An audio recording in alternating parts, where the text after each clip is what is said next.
There's something about it. I feel like it's...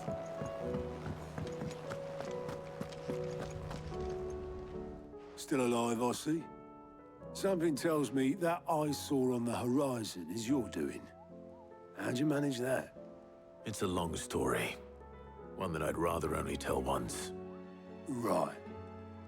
All hands on deck, then.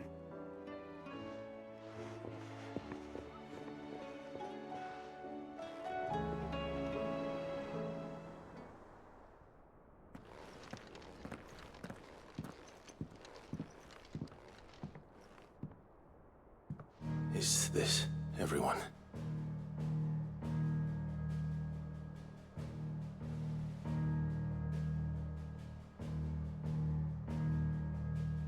As I'm sure you've all guessed, the crystal which now commands the eastern skies was summoned by Ultima.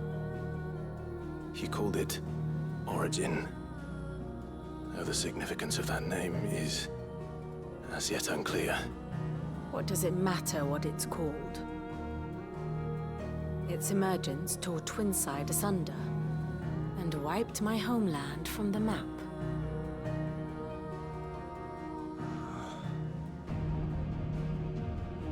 Mention of the Dominion spires can be found in the oldest of Valisthian records. But to the best of my knowledge, none provide any hint as to their true nature. That they would prove the horns of some slumbering demon. Well... The Dominion's demise was at least quick. Elsewhere, the Republican army cannot hope to contain the chaos engulfing Randalar. Canva is in flames, and the Empire. Our allies are crying out for answers.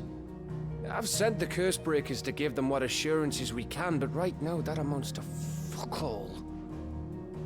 They wouldn't be able to stop what the skies have started in any case. People here and across the realm grow sicker with every passing day. Could it be that this new Mother Crystal is like the others? That it draws upon the land's ether? It certainly looked that way from stone here. If that were true, it would explain the hastening spread of the Blight since the crystal's appearance. Would it not? And as the land's ether slowly rises to the surface, it pools, corrupting all who cannot channel its energies. Archay above, ether floods below, and in the middle, here we languish, hopelessly entrapped.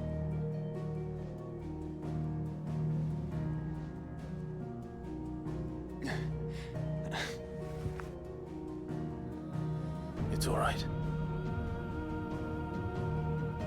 When we faced him at Stone here, Ultima told us his true power quickens in the halls of Origin. Needless to say, we cannot allow that to continue. If we are to stop him, we will have to find a way into the crystal. How are we going to manage that then? It's up in the sky. And fast as she is, the Enterprise can't fly.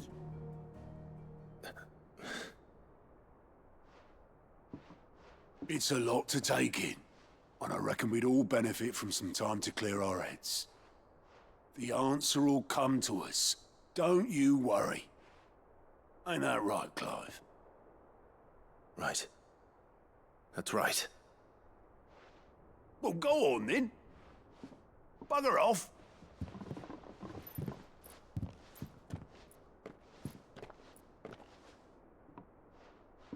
Same goes for you, Clive. You won't solve anything like this. Trust me. Go and get some fresh air, eh? Thank you.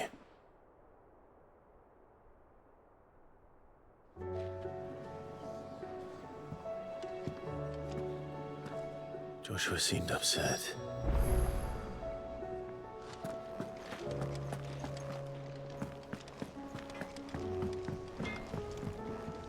Trouble with your gear, or what do you want? Not bad, if I do say so myself.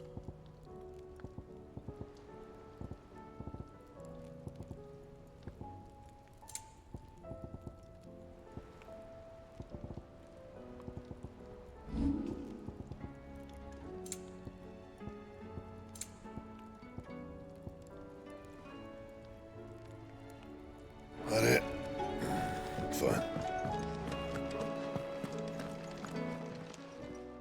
Still alive, are ya? Coin purse weighing you down?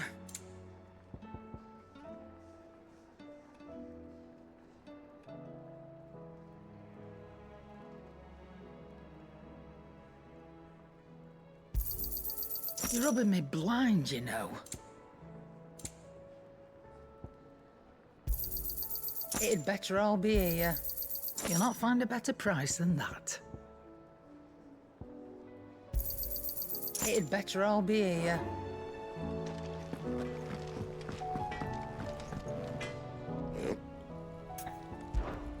What do you want?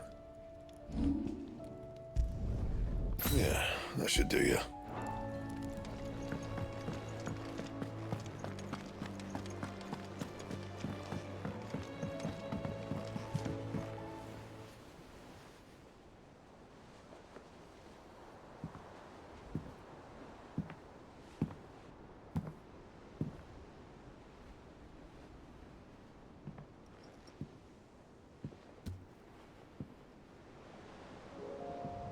Ultima may have created us, but he doesn't make us who we are. Only we can do that. And if he would have us fight for our survival, so be it. It's what we've been doing all along. Much like Ultima himself, it would seem. His new world being naught but a means to survive. And so, we must contend to decide which of us shall inherit the land. Should Ultima prevail, it will mean death for us all. Of that, we can be certain. But even should he fail, what world awaits us? A withered, godless place, where our newfound freedom will most like prove a chain in itself. Well, that may be, but a chain can always be broken. As long as one has the will to break it, it won't be easy. It may take generations, centuries of suffering. And that is, if everyone plays their part. But it will happen. And when it does, it will be on our terms. That is the world that awaits us. Indeed. And what better world could one wish for?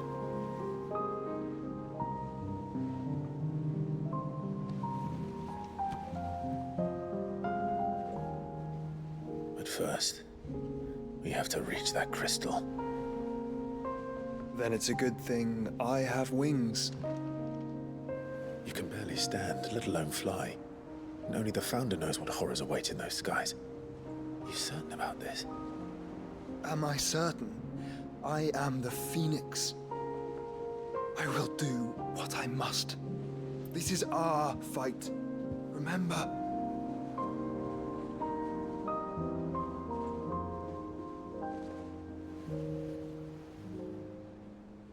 All right. I yield. But only what you must, yes? I'm still your sworn shield. That you are. And what of my wings? Lest you forget, you go to stand against a god. I would not have you succumb to fatigue before the fight begins. Ifrit, your brother mentioned that some few of the dominants who had lost their power to you were still able to prime. Is that true? It is. But their icons no longer submitted to their will.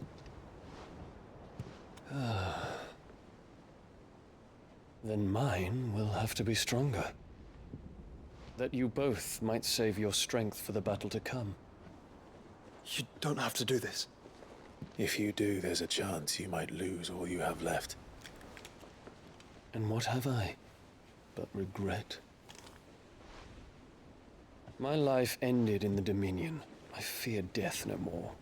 Besides, I would have words with Ultima. He has much to answer for.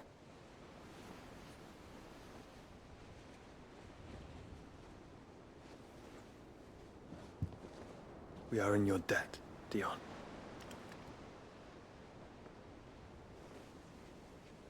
We can speak of debts when this is over.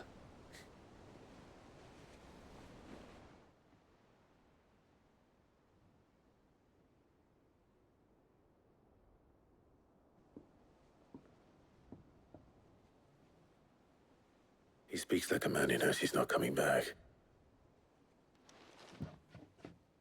And has come to terms with that. That doesn't mean that we have to, does it, Clive? Time to talk to Jill. I only hope she understands.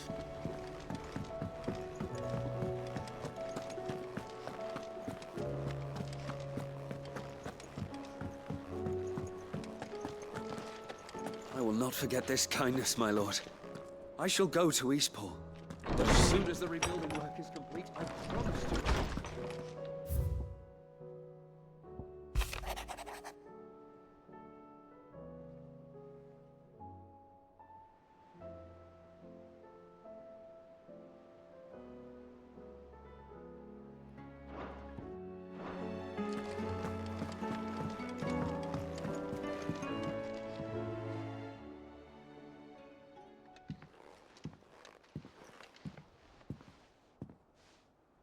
Come to wish on a star.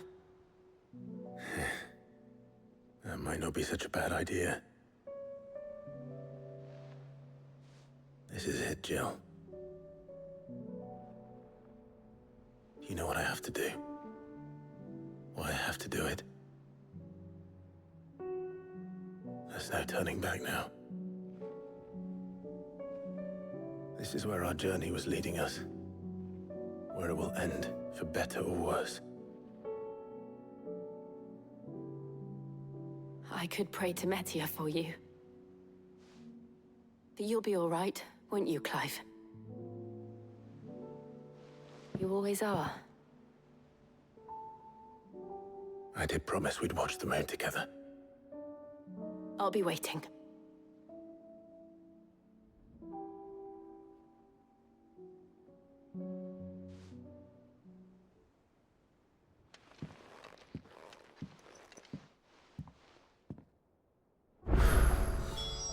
It's almost time. Better make sure I haven't forgotten anything.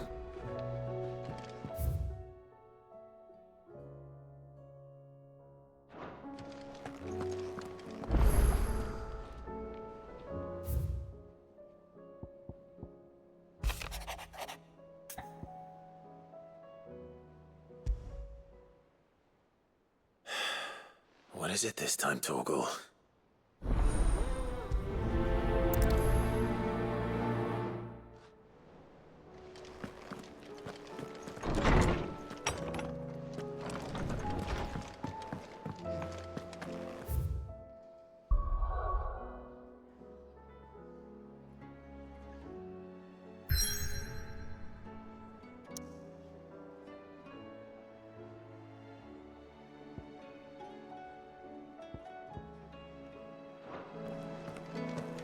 First the skies.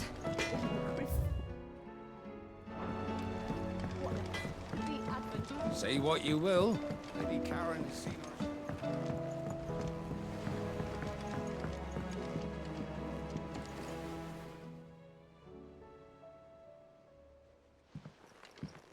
Pining for something, boy.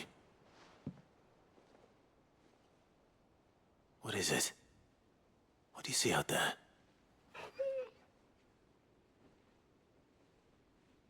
I never did ask where you got that anklet of yours. From Sid, that's why. On the day he brought him home. That long ago?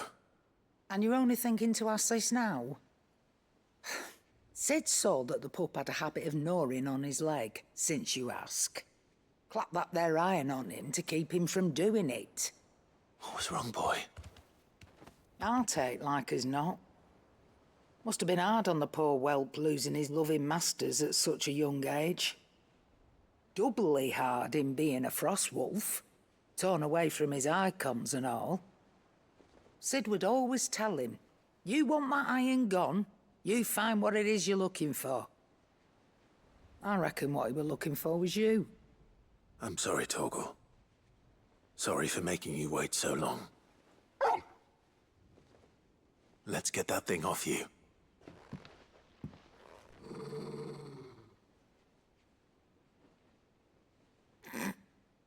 Doesn't sound like he wants it off. Indeed. You miss Sid as much as the rest of us, don't you?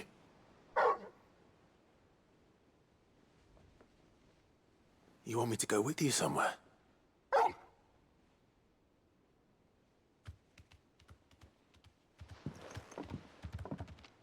Quick, aren't you? Glad you've been paying attention. Not nearly as much as you have, Lady Karen. Aye, good thing and all.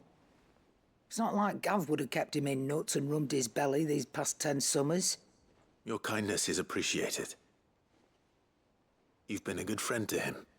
Only because he doesn't talk back like the rest of you. Go on now.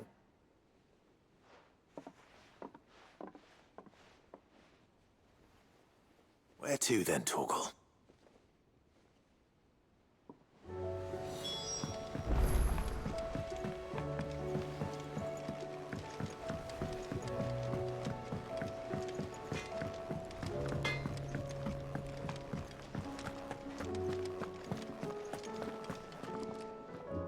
All right, Torgal. Where are you taking me?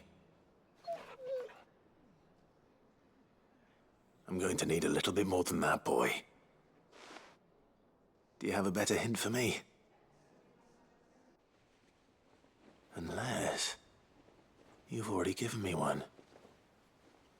Back on the rear deck, you were looking west, toward Rosaria.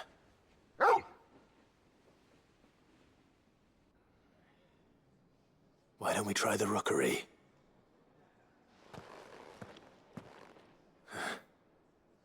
I haven't been to the island in almost 20 years. To Port Isolde, then. Fingers crossed the old mooring is still there.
It's still here.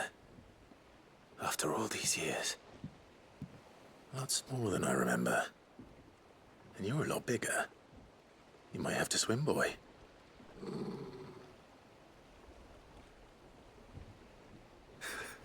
I wasn't being serious.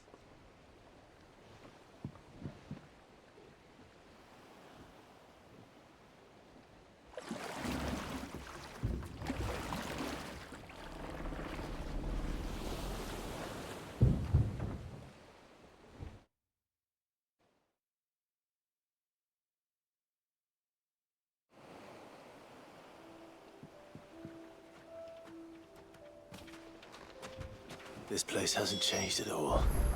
The rookery's right through those trees. Come on.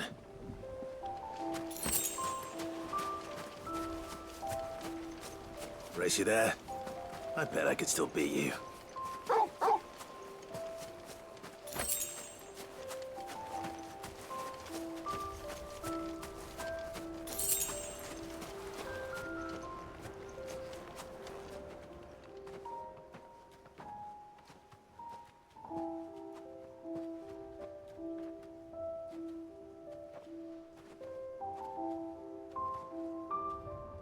Here we are. This was our hideaway. Wasn't it, Torgal?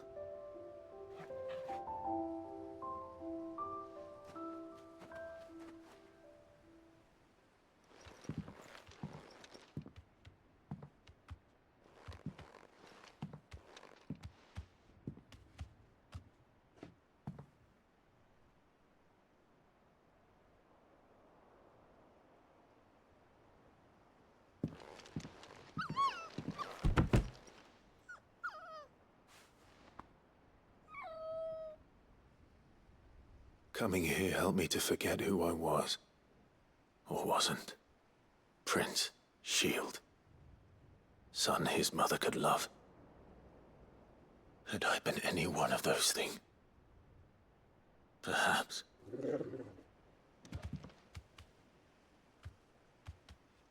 What is it, boy?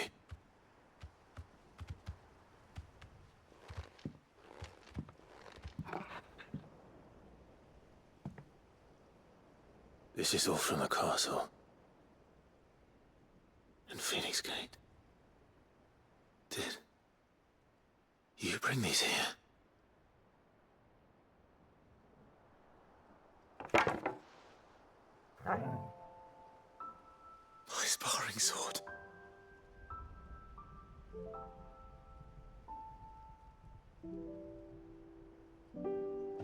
Well, well. You never stopped looking for me, did you, boy?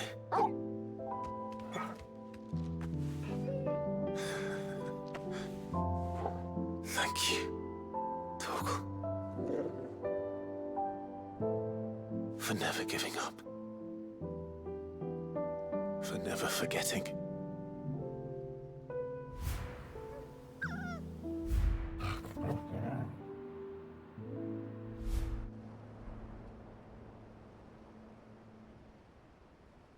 Let's take this with us, shall we? So I don't forget either.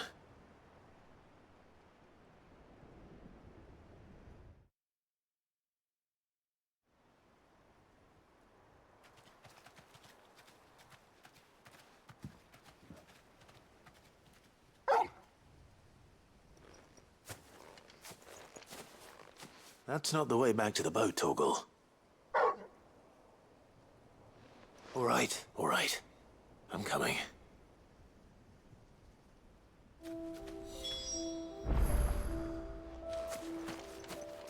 I think I know where we're going.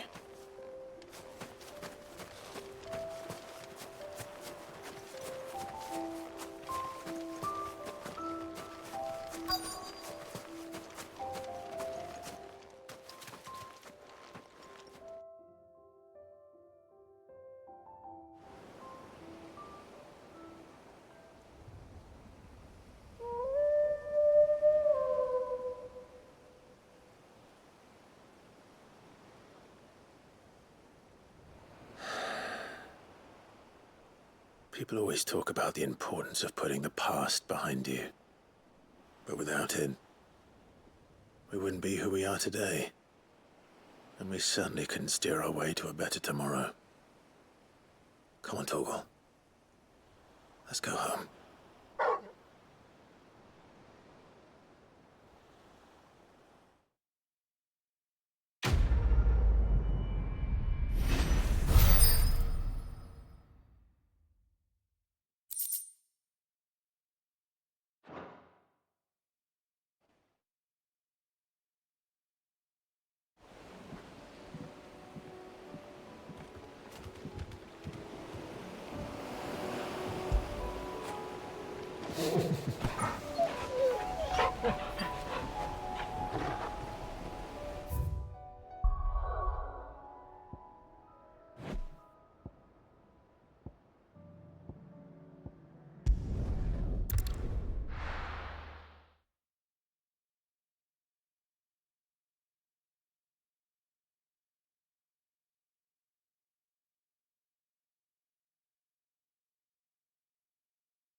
welcome.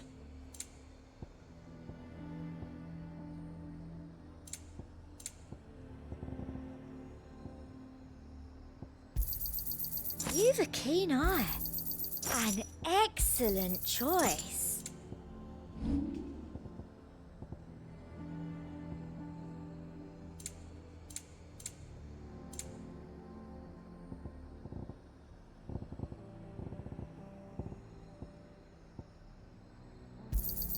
Thank you.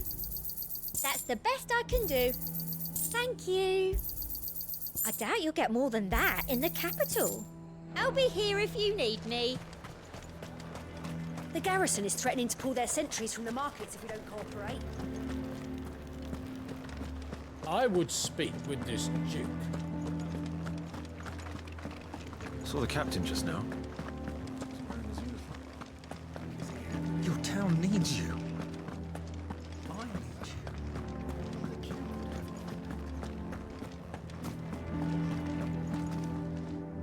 Do you have a moment, Clive? What is it? It's the Duke, unsurprisingly. His Eminence has assumed full control of the garrison and put every able-bodied man to work on the fortifications. The town was left all but unguarded, so Philippe was compelled to form a citizens' watch to fill the void. And though my dear boys have been characteristically willing to assist him in this, they want for bodies. So I was wondering if you would lend them your strength, that the people of Northreach might sleep easier, if only for a few nights. Of course. Whatever you need. Thank you, Clive. What would I do without you? Philippe told me he had men stationed at... Where can I find the mistress of this establishment? Here, my lady. To whom do I have the pleasure of speaking? My name is Sabine, and it is my displeasure to be the daughter of the Duke of Oriflamme, who I understand is causing you and your town no small amount of trouble. I wish to speak to you about what might be done. Very well. Let us speak. I trust you'll forgive me, Clive. Absolutely. Our conversation can wait. Please, proceed. As you know, my father is a most overbearing and supercilious man, and I join you in objecting to his every action. Indeed, I owe you my thanks for continuing to argue against his reckless plans. Yet I fear he is not one to be swayed by reason. No. He must be made to face the consequences of his actions. And who would make him do this? I would. Myself and several other like-minded individuals. Were you to join us, we would surely have the strength to drive him from Northreach for good. Does that not seem a trifle... drastic? Drastic action is precisely what is called for. Unless you are content to see your people downtrodden and dispossessed. My father would have it that citizens exist only to serve the Empire. That they should be forced to make every sacrifice to ensure her revival. But he is wrong. It is not the people who must serve the Empire, but the Empire who must serve her people. He's always been like this. Scornful of the opinions of anyone he judged beneath him. But he cannot be allowed to ride roughshod over the common folk any longer. We must fight him by all possible means. Fight him? No. My purpose is to quell the tension in Northreach, not to stoke it. Respectfully, my lady. Our only chance of saving this town depends upon every one of us uniting against our common enemy. Your father and his followers included. While I understand your frustrations, I cling to the hope that he may yet be won round. False hope, I assure you. But I see that your mind is made up. I shall bother you no longer. If you will extend me the same courtesy, I bid you good day. She certainly has spirit. Indeed. But unfortunately for us, that spirit is only likely to harden the Duke's resolve, which may be enough to seal the fate of this town. Not that she cares. This is all about her and her father. Families. I'm sorry, where were we? Ah, yes. I was about to tell you of Philippe's plans for the town watch, but perhaps it's better that you heard them from him. I believe he's in the market, if you'd be so kind as to seek him out. Right away. It's just a pity I cannot join you. I'd like to see the two of you in action together.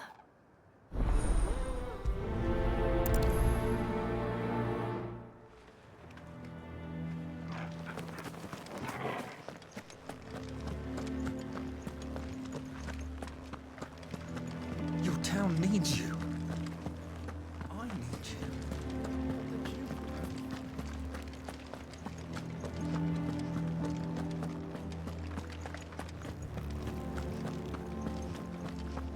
What does the dame have to say about all this, I wonder? So you are content to abandon... Please, I beseech you. If you are a true son of Northreach, you must fight to defend your home. That's exactly what I am doing, milady. Or trying to, at least. The land is crawling with fiends, and someone has to keep watch. Even when our true enemy is hiding in the garrison? Fine. You're not the only able-bodied man in Northreach. Thank you so much for your help.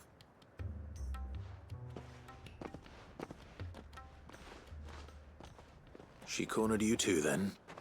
Could hardly get a word in edgeways. Like father, like daughter, eh? She made an uninvited appearance at the Vale earlier, hoping to convince the Dame to join her in fomenting rebellion. I bet that went well. Her ladyship seems to have a way with people.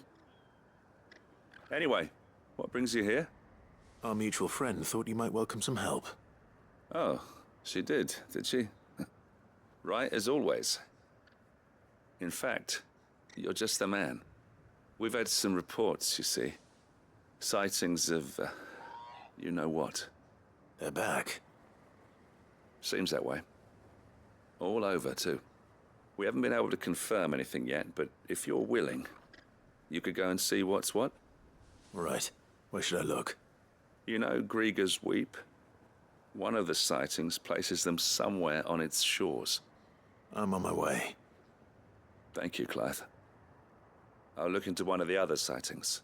Let's rendezvous back here later.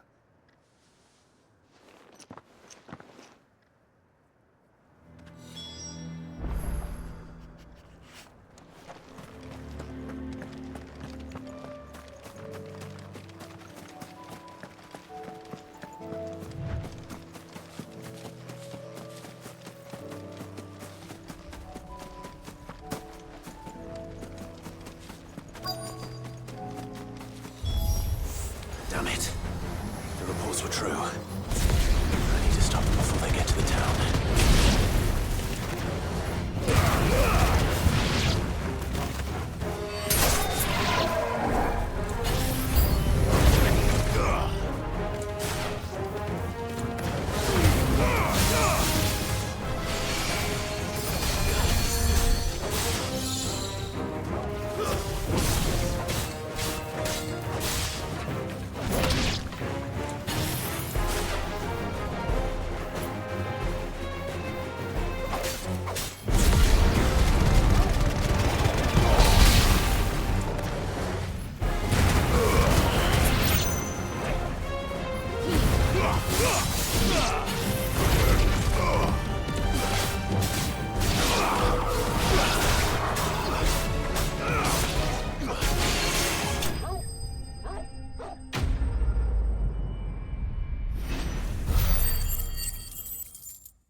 Call that a test, Ultima? Clive, it's me. Are you all right? I am. But it seems the reports were true. The thralls have returned. I dispatched the few that I found, though. Well, there's something, I suppose. But what were they doing south of town? They all came from the north last time.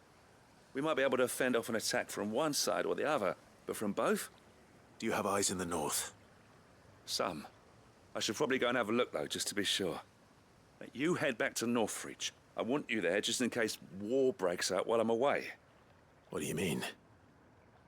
Her ladyship's been busy working her magic on the townspeople, stirring up ill feeling towards her father. But she'll have her marching on the barracks if we're not careful. What? This is exactly what the Dane was afraid of. I'll do what I can to calm things down. Be careful out there, all right? Don't worry, I'm not like you. One sniff of those things and I'm running back to town screaming blue murder.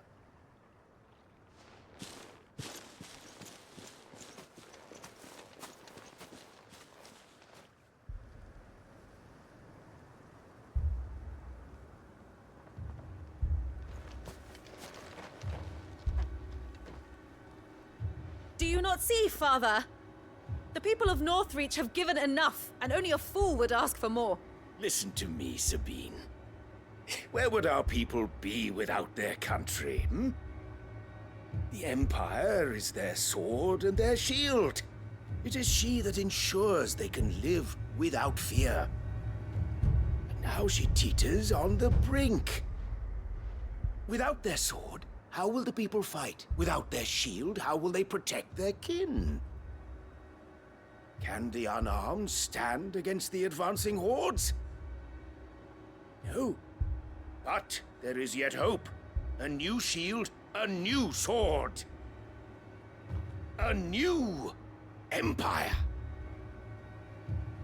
We can rebuild Sandbreck, just as Great Griga wills it. Perhaps we could, Father. But we don't want to. Not if it is built on the broken backs of the people. Please, let us not quarrel in the street. You must see that no good will come of this. Our fight is not with each other, but with the threat that draws ever closer to our gates. A threat that your sword has yet to rid us of, Your Eminence. You will hold your tongue, whore! You may have filled my daughter's head with your heresy, but I will not be corrupted. Corrupted? Your daughter's opinions are her own, as you would know if you had ever deigned to listen to her. At least I hope they are your opinions, and not posturing born of a family feud. Northreach deserves better than that. Northreach deserves better than you, Carla. Yes, I know who you are. The slut of Twinside who bedded a Branded.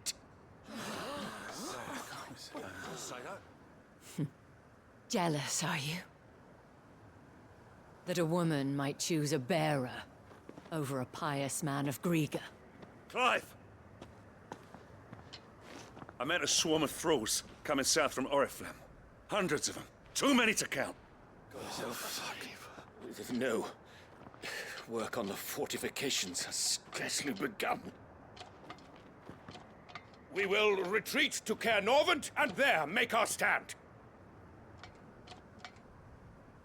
Did you hear me? That was an order!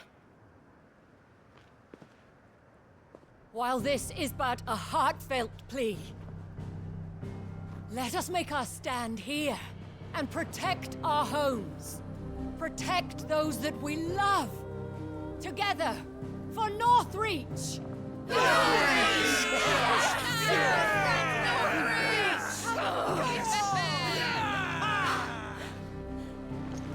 You heard the dame.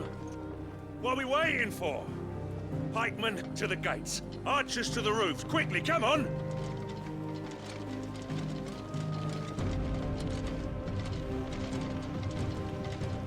But she is but a common... Whore, yes. And we'd follow her to the gates of hell.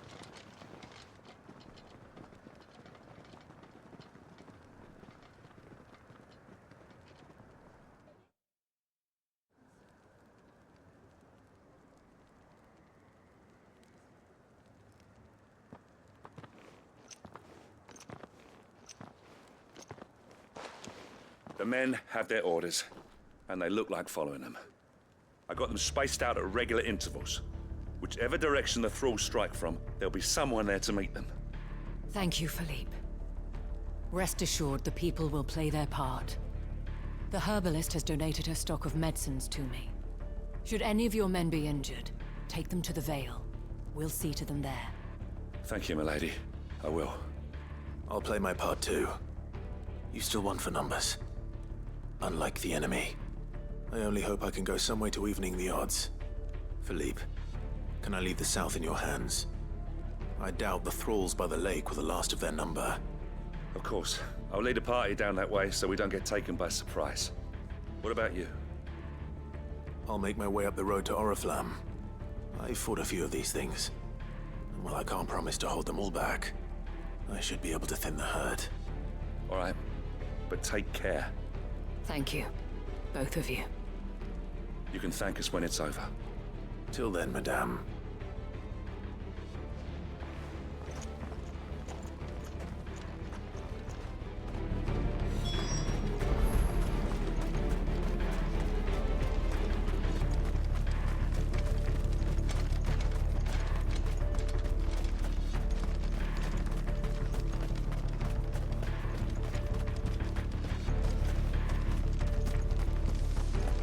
If any get by, you can trust we'll be here to meet them.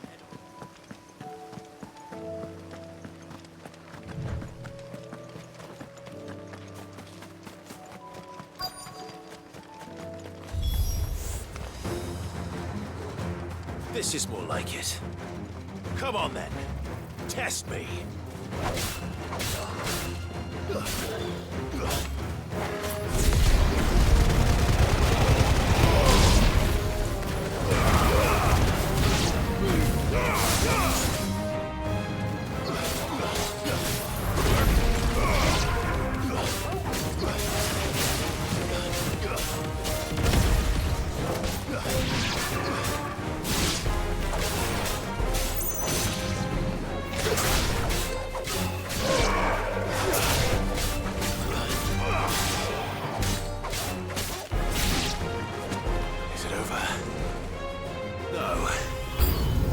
Just begun.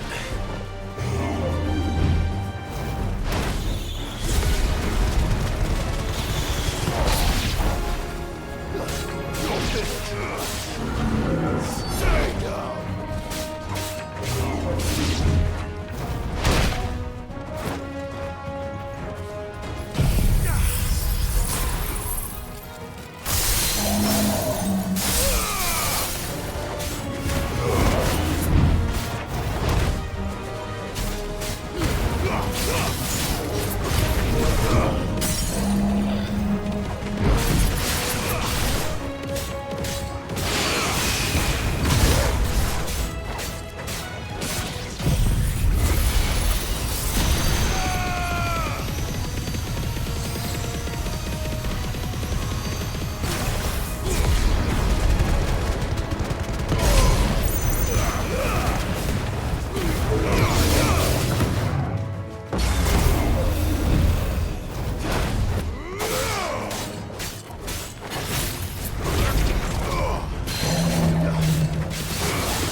That looks to be the last of them.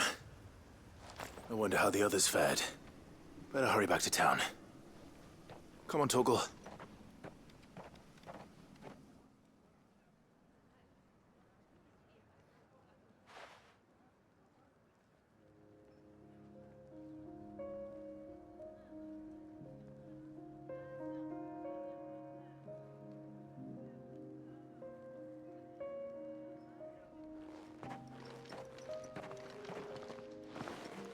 Clive, it's good to see you. And you. The road to Oriflamme is clear. How did you and your men fare? Well, we ended up fighting for our lives down by the lake. Took a few nicks, but nothing the girls at the Vale can't put right. Glad to hear it. Well, it seems we've survived. For the time being, at least. I thank you both for answering the call. You were right. And I was wrong. About everything. I had thought that the only way to unite the people was under the banner of Empire. That without a strong hand to guide them, they would drift apart, to be borne hither and yon by the eddying currents of fate. But you brought them together. Not by force, nor by the exercise of goddess-given authority, but by simply being one of them. By knowing what they feel, because you feel it yourself. Our purpose was ever the same, Your Eminence. You were merely distracted by a loftier vision of empire and glory, while our eyes beheld matters closer to home. You have the right of it again, as did you, Sabine. His radiance said it himself. Sanbreque is naught without her citizens. I forgot that, and I am sorry. I'm sorry too, Father. I should never have taken things so far. I only wanted you to understand how the people felt. How I felt. But my anger got the better of me. Do not blame yourself, my dear. This was my doing. I should have listened to you. To all of you. Your Eminence, your ladyship, I do not doubt that you came here with the best of intentions. But I believe the same could be said of us all. We all want safety, security, prosperity. Not just for Northreach, but for the entire realm. And we may yet achieve it. If only we work together. Will you join us in this? Yes. We shall. Thank you, Your Eminence. Now that that is settled, I must go and see to the wounded. The Vale's doors are always open to any soldier in need of relief. And today there are more than ever before.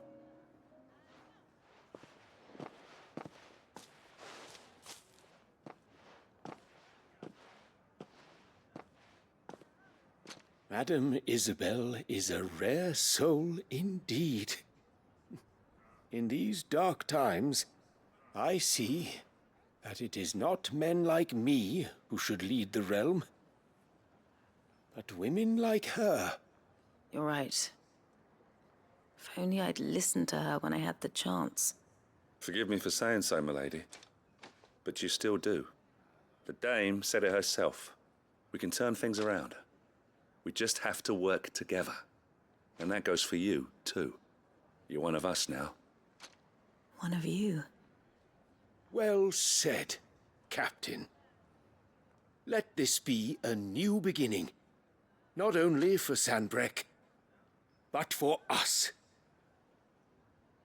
Well, since there's nothing more to be done here, I should see if Isabel needs any help moving the wounded.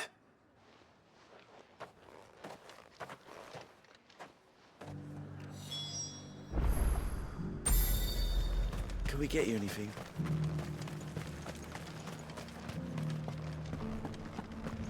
There's no need to worry any longer.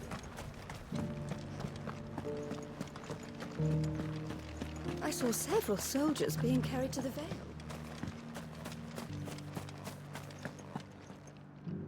How goes the treatment of the wounded? I'd be happy to man one end of a stretcher if it would help. You've helped quite enough for one day, Clive. Thank you. Don't mention it. Oh, but I must. After all you've done for this town, it is the very least you deserve. Tell me, if Northreach had fallen, what would you have done? A woman of your means could find a home anywhere in the realm, but I sense you would rather have died here. It's a long story. For you, madame, I have all the time in the world.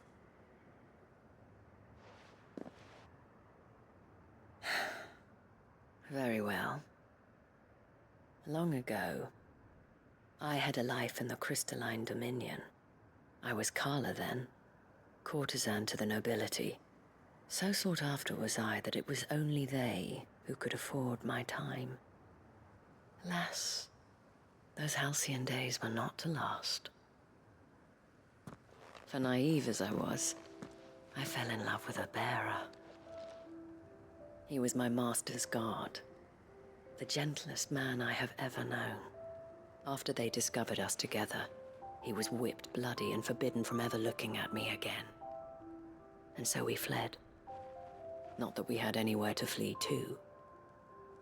We wandered, aimless and starving, half dreading, half praying that the next day would be our last.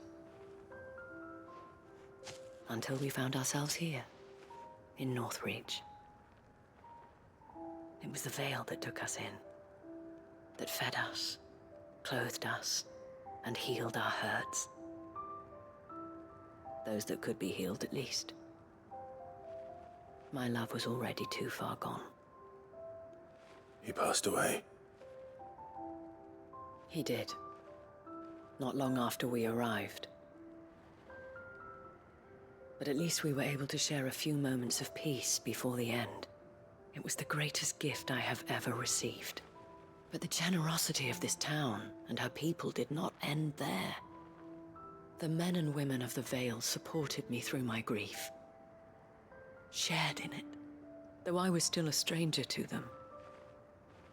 They treated me like a sister. And so I swore that I would always do the same. That I would return the kindness that Northreach showed me. That I would repay my debt to the Vale.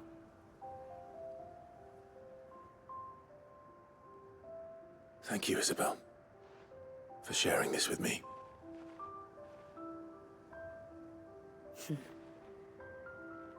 You're a lot like him, you know. Perhaps that is why I have such a soft spot for you. Never stop fighting, Clive. And I shan't either. I know that it will not be easy to keep Northreach together. But our efforts will be rewarded. Just look at us now. The people, the soldiers, even the Duke of Oriflamme and his daughter, all united in defense of this town that we have come to call our home. And what of you? Can we count on your support too? Always.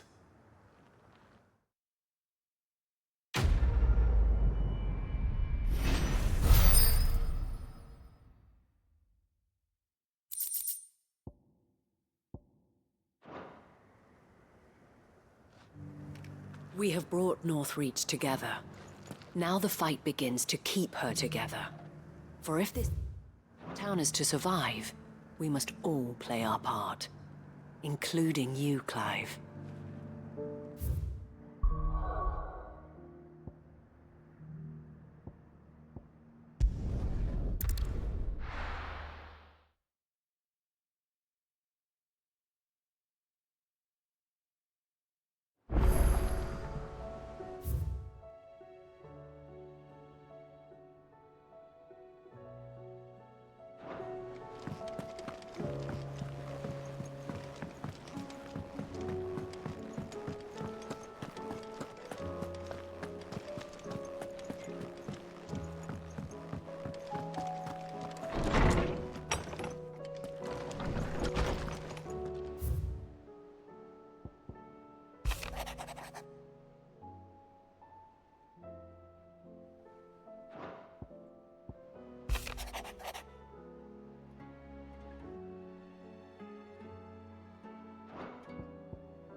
Something tells me this is no mere adventure story.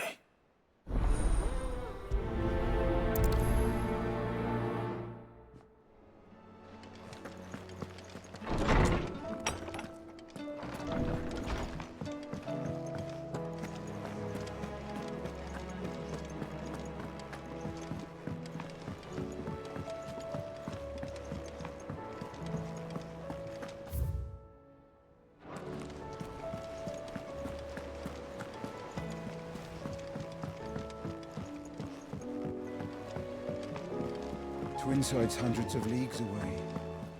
That'd mean the crystal is... Clive! Quick look.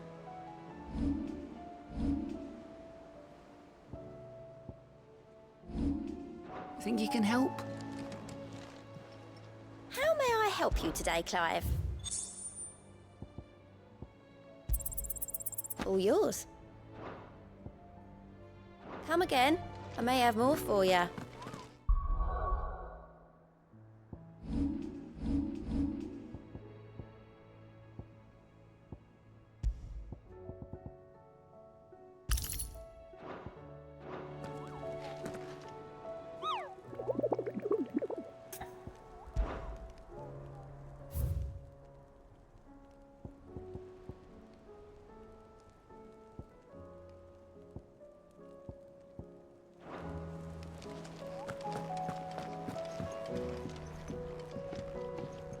Vivian, I read your note, and I'd be happy to help you find the book you're looking for.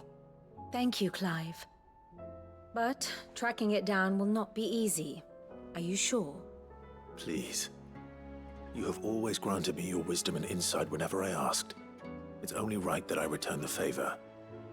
Or at least attempt to. You are too kind. Alas, what I ask of you is rather more trying than delivering the odd lecture. I spoke with Harpocrates to see if he had any inkling as to where another copy might be found, but... But perhaps it is best that you hear the details from him. If you say so. Forgive me, Clive, for asking this of you. But this book, it set me on the path to becoming who I am today. Its importance cannot be overstated.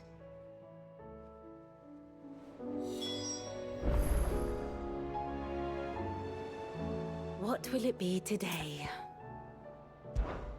Allow me to educate you. Study it well, Clive. Thus ends today's lesson. Back again? Well, Clive? I am.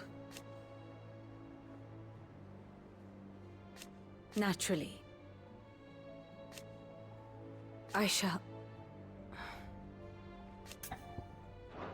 Till next you need me.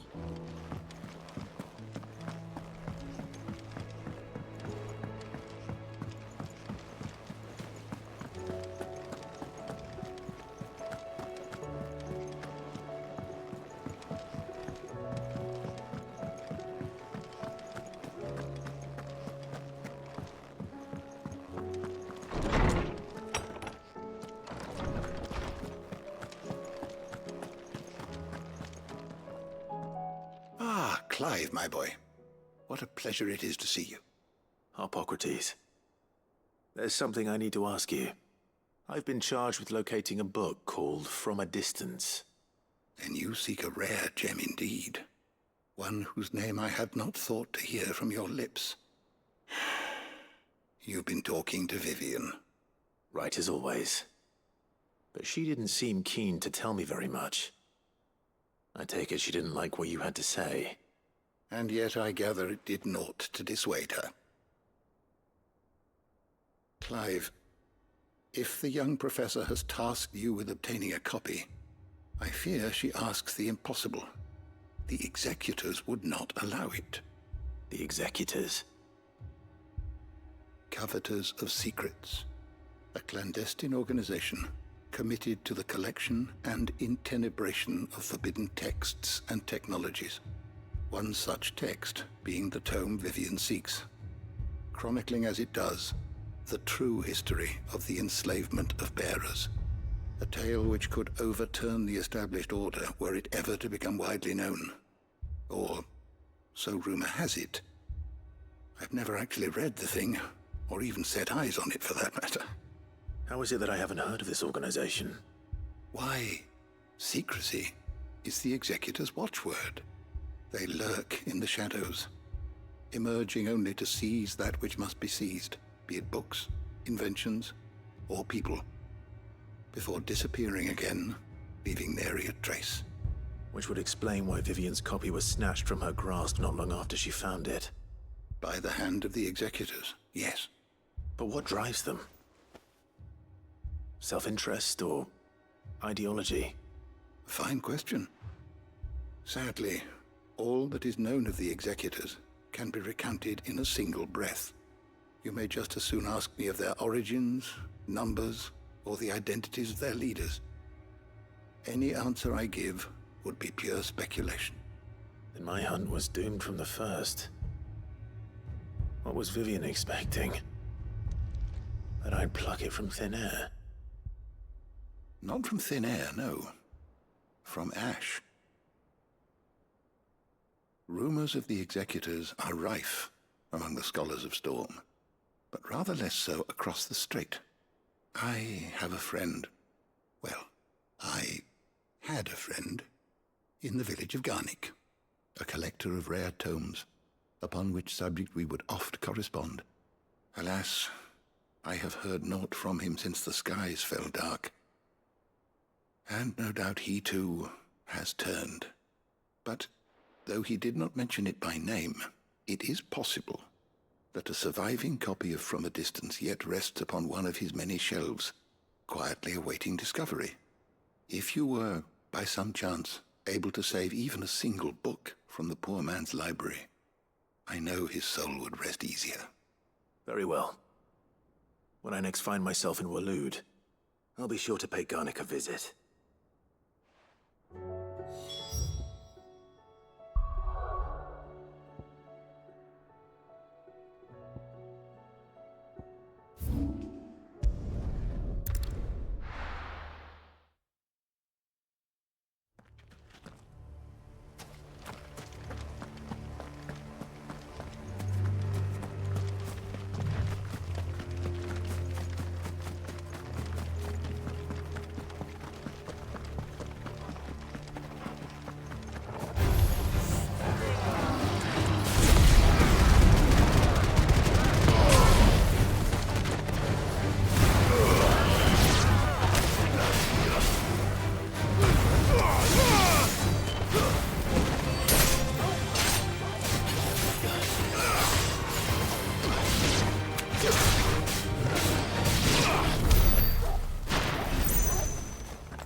The entire village looks abandoned. Now, which house would a bookworm live in?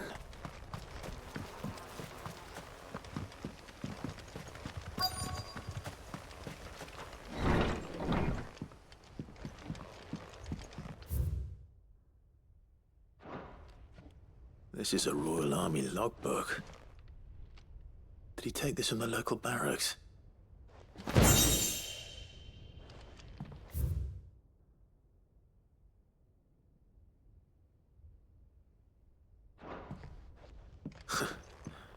His interests were certainly varied.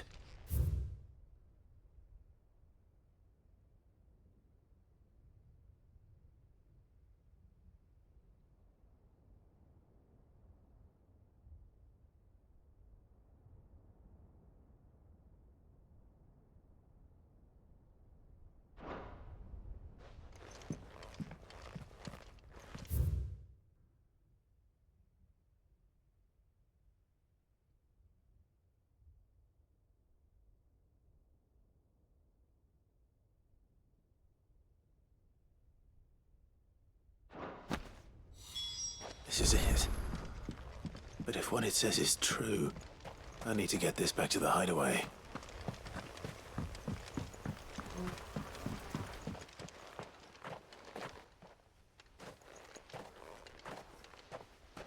Leaving so soon, stranger? We've been watching you. From a distance, so to speak. Subtle. I know who you are. Then we need not waste time on introductions.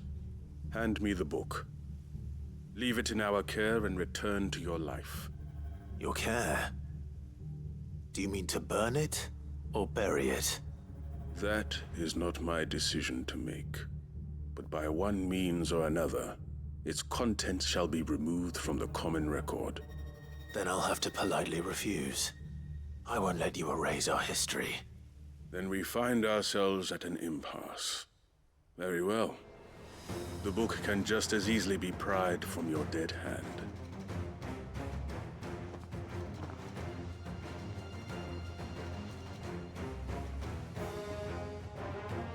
Let's see, shall we?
Impressive.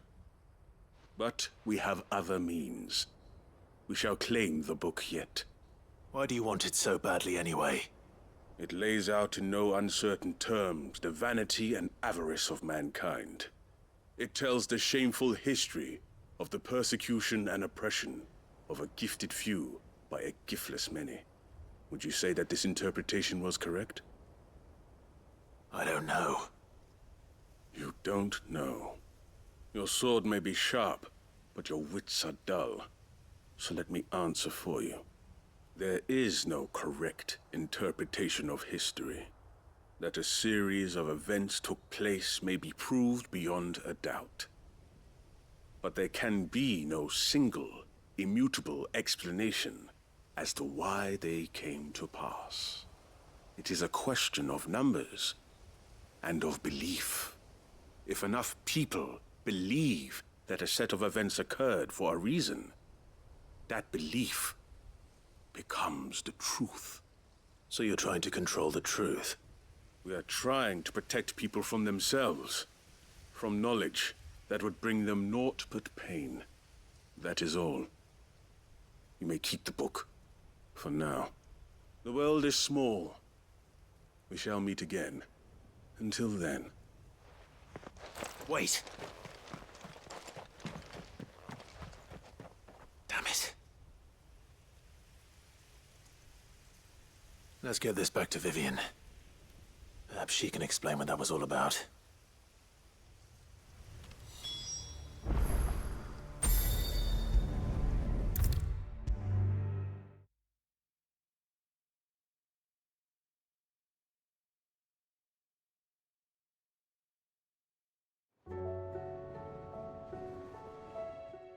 Vivian. I found it. The book you lost.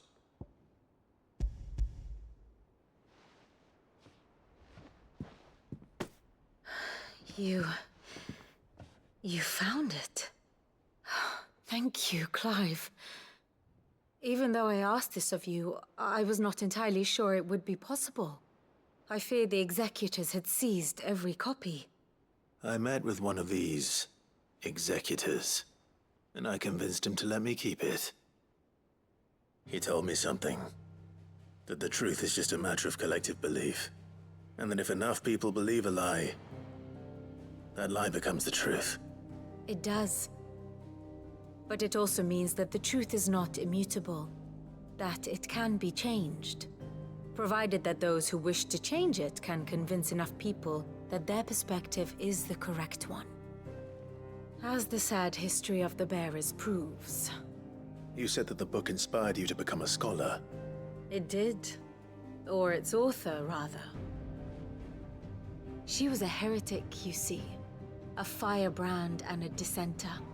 A gallows stood ready for her in every corner of the realm. And by shunning society, or perhaps being shunned by it, she stumbled upon a truth so potent that an entire realm trembled at the prospect of its utterance. I, too, have always felt somehow set apart from the world of men. A stranger to my own species. She taught me that my solitude was not a curse, but a gift. And that, though my journey to the truth might be a lonely one, what I found at my destination would be more than worth the cost. Do you still feel that way? That you're not one of us? Honestly, I'm not entirely sure anymore. Since coming to the Hideaway, I find my thinking somewhat clouded. Perhaps the result of studying mankind from a rather closer perspective than I had intended. But the more I study, the more I find value in this perspective. In looking not from the outside, but from within. So if you'll permit me, I'd like to continue my work here. Remember, Clive, when enough people believe, belief begets truth. Give the men and women of this benighted world the gift of truth. Make them believe in you, as I do. I'll try, Vivian. I'll try.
This might take a while.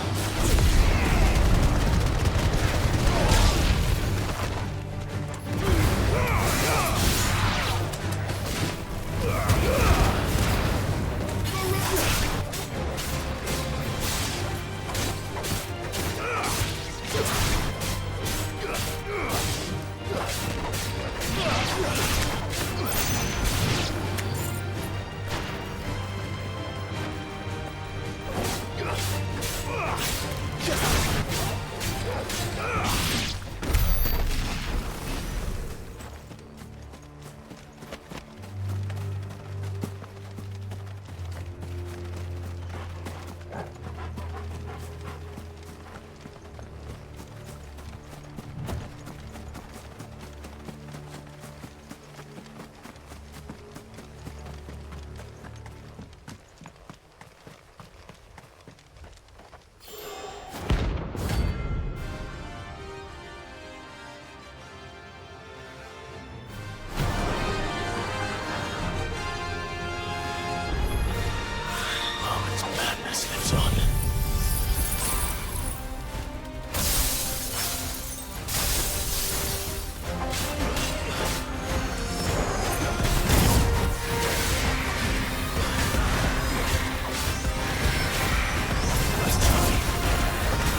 There's a good boy.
Rest in peace.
Damn it. Dion would have been glad to have you back at his side.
I will not let them be forgotten.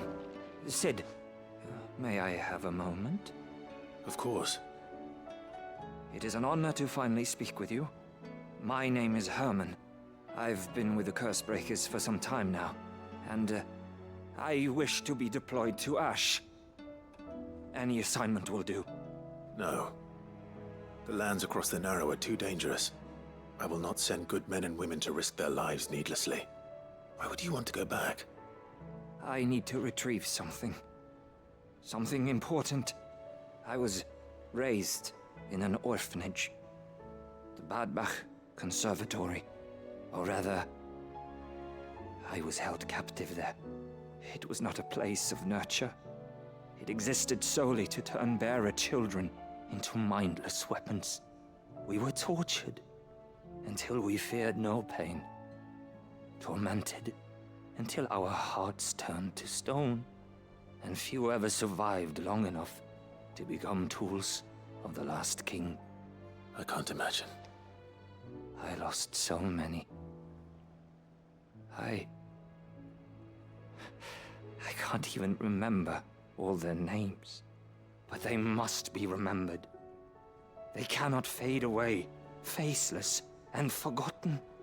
The Institute was run with military precision. Every child measured, every name recorded, every death logged with meticulous care. Sid, allow me to travel to Ash and recover the registry so that my brothers and sisters might live on. You were a good friend, Herman. But the fact remains that Ash is simply too dangerous. Sid, please. Even should it cost me my life. Too dangerous for you, Herman. But not for me. I'll go to Badbach and find the registry. You will? I won't let you risk your life. I don't know how to thank you. You can start by telling me where I'll find this orphanage. Vida Grace. Hidden in a forest, overlooking the plains. All right. I'll see what I can find there. May the mothers guide you.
This must be the orphanage. Hopefully the registry is still here.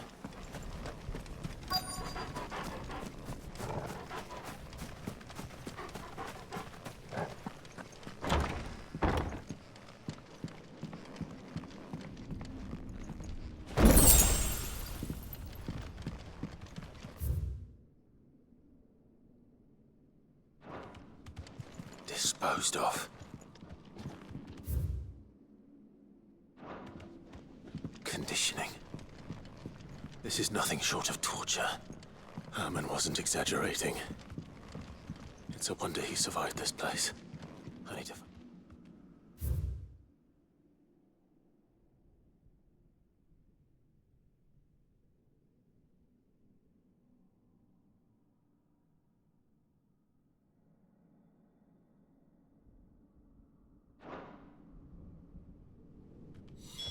This reads like a suicide note. Did the director go through with his plan? There's only one way to find out.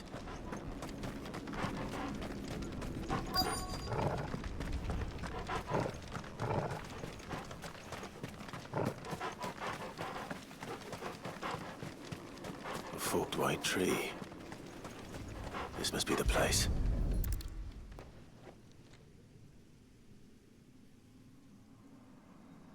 Could he really be buried here?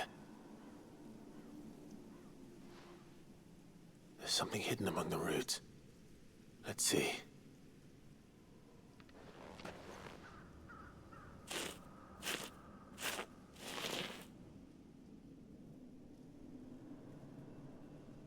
This must be the registry.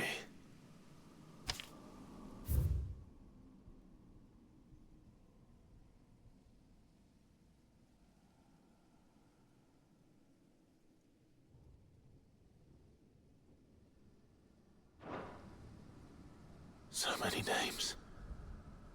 This place was a slaughterhouse.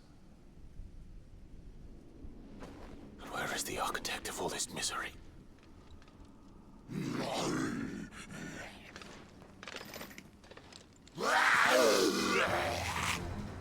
It was only a matter of time, I suppose.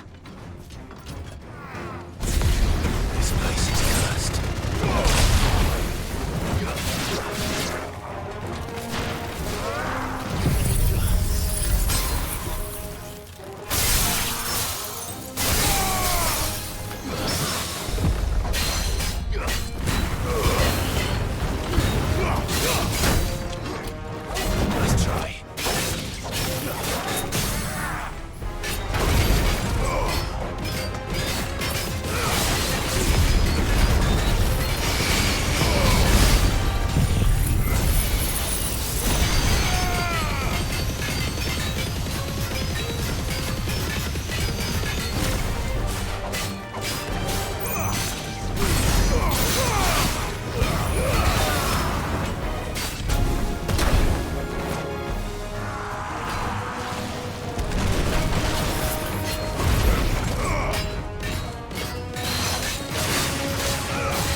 I'm done here. Let's get the registry back to Herman.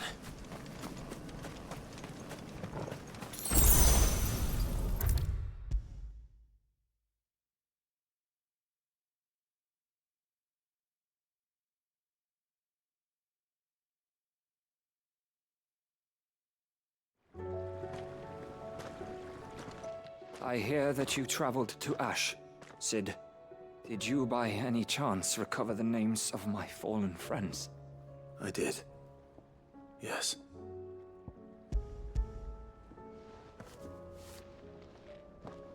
If I may, the bearer registry.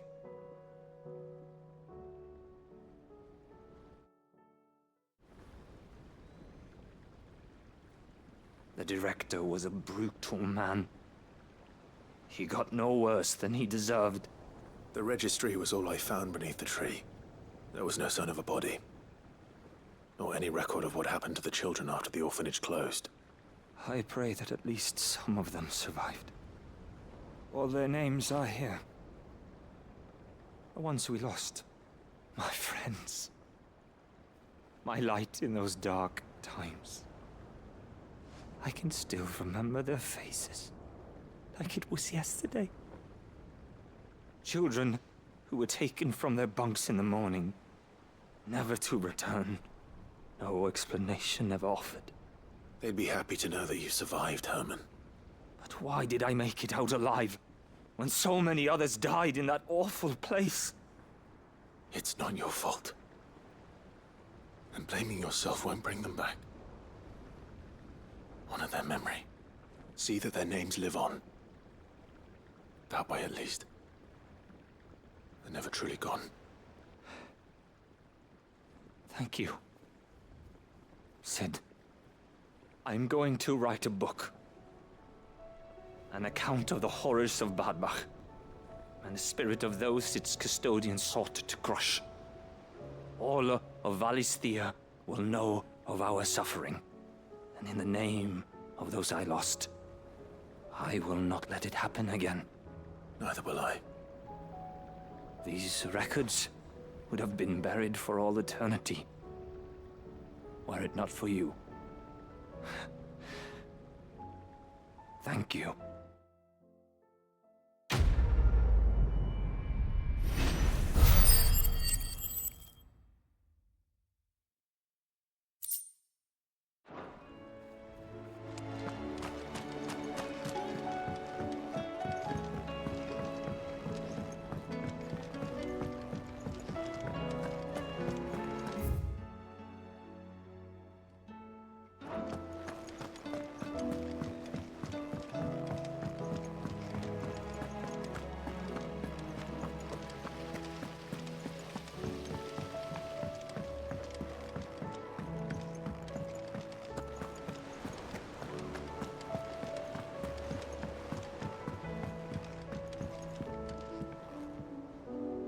Sid, I was wondering if you could help me.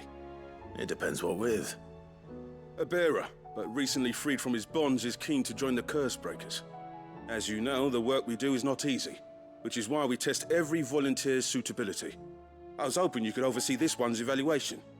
I don't mind, but why this one? Because he wants to be a scout. Our ranks are filled with men and women capable of breaking chains and putting slavers to the sword. But scouting? We're few with the nose for that, which is why we still rely so heavily on Gav. And since he accompanies you on so many of your missions, I thought you might be better placed to recognize the traits in him that we should look for in those who'd fill his boots. Sounds reasonable. So you're happy to oversee the boys' test, then? One can never have too many scouts. Truer words, Sid. I'll let the initiate know that you'll be attending his trial, and that he is to proceed directly to Northreach in readiness. No time like the present, eh? No time like the present. I'll await you there.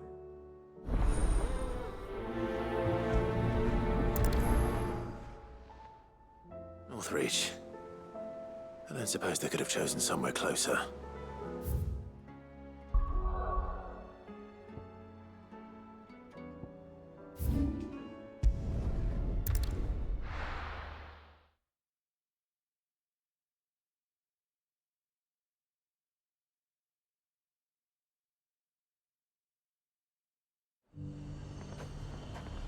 Nazaire might at least have mentioned where in Northreach he'd be testing this recruit. I'm nervous. Is it alright to be nervous? Well met, Sid. This is the initiate. Ember, present yourself. At your service, Master. Please, just Sid. There are no masters here. Your life is your own. Oh, of course. Thank you, Sid. The sergeant says you'll be evaluating me at my trial. To become a scout, yes. You are aware of the dangers inherent in that role. I am. But I swore I'd face them. Just like the man who saved my life. And who would that be? Gav. It was him who found me and freed me. No magic, no support, just one man and his nose. Came and sniffed me out. It taught me what one man can do if he puts his mind to it. And I've been training ever since, so that one day I can be someone's saviour, just like Gav was mine. I'm sure he'd be flattered. You clearly have good intentions, Ember. And it sounds like you're under no illusions. Stick to this path and you'll make a fine Cursebreaker. So, what? Have I passed? You haven't even started yet. Now listen.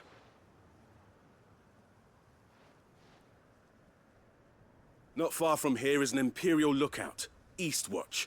The guards there record all their sightings in a logbook. You are to find it and bring it here. And bring it here, right. Anything else? No. Sneaking into a heavily guarded Imperial outpost and stealing the logbook would be quite sufficient. You'll need to assess the situation, determine a point of entry, create a distraction and effect an escape, all without being discovered and thrown into an Imperial oubliette. Ember, Gav isn't our best scout because he can do everything. It's essential that you know your limits. Know my limits, right. I won't let you down.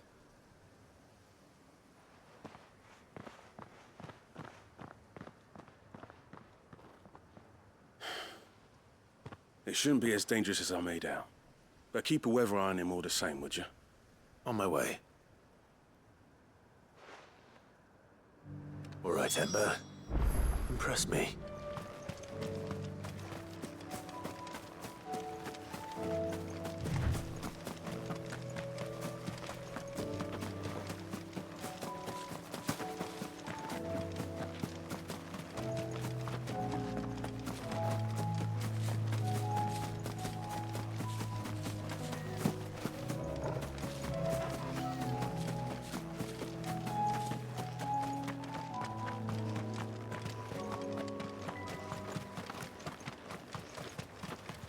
These are clean kills. Perhaps young Ember really is ready.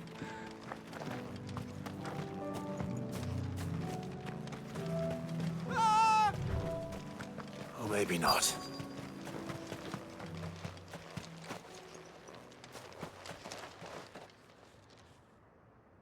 Damn it. Ember, draw your sword! I can't! Then run! If you want him, you'll have to go through me. Nice try.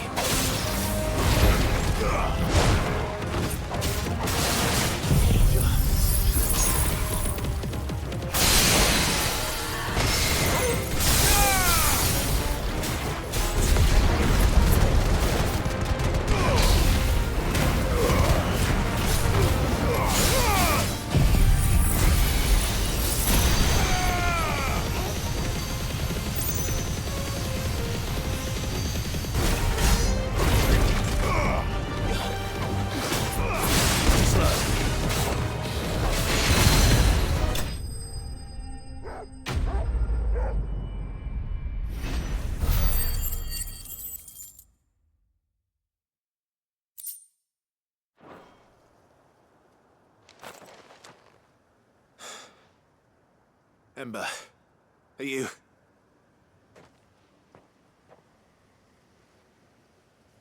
Gone. Of course. Scouts really are a rare breed. Back to Northreach it is then.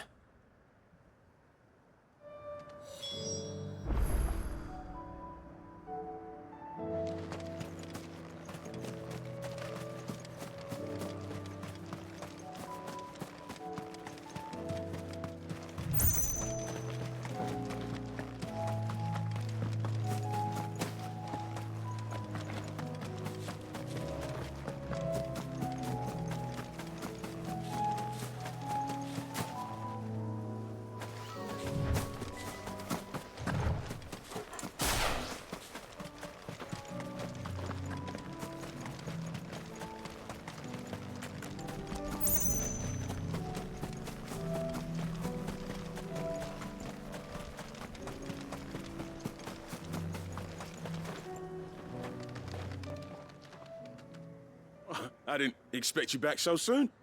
Where is Ember? How did he fare? I thought I'd find him with you. He must have fled. I followed him to Eastwatch, where I found him being set upon by a wild Avis. He was just standing there. Didn't even draw his sword. I had to step in and take care of things. But by the time I had, he was nowhere to be seen.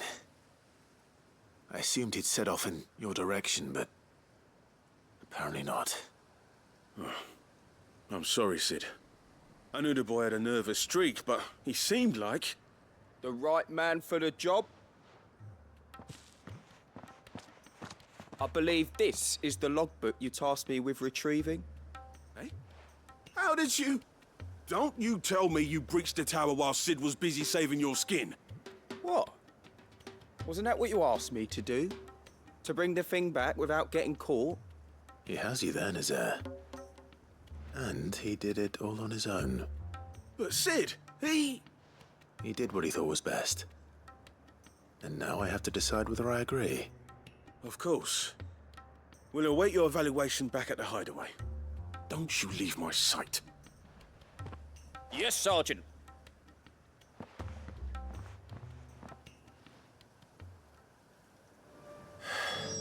This won't be an easy decision.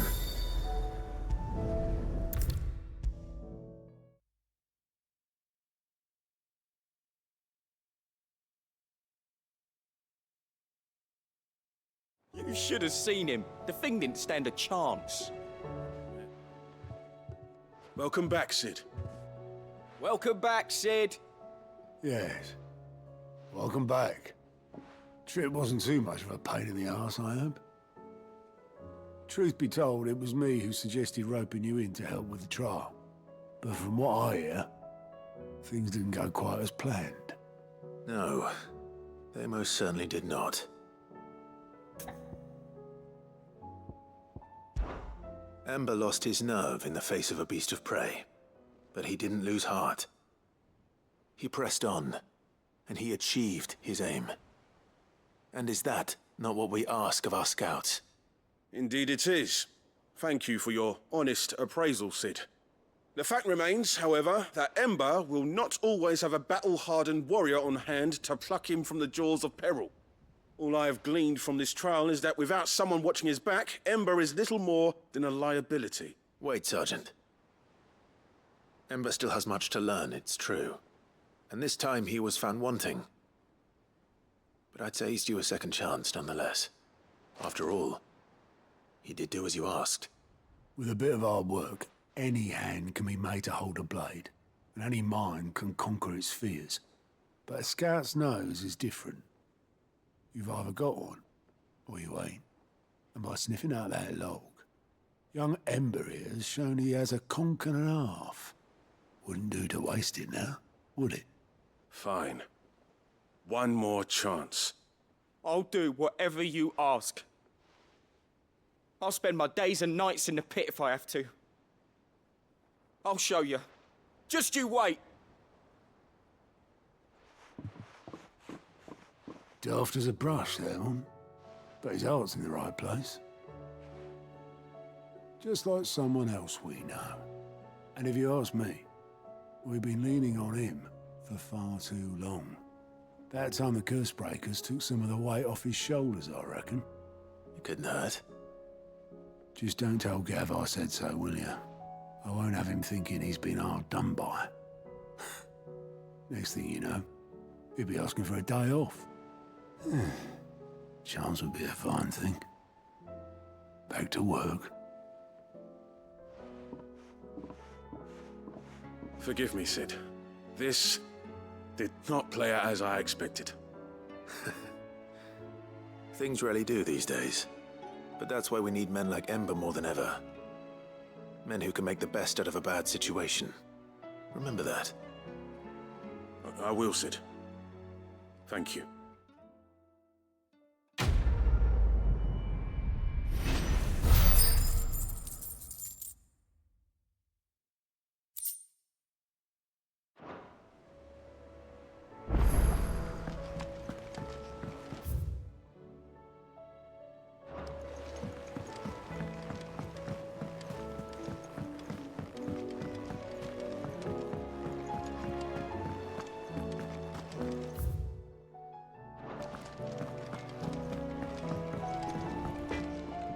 Trouble with your gear, or... What do you want? That it? Fine. First the skies, then the crystal. What next? The advocate herself.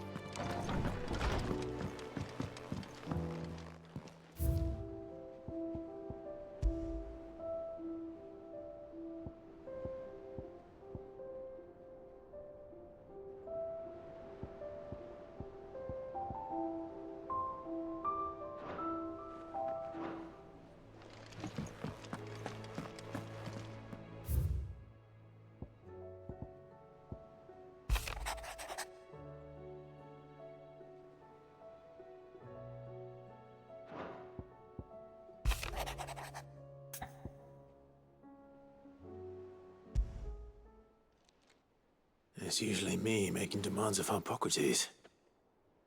I wonder what this is about.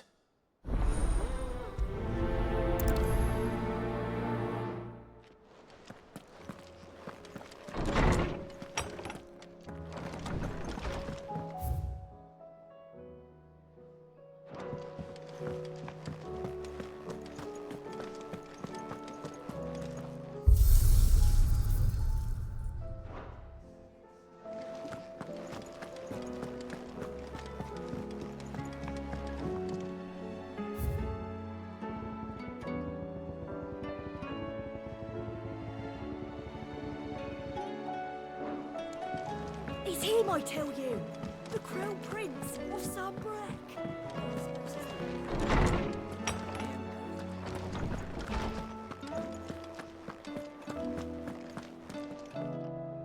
Lawsman Hippocrates. I received your note. Ah, yes. I expect you're wondering what this is all about. You spoke of making amends with Dion, but I can't imagine what for. Then I should begin by telling you that I was once his tutor. This was some years ago, of course, before I joined Sid in his hideaway.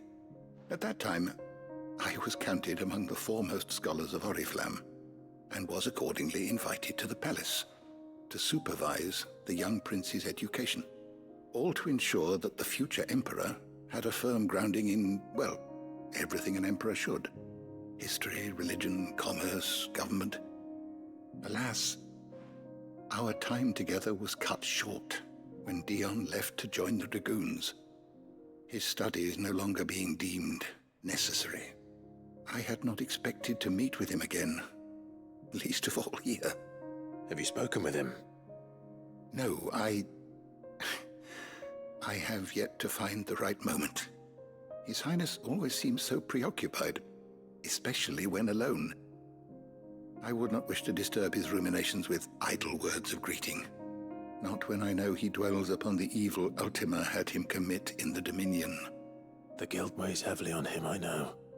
But as you say, that was Ultima's doing. Surely you can't blame yourself. When I first met him, it was not guilt, but his people's expectations that weighed heavily upon him. And I did nothing to ease that burden. He bore it alone, until the day he could not bear it any longer. It is one of my greatest regrets that I only ever offered him my wisdom, when what he truly needed was friendship. The blame for Dion's transgressions lies not only on his shoulders, but on mine. I see.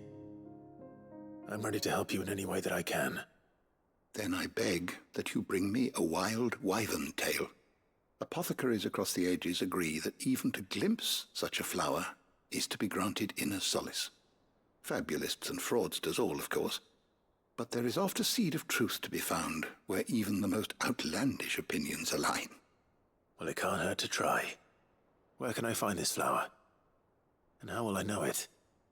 You have seen cultivated wyvern tails before, I trust. The lily-white blossoms from whose roots the poisonous ink for the brand is distilled. Well, those which grow in the wild differ only in their purple hue.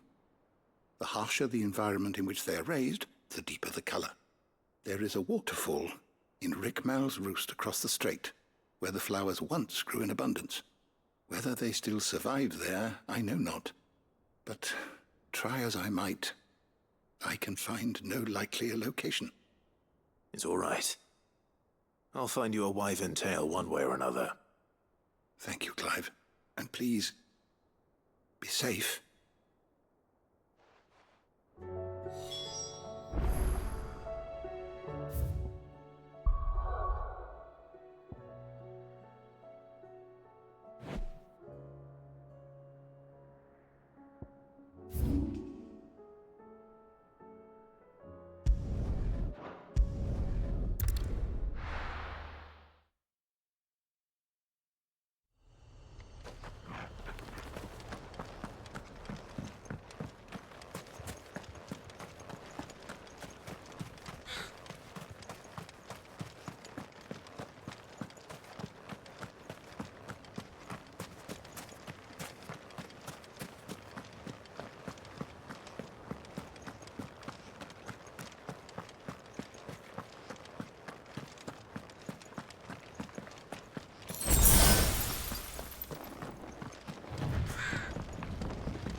Seems this place has been flooded twice over.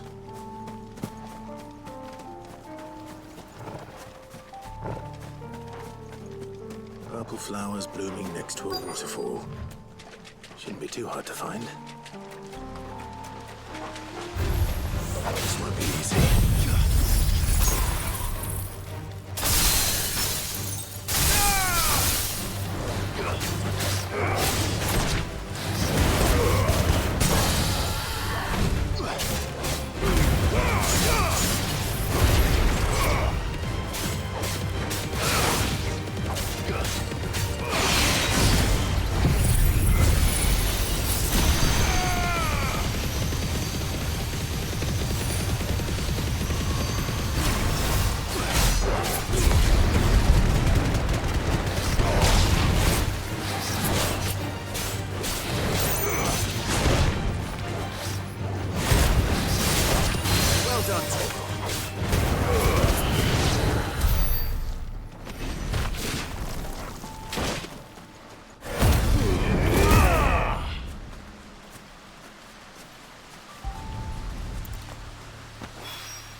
Big enough for a bunch, I suppose.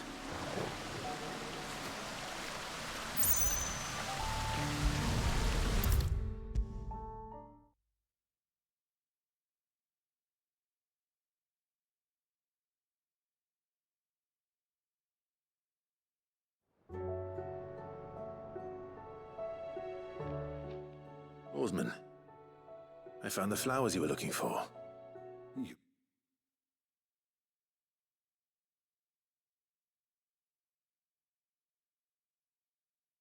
did? I think I did.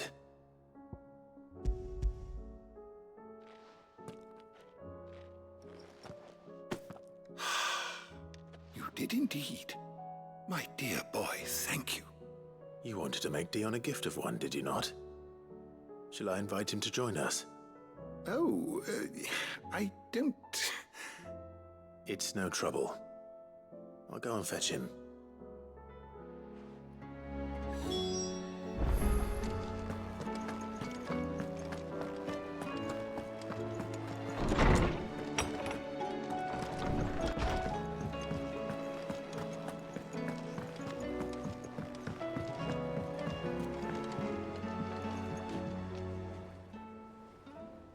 Your Highness, would you do me the honor of accompanying me?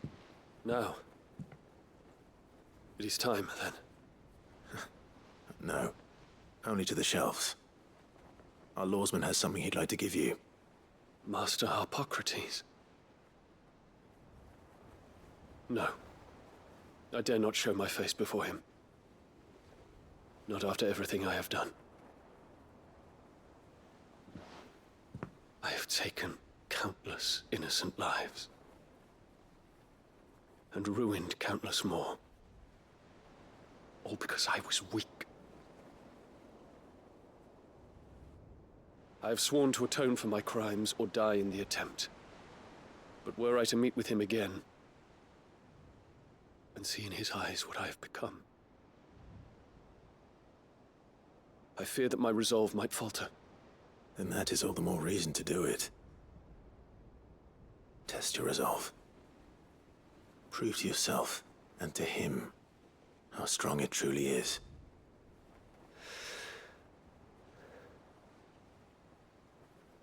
You are right. I must, at the very least, offer him my gratitude. Very well, then. Take me to him. Follow me.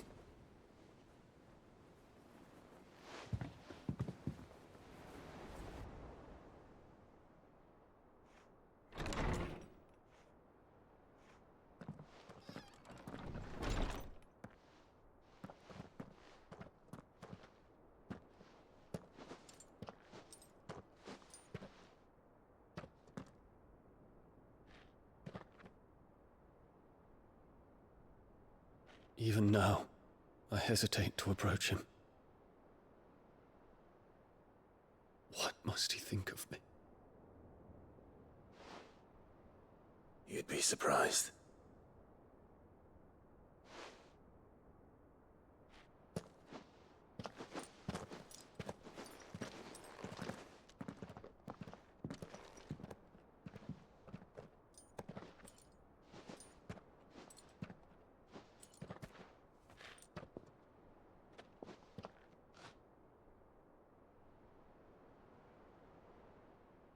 Master Harpocrates, pray, accept my apologies for leaving your tutelage before my studies were complete. Your lessons opened my mind to a world quite unlike the one I had imagined from within the gilded confines of the palace.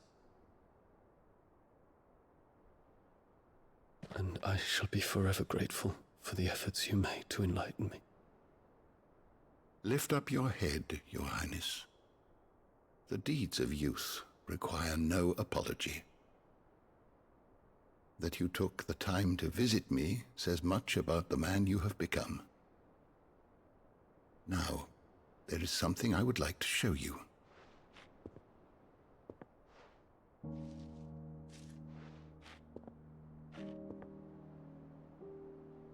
Is that a wyvern tail? The color is unfamiliar to me. Because it is unique to those found in the wild. Something in the harsh environments in which they grow lends them this striking hue. Their roots are indistinguishable from those of their hothouse cousins, but once they bloom, the difference is immediately apparent. In this flower, I see you, Your Highness. Its roots were the roots of a wyvern tail, with all that implies. But they do not define it, just as yours do not define you. I want you to have it, that it might remind you of this truth.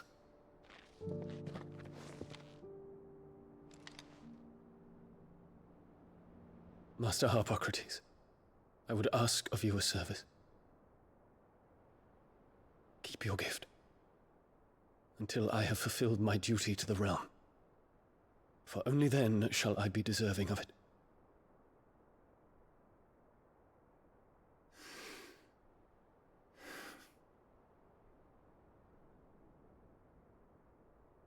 As you wish, Your Highness. I shall await your return.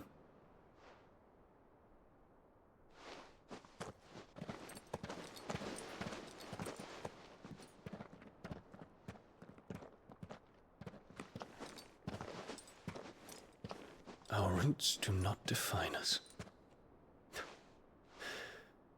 No wonder my stepmother didn't like him. For reuniting me with memories I had thought long lost.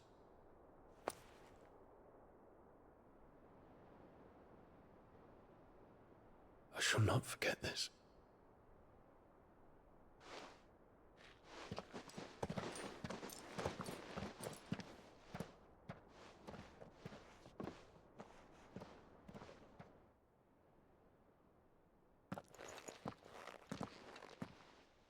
Thank you, Clive.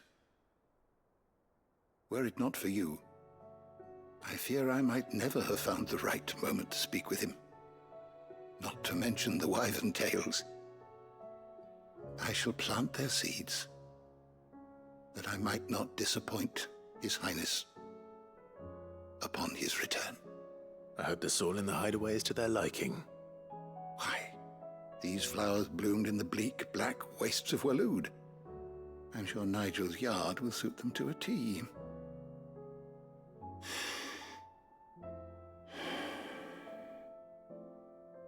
When it comes to expressing one's gratitude, I find that words are seldom sufficient. Here.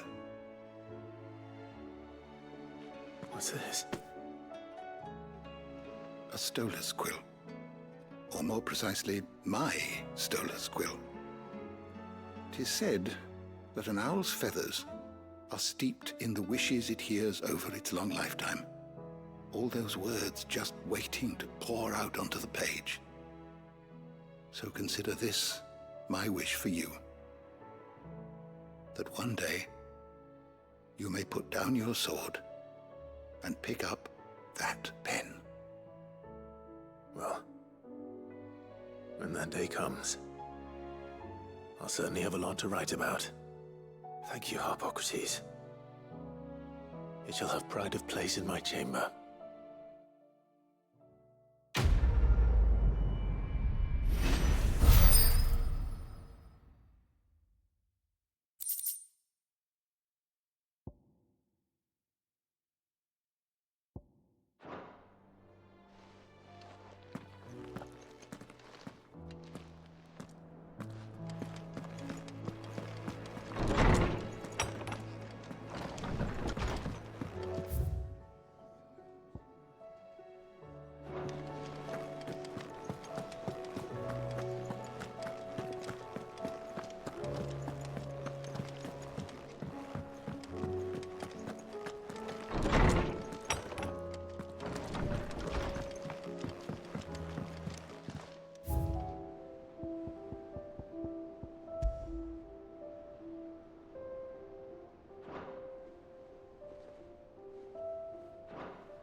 And how might I help the garrison today?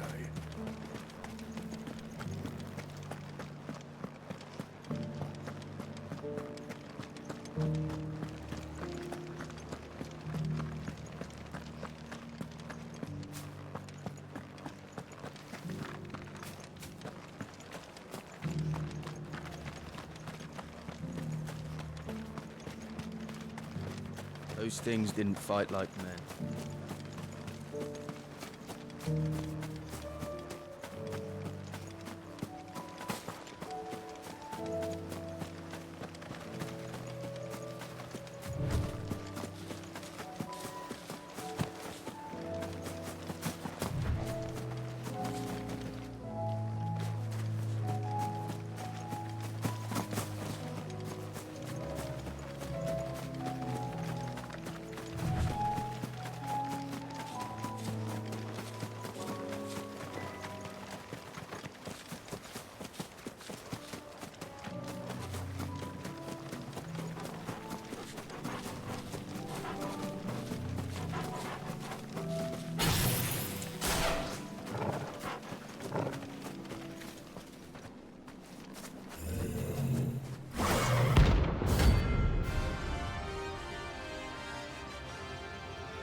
side of these things.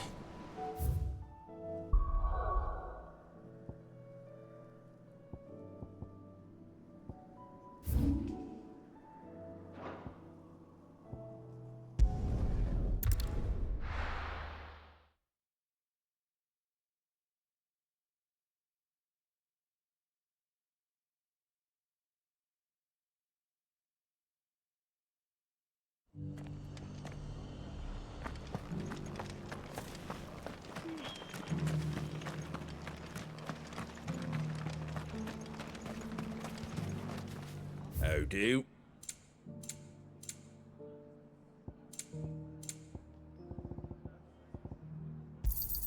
Thanks very much. There you go. Thanks very much. Much obliged.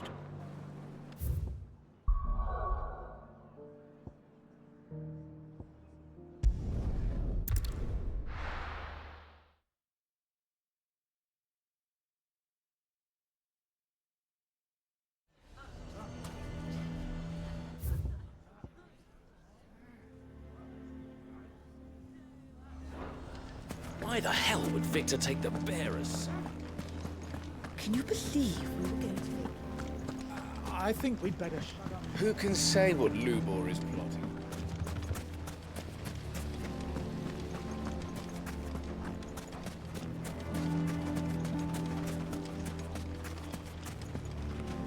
Good day, my lord.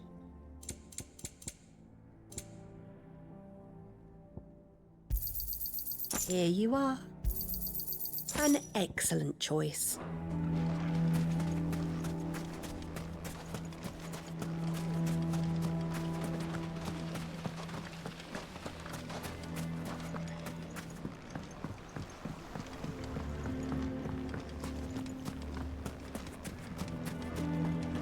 The bastard's been lying to us.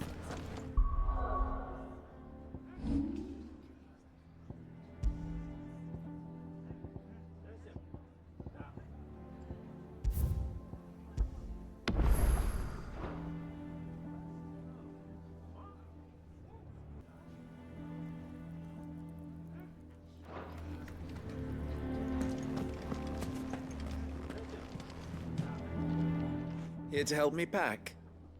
Thanks, but I'll be traveling light. I'm almost finished already, in fact. You're really going to go through with this, then? I am. But before I go, there is one small issue I'd like your assistance with. Well, two, in fact. If it's within my power to help you, I will. It's the children. I refuse to let them share in my disgrace. And if I leave them here, they surely will. Our friendship would see them ostracized forever. But I can't take them with me either. I can think of only one place where they are certain to be safe, and provided for, and loved. The Hideaway.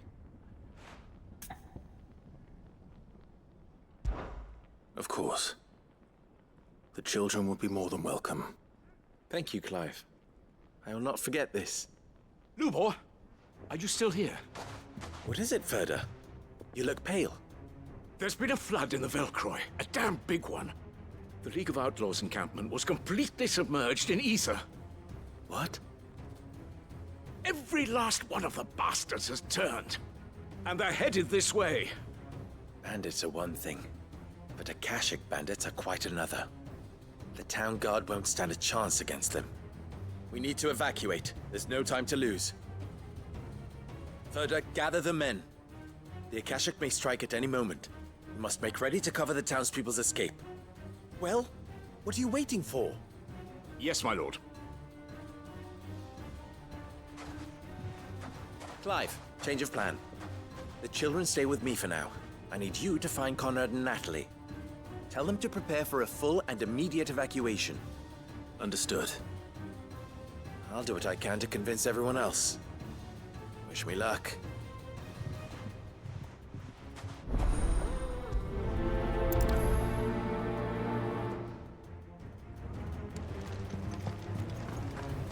What's You have to listen to me. They're coming. Why do they always have to make such a fuss outside?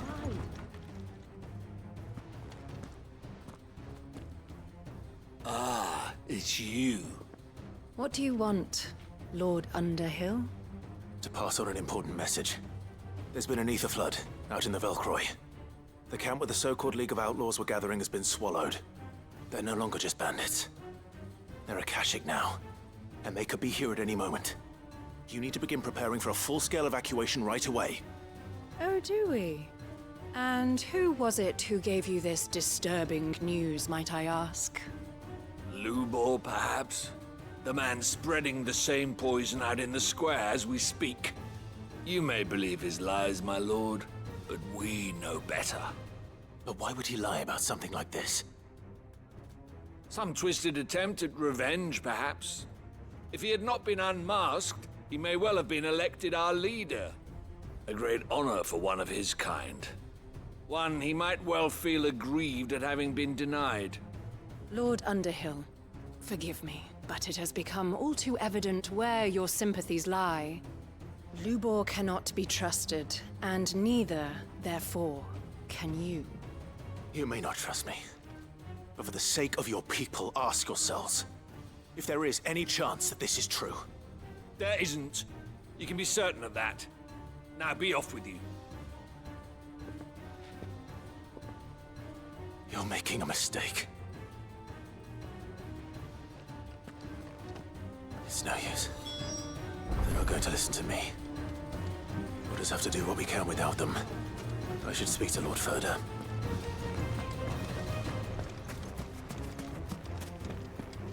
I think we'd better shut up. What's Lubor raving about now?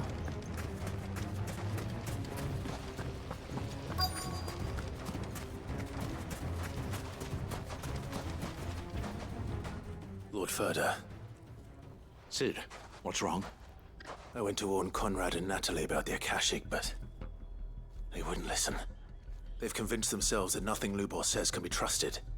The bloody fools. Which means the town guard can't be counted on for support. But I can. If there's anything I can do to help you defend Dalamil, you only have to ask. I appreciate it. Sid! Further! I've been looking for you everywhere. Victor? I thought you'd left. I couldn't abandon a friend in need. And Lubor is in need at this very moment. Come quickly.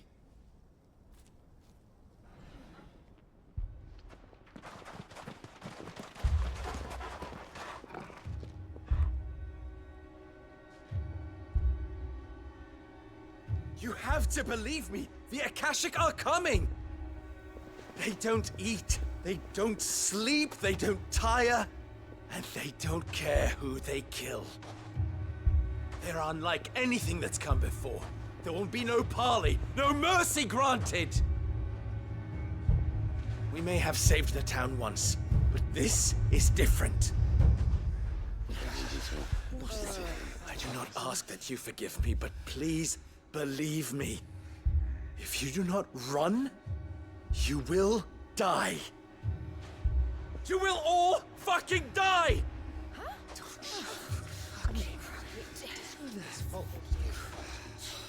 You'd like that, wouldn't you, bearer? Yeah, with us out of the way, your kind will be free to claim Dalamil for yourselves.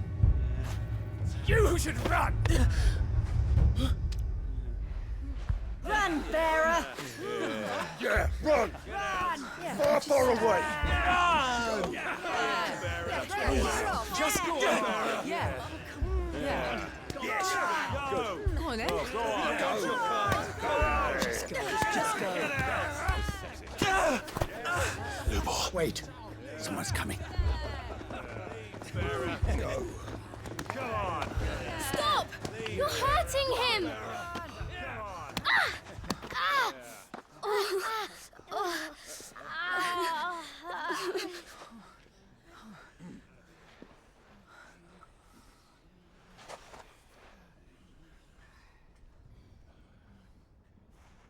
What did Lubor ever do to you?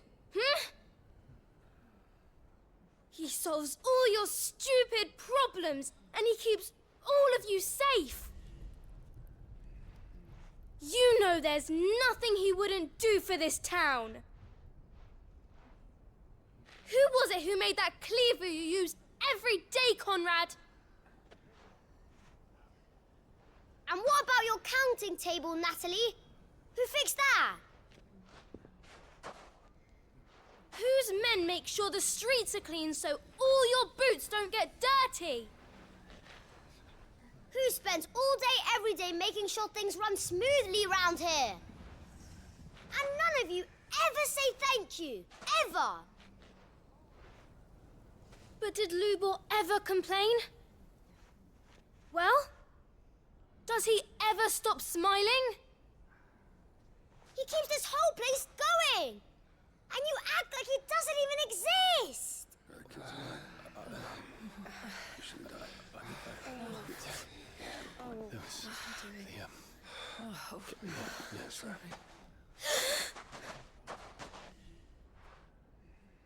Lubor, we've heard enough. Wait! We will not run. The town guard will not abandon the very place it is sworn to protect. And I will not give up for lost the stores that we labored so hard to fill.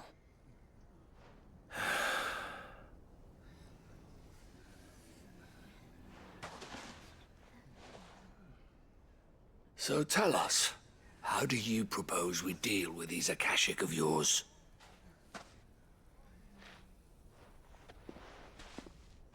We won't run, but we will fight. All right, then.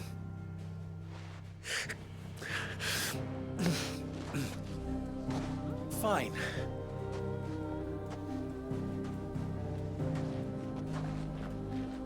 Gather round if you don't want to die.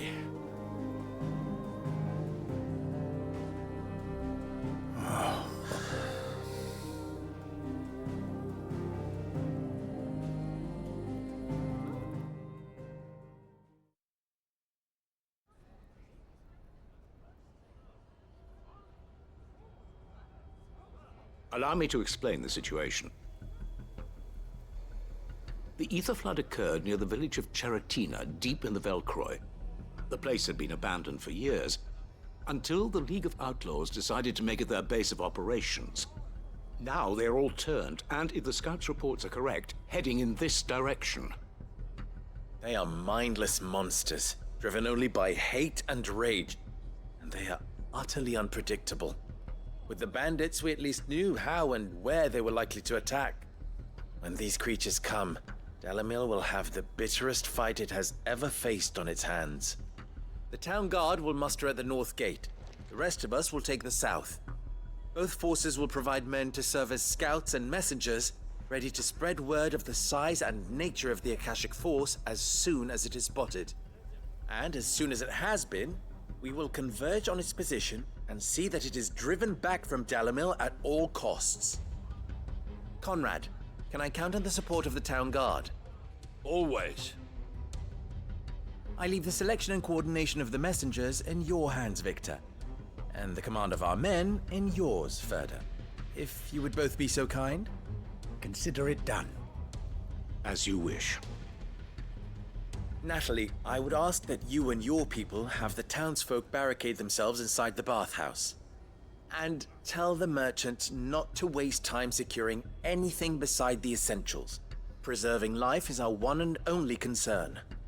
As long as we survive, it doesn't matter what trinkets we might lose. Our riches can be regained. And if anyone doubts that, let it be known that the Briar's Kiss stands ready to cover any losses. Very well. I shall tell them. Where do I fit into this plan? Where else but the most perilous place of all? I would like you to travel to the home of our erstwhile League of Outlaws, Cheratina itself. The main host is most likely still there, and Dalamil will not be safe until it is eradicated, root and branch. A little gardening. How pleasant. I doubt it. I have a feeling these weeds will be particularly stubborn. Luckily, so am I. So you are. All right then, we all know what we have to do. Now it's simply a matter of doing it. For Dalimil.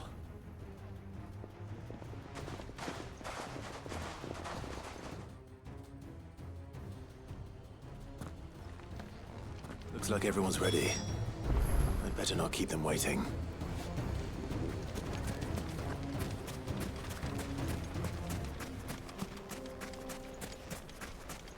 Good. That will keep some of them out. The North Gate. Any man sighting an Akashic is to Be it raise the man, alarm beast, immediately. or Akashic. The messengers will see that our entire force rallies to that position.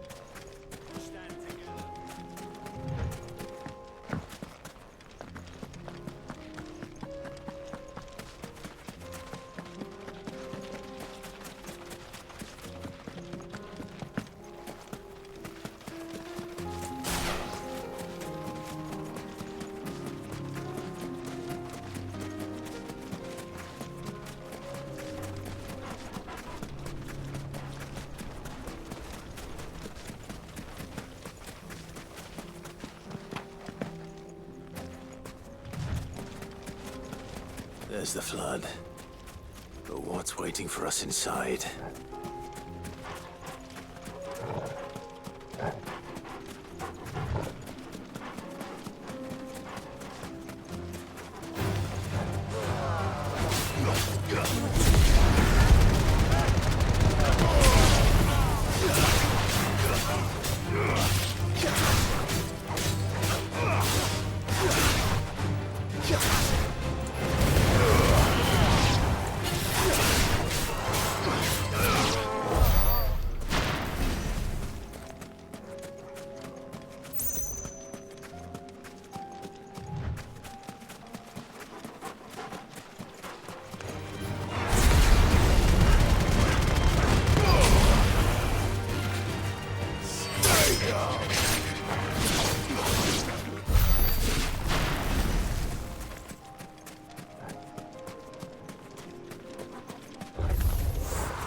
Can't leave a single one alive.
The League is disbanded.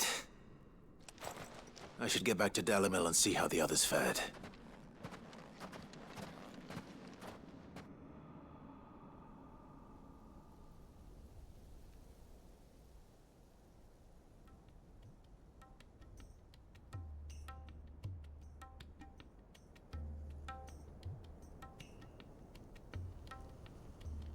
All the Akashic we were able to find have been dealt with. Seems that might be the last of them. Last of them here, perhaps. Lubo, Sir Clive has returned. Clive! What news from Charatina? It's done. Root and branch.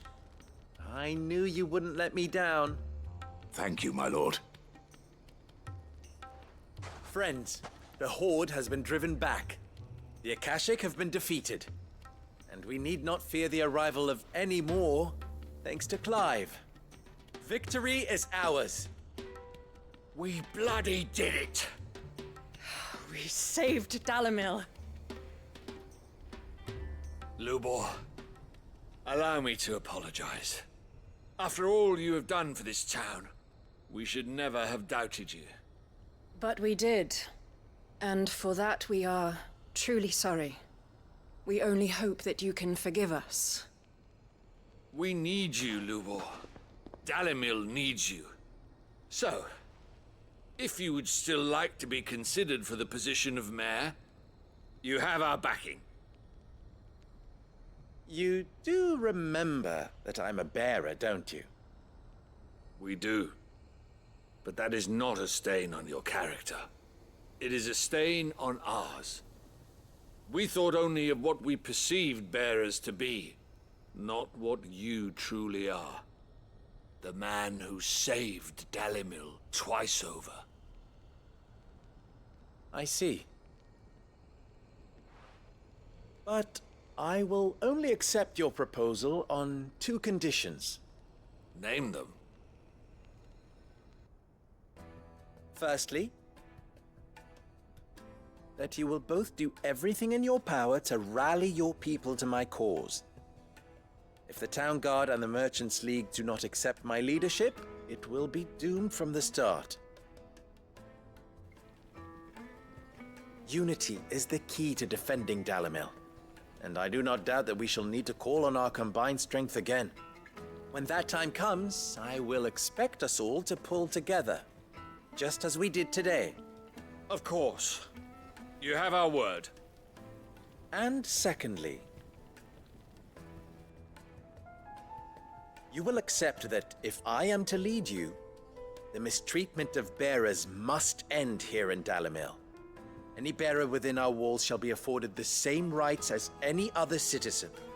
They will not be judged by what they are, but who they are. As we failed to do, and came so close to losing everything. We agree to your conditions. And we have only one in return. That you continue to work for the good of Dalimil, as you always have. Condition accepted. Well then, it seems my mayorship is all but confirmed. Do I get some sort of special hat?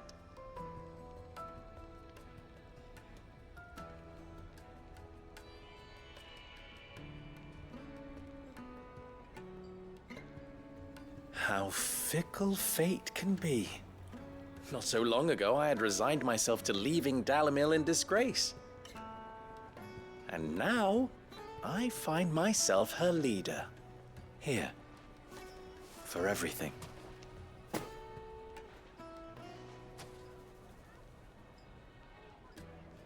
Lubo. About the children.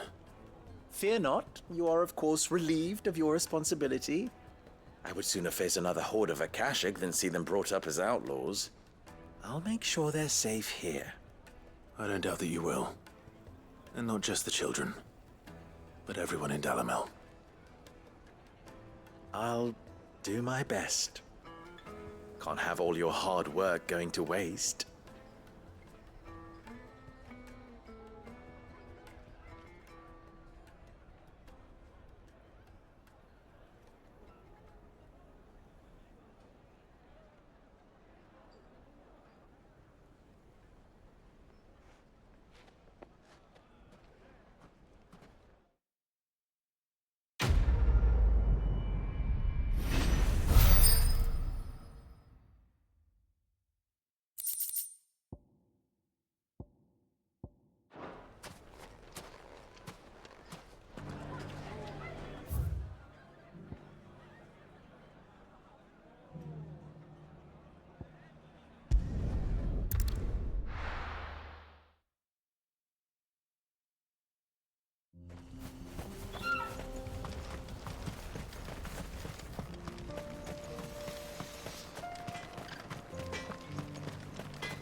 Good day.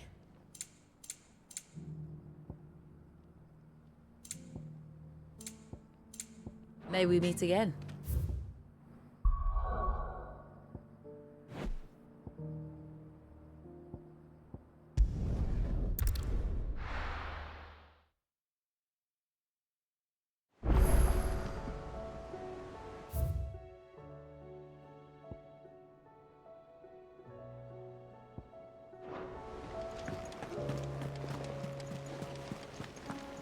There's something about it.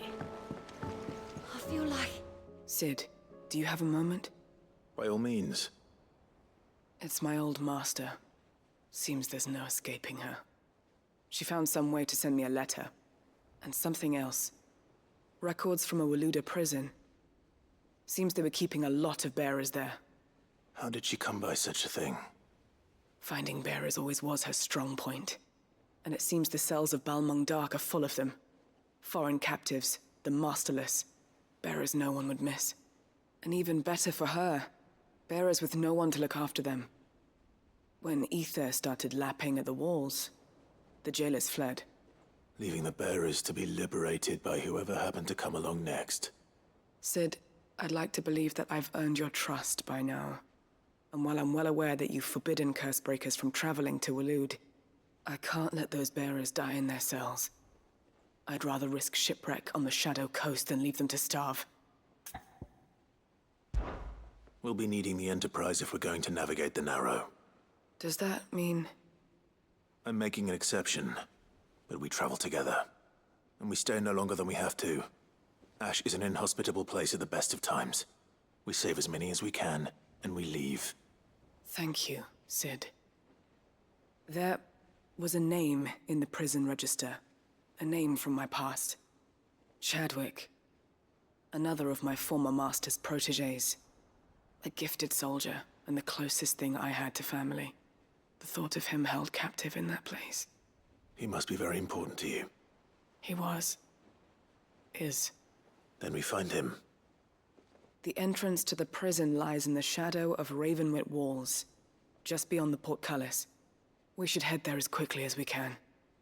I only pray there are still bearers alive to save. As do I, Doris.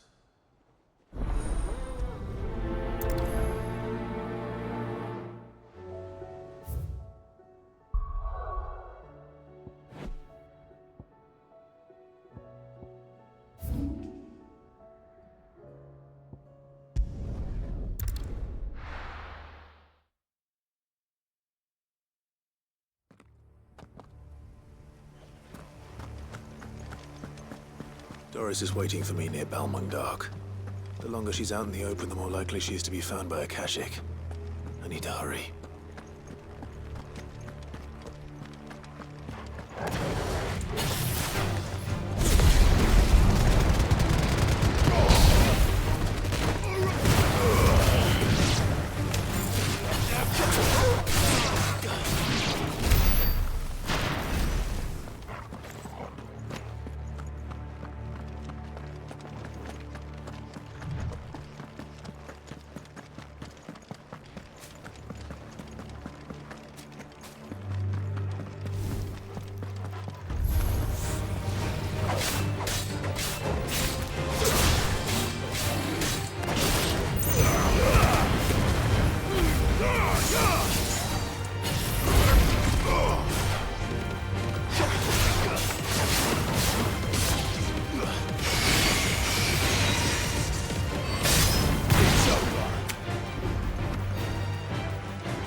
There were no guards, I take it. None manning the gates, no. It's a different story inside, though. The corridors are crawling with Akashic. Most likely guards left behind when the Wardens ran. If Chadwick was being held here, I worry that he may already be. Don't give up hope just yet, but let's move quickly. Let me check the ground floor. The ether's thickest there. Then I'll search the upper level. Good luck, Sid. Stay safe.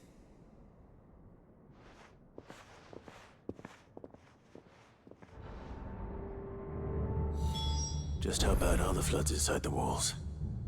Bad enough to turn a bearer? I hope not. We're risking a lot just being here.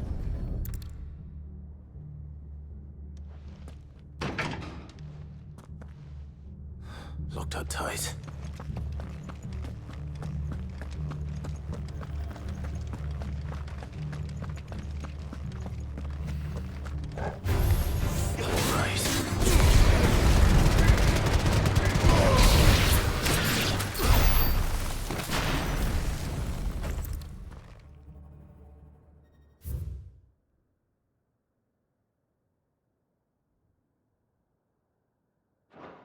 So this place was no ordinary prison.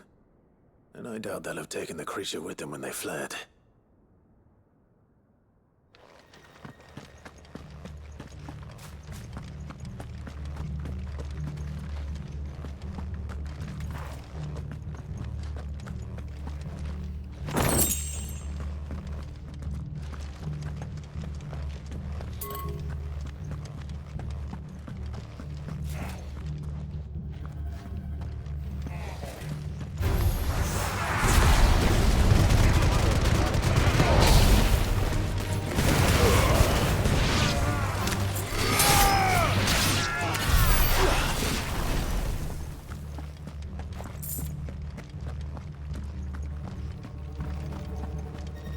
No sign of any bearers yet.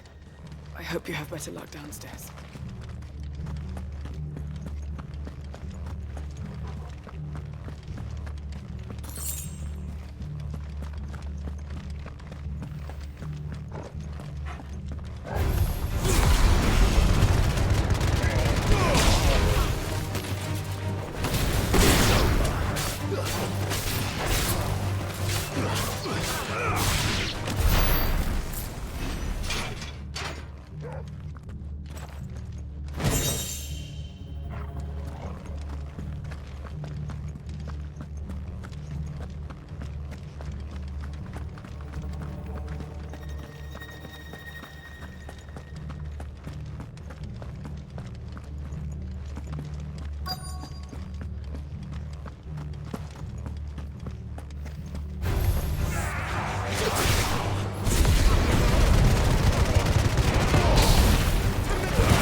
Minimal loss of Waluda lives. And what happens when they run out of bearers? Even the Imperials take better care of their branded than that.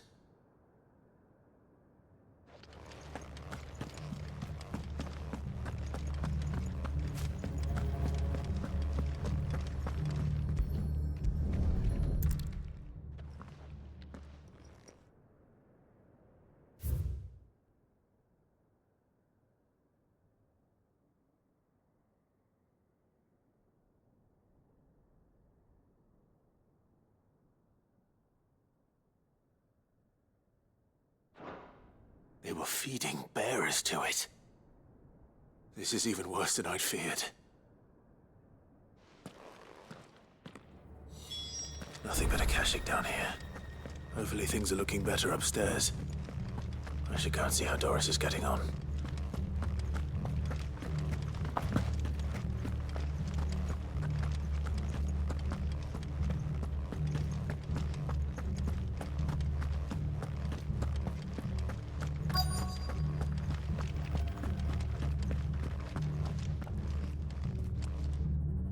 No lock downstairs. But I did find out that this place was more than just a prison. Something far more sinister was happening here. I know. I've been reading some of these documents and... it can't be true, can it? Bearers die every day in service of their masters, but this is so much worse.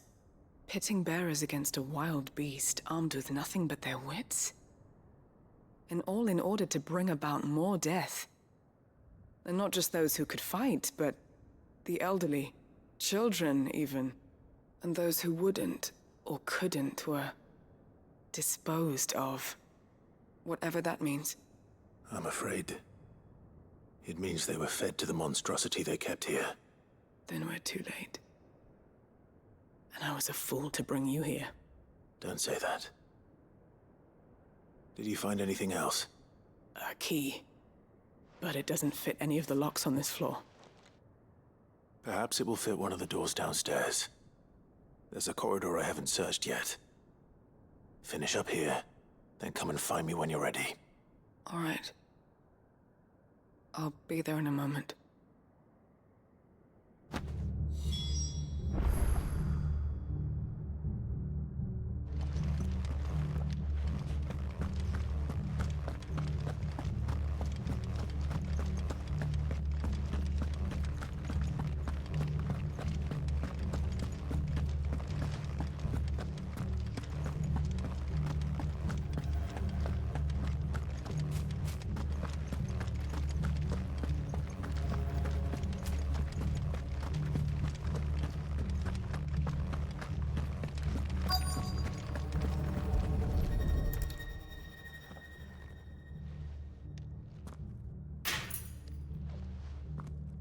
Let's see what we can find down here.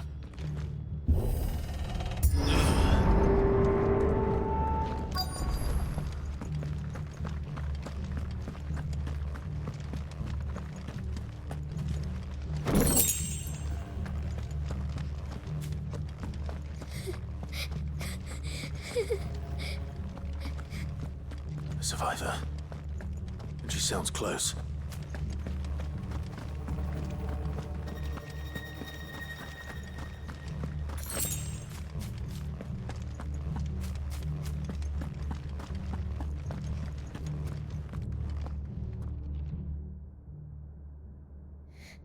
Who are you? There's no need to be afraid. Are you alone? Are there any other survivors? Some of the guards. They're still here. But something's wrong with them. Everyone else was eaten by the monster. Of course there were. Thank the Founder. It was worth our coming. But I'd rather we didn't linger. Are you ready? Ready when you are. You poor thing. You must have been terrified. Did Chadwick send you? What? He fought the monster. Distracted it so I could run away. He must have sent you. He promised to free the others too. Where is he? He opened your cell, didn't he? You wouldn't be here otherwise. Chadwick.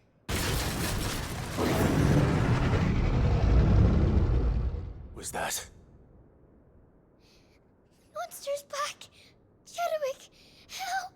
We have to get out of here. Doris, keep the girl safe. All right. You put that bearer-eating bastard in the ground.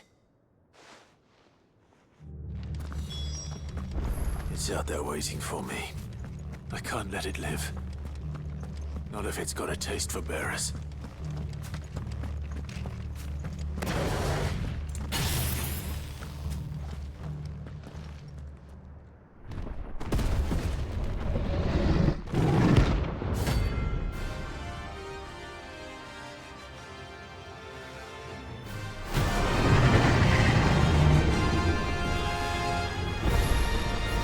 Beast will wreak havoc if it ever leaves the prison. I can't let that happen.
Finally. Sid, are you hurt? I'm fine. I think.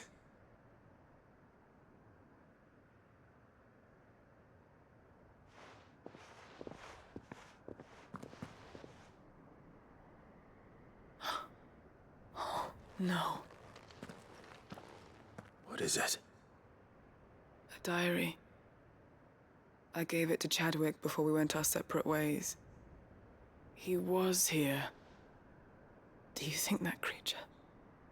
I'm sure he fought bravely to the last. The girl is safe thanks to him. Chadwick. You fool. Come on. We have to get her back to the Hideaway. We don't want his sacrifice to have been in vain. No. Of course not. I'll see that she's looked after from now on. It's the least I can do.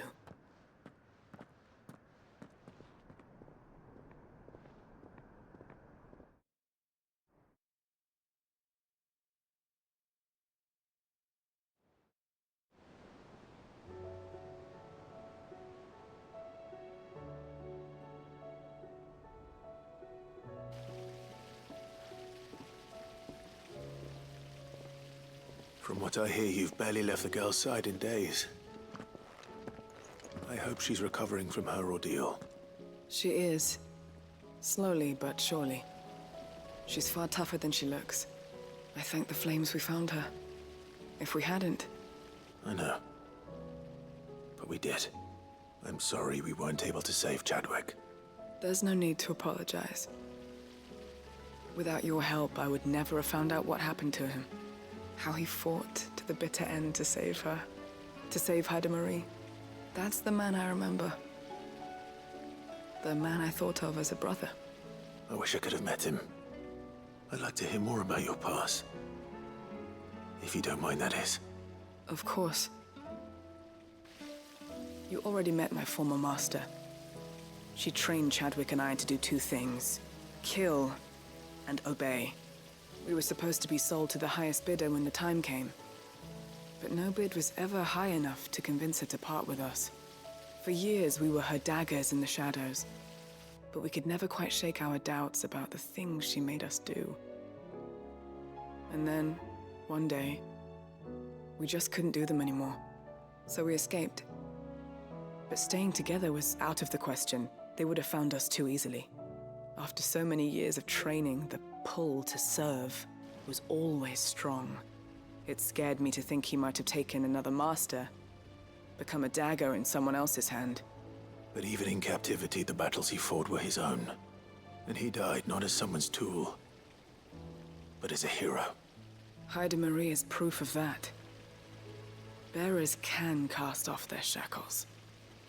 And the Cursebreakers will show them how.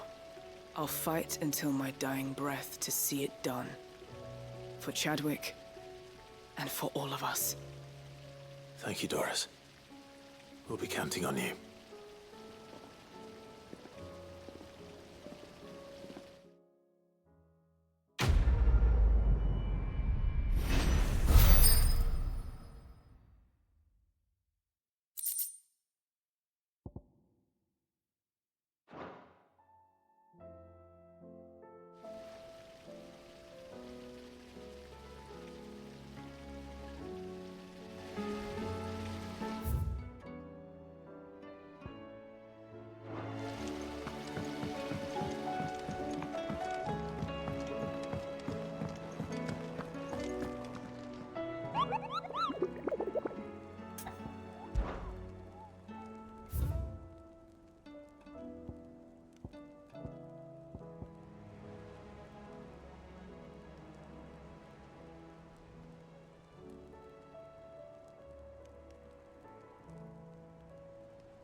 do you think happened to Miss Mid?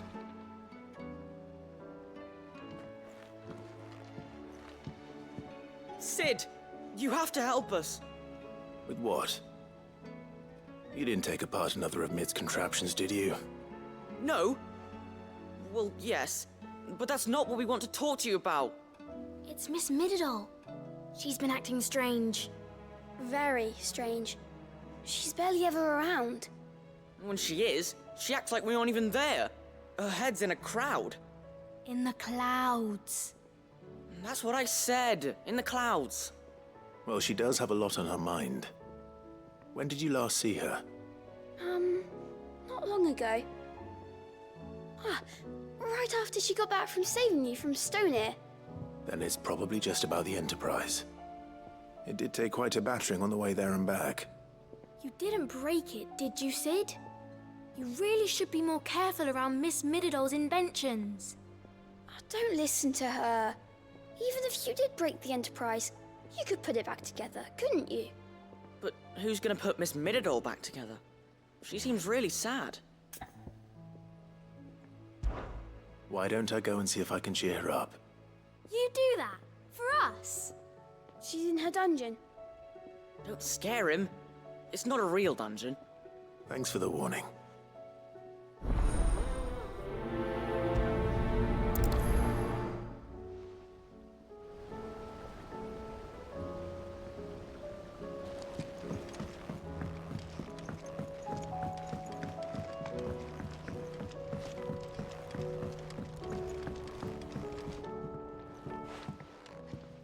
Mid, if you have a... That's it! I knew it! The answer was right here under my arse all along! If this doesn't steer to the skies, nothing will.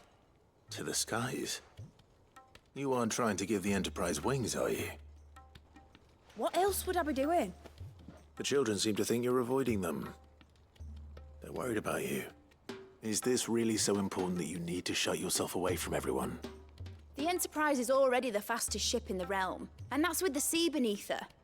But what if she weren't bound to the waves? What if she weren't bound to anything at all? It's not fair. The gods get the skies all to themselves, so I'm gonna do something about it. The Fallen had their chance, but they relied too much on magic. And see where that got them? But not me. I've discovered how to do it without. Well, almost. First, I need to make a prototype. And is that a one-woman job? Are you volunteering? I'll have you know the Enterprise is my baby.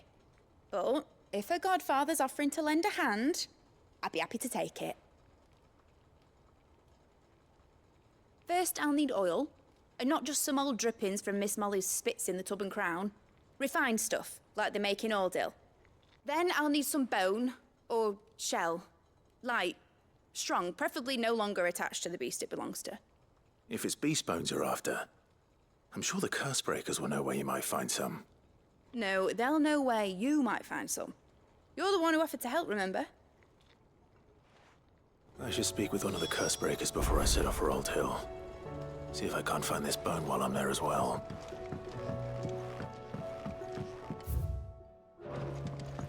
Has Mididol mentioned a new project yet? Not exactly.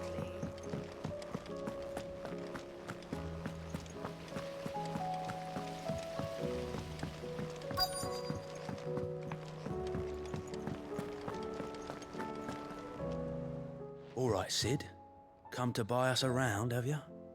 Only if you earn it. Mid needs a piece of light but durable bone for her next project. You've encountered your share of beasts on your travels across the realm. Any ideas? Most bones are the same. Whack 'em hard enough and they'll break. If it's durability you're looking for, shell will serve you better. You know what an adamantus is? I do. And I know to give them a wide berth. Will any old adamantus do? Well, with shells, the older the harder. There's a rumour of an ancient adamantus down in Karava, near Old Bidza. Or what's left of the village anyway. But don't expect to make quick work of the bastard. There's a reason it's lived as long as it has. I'll keep that in mind. Thank you.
are again.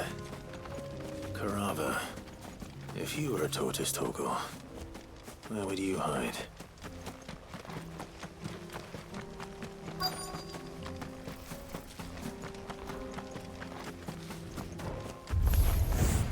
It looks like we found him.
If Mid needs another, she can come and get it herself.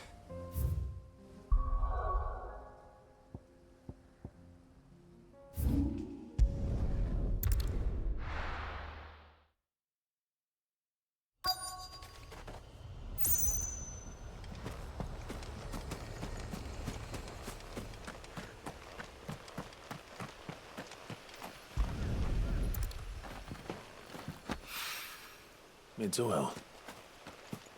After what happened here, it's a miracle there was any left at all.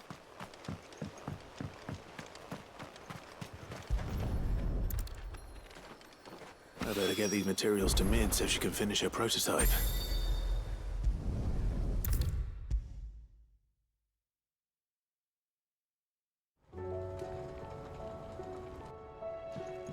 Mid, tell me this is all you need.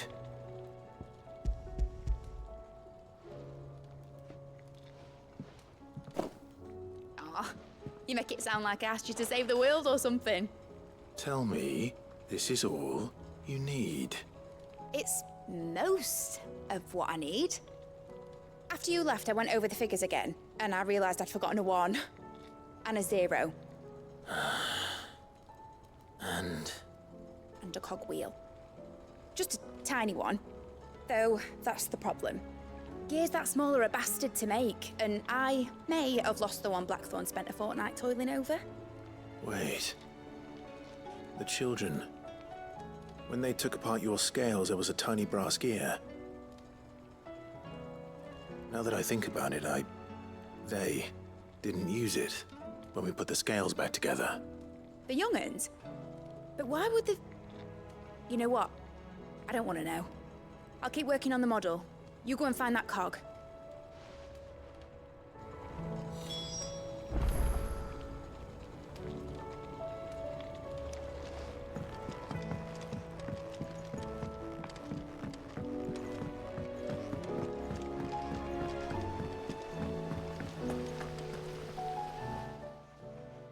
Sid!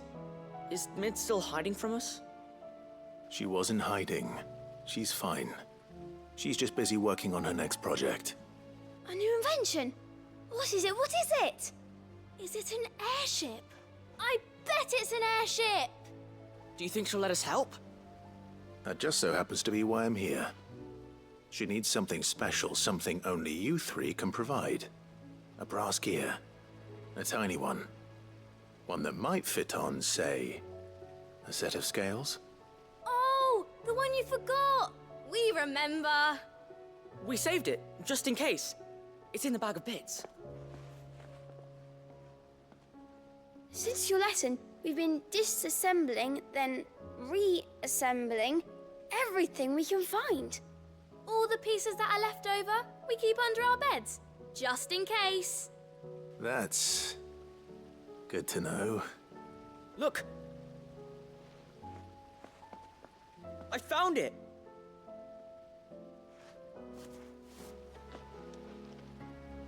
Is that all? Just the gear? We have more parts if Mid needs them. That's all for now. But I'll let Mid know about your hoard. Just in case. Thanks, Sid.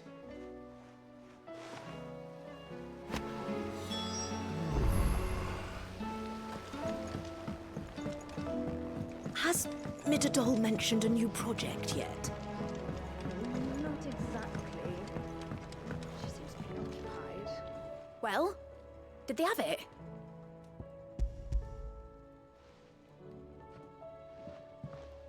They did. And they kept it somewhere nice and safe. Will it work? Will it work? He's perfect! You're a genius, Clive. What exactly are you going to use it for? Only the most important job of all. The wings aren't going to move on their own. But with the right cog in the right place... well, you just wait and see.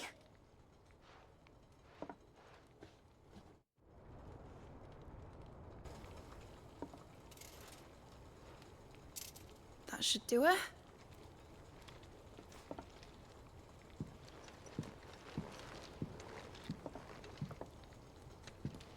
Here goes nothing.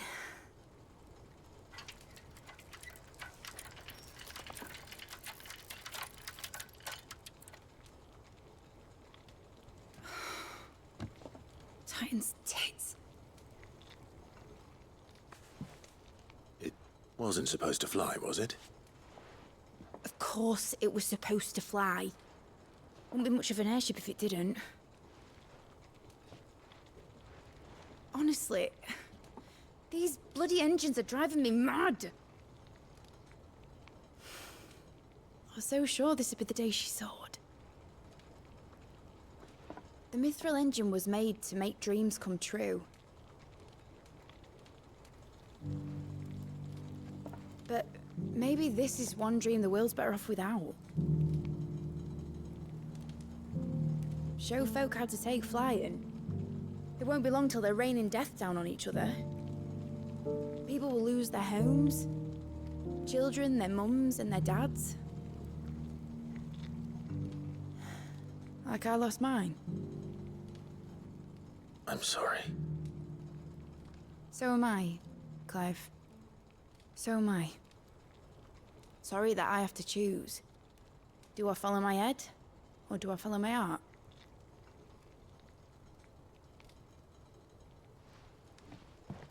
Good question.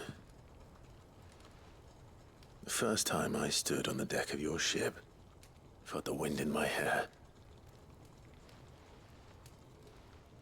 It was like I was flying. But imagine how it would feel to actually do it. My dad always said there were two ways of living life. Chasing a dream or shuffling to your grave. And he were right. Right about a lot of things. Not that I like to admit it. People need dreams to chase. Especially in a world like this.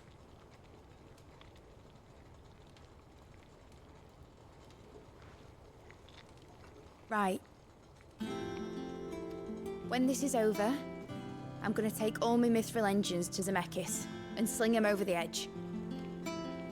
I won't have my dream end up turning into someone else's nightmare.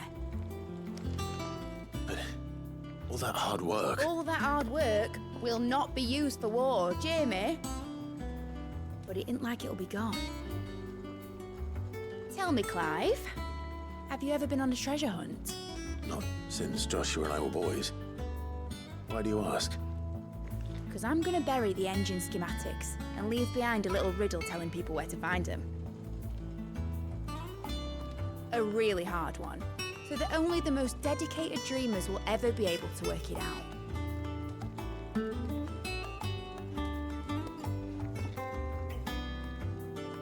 Ooh, I can picture it now. Some daft general squinting at the words with a gormless expression on his mug. Like that one, yeah. Right.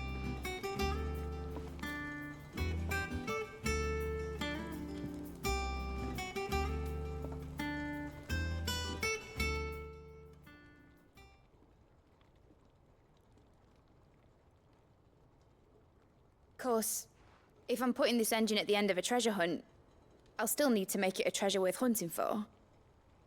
Won't be much of a prize if it couldn't even make a toy boat fly after all. My dad always said, dream big.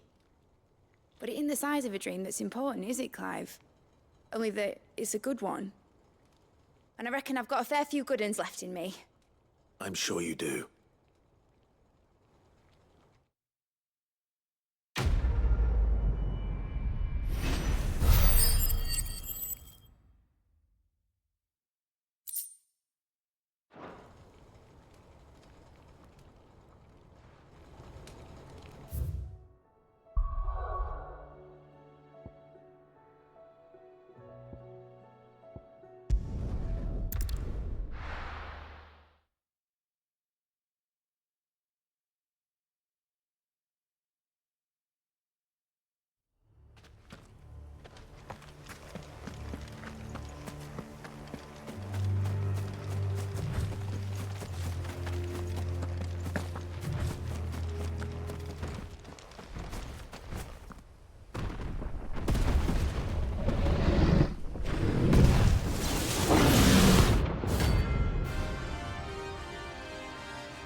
No match for you, eh, Torgal?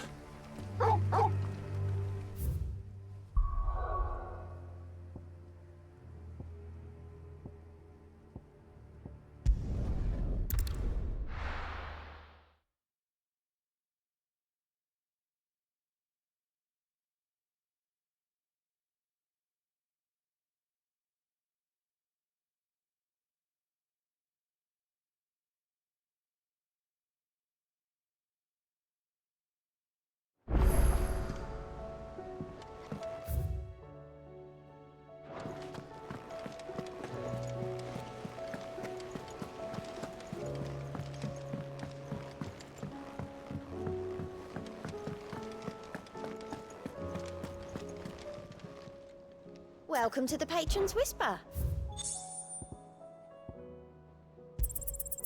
All yours. Best of luck out there, Sid.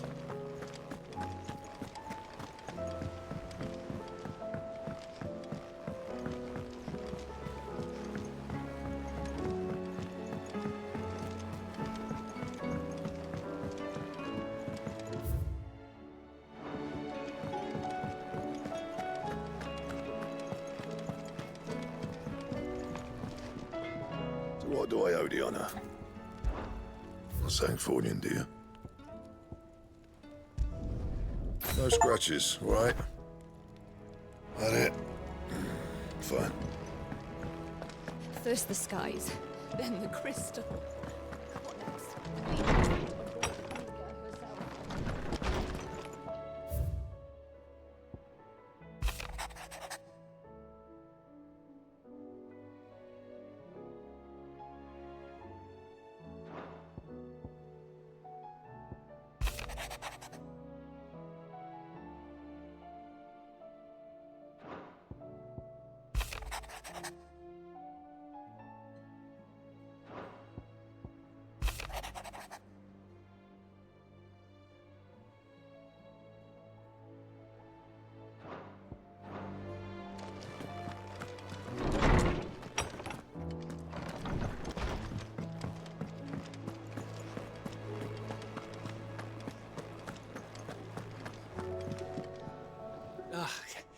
You all right?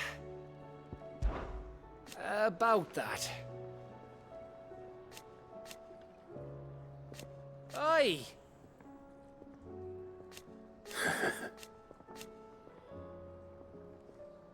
Let's see.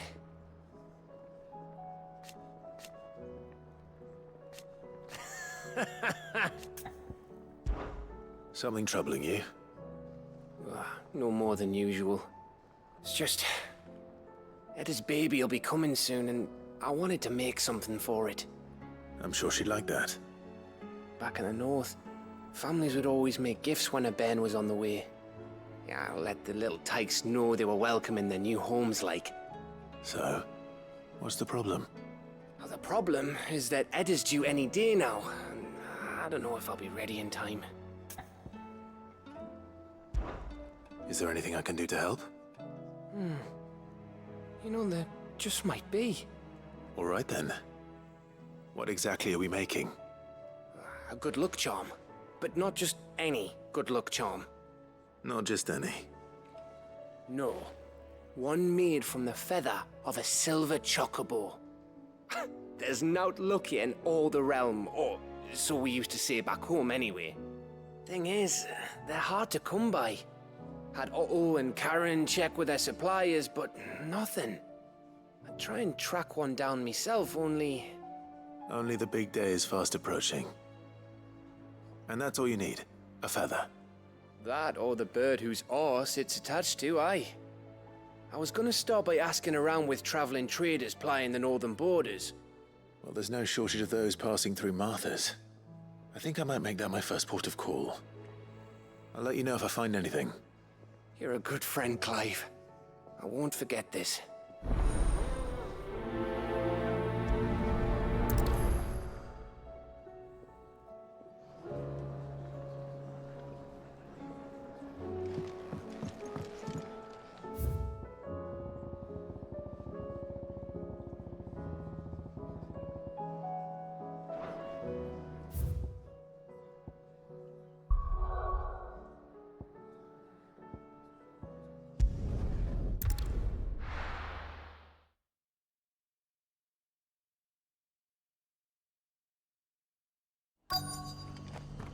Let's hope one of the merchants here has what Gav needs. Excuse me. I'm looking for something. Oh, well, then I'm your man. A silver chocobo feather. Oh, or maybe not. Though you're not the first to mention the bird around here. There was a man stopped by the rest not long ago claiming he was attacked by a silver chocobo near some gutted hovel not far from Eastpool. Most took him for a braggart and a liar, but who knows? Perhaps there was some truth to his tale. We'll see. Thank you.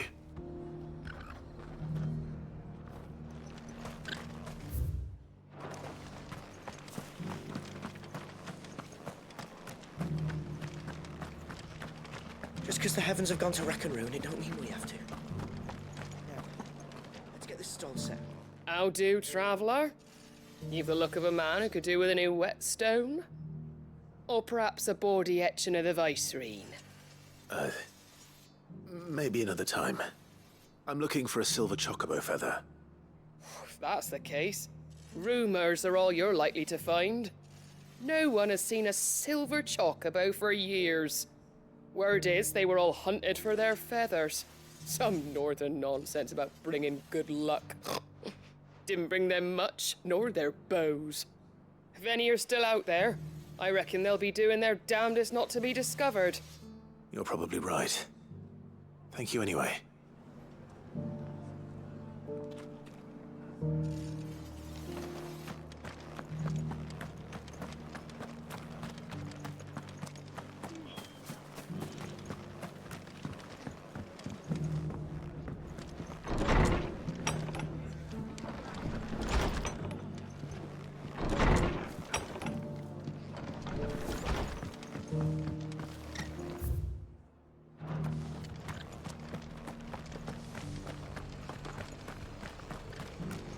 Look, Daddy.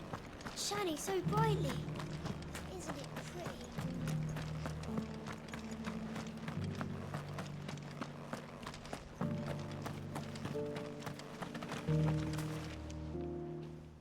Can I help you with something?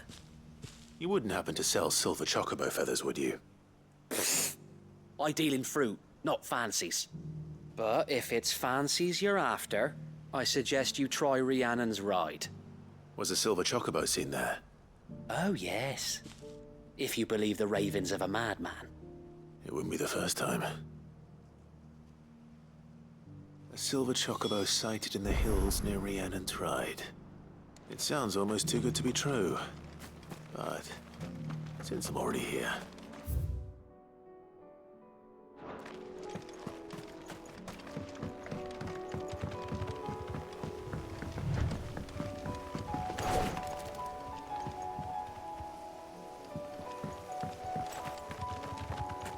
Can hardly make out a bloomin' thing.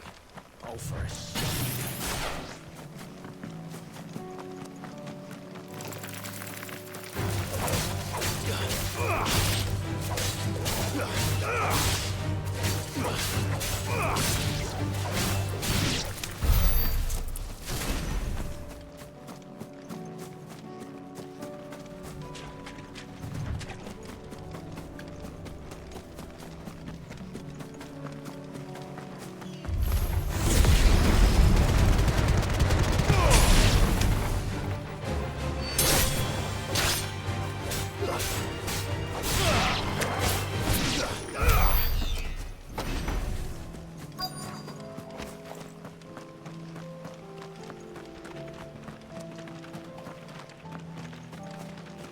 Tracks. They're not left by bandits for a change.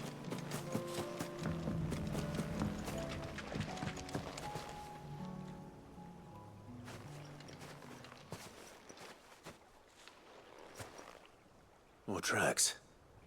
And these look fresh. The chocobo was here. And recently.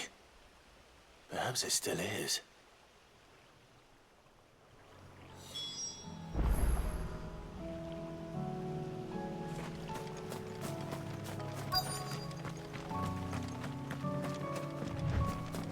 I don't hear anything.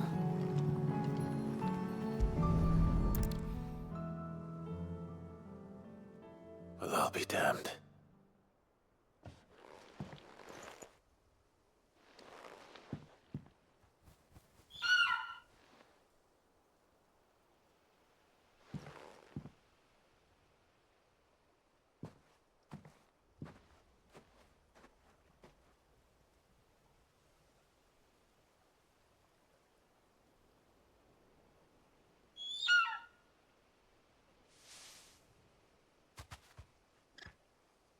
It's all right. I'm not going to hurt you. Just borrowing a feather for my friend.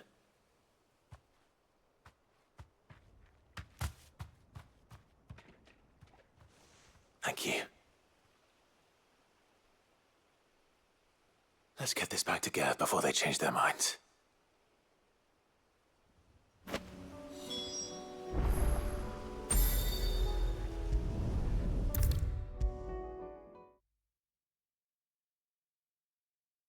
It was no trouble at all.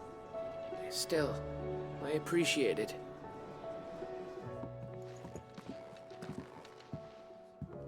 Clive, you're back.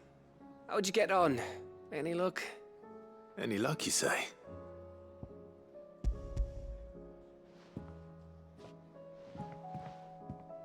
Crystal's crack. Is this what I think it is?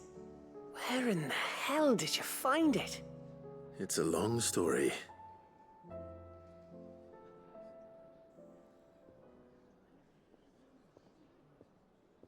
Right there on the road to Eastpool. Who'd have thought it? Everything up there's been abandoned for years. The empty cabin made for the perfect shelter. Though I fear my presence may have forced the poor creatures to look elsewhere. Don't blame yourself, Clive. The Blight's right on Eastpool's doorstep. They'd have had to move on before long, even if you hadn't have turned up. They'll find a new home. Trust me. After all, that's what us endangered animals do. Anyway, what matters is, you managed to nick us one of their quills before they could run off. And now all that's left is to fix it to the carving. I didn't know you could carve. Reckon there's a lot you don't know about me. Like the fact I'm as good with a whittling knife as I am with a sword. And that bone Ember gave me's a dream to work with. What did you say it was from again? An Avis? But it weren't your Avis, Sid. I slew one of my own at last. So all those long nights in the pit finally bore fruit. I'm proud of you, Ember. Don't speak too soon. I ain't done my trial yet. There we go.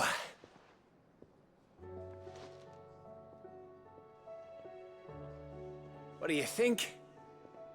I think if you ever hang up your scouting cap, you'll be able to make an honest living. Oh, will I? I should go and see if Ed is awake. Give it my best. You can give it to yourself. Come on.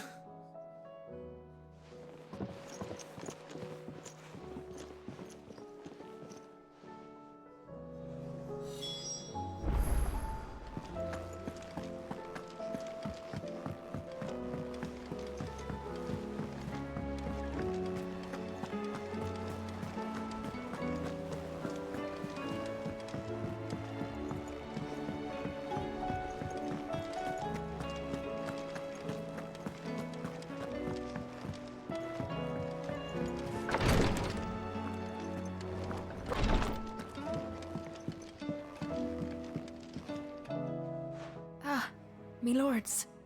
How are you feeling? Well, thank you. Is something wrong? Wrong? No, nothing like that. What it is... Go on, please.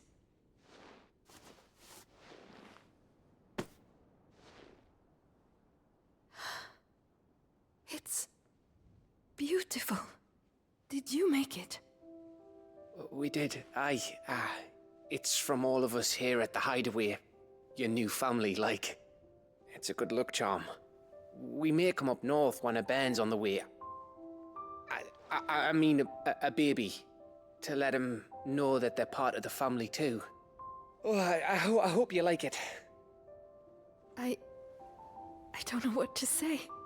I thank you, my lords, for everything. If there's anything you need, just let us know. I will.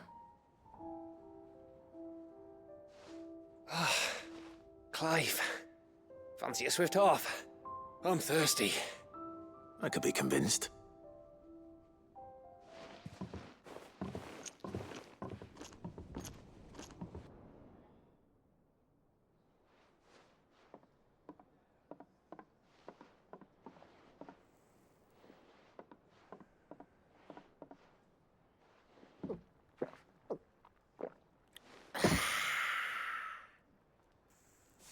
Don't you think you've had enough? No, we're celebrating. I'm gonna be a father. I think Edda might have something to say about that. You know what I mean. Bit of light in these dark times.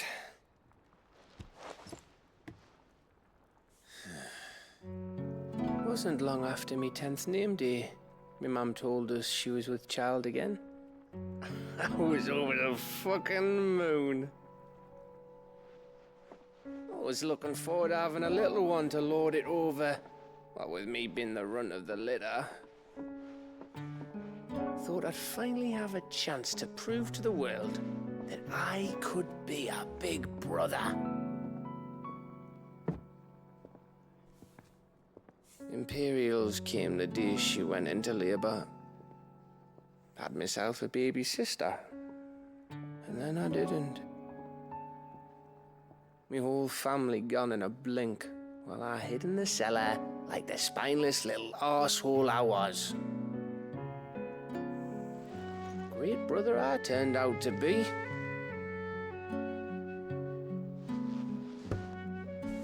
I'll never be a leader. And I'll never be a hero. I'm just a daft little dog who comes running when his master calls. I'll never be like you, or Sid, or Jill, or even Torgal.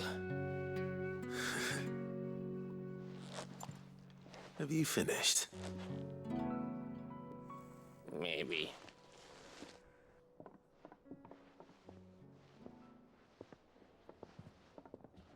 Do you know why you're our best scout? Yeah.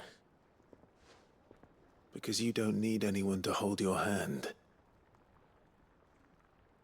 Without your resourcefulness, your courage, your determination, I don't know where we'd be. Maybe hanging off a cliff like, That was only the once. Exactly. You learned from it. And here you are after Founder knows how many missions, stronger for everyone. And let's not forget Rosalith. Who was it who freed me from the dungeon? Who was it who ran to Jill's rescue? That would be me. Because you're our brother, Gav. My brother.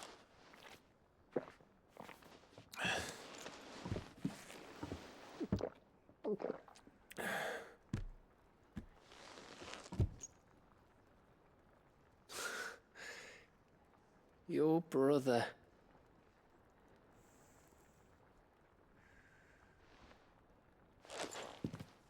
Which means that when the time comes, I get your room. And your sword.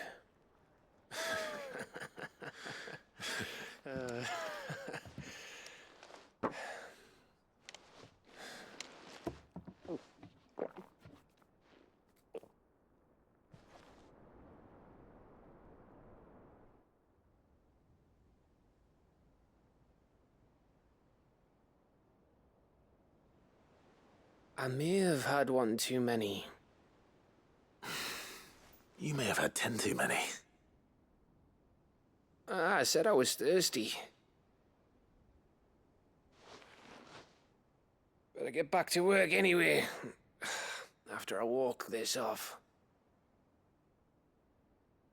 Clive? What is it? Thanks for, you know. I know.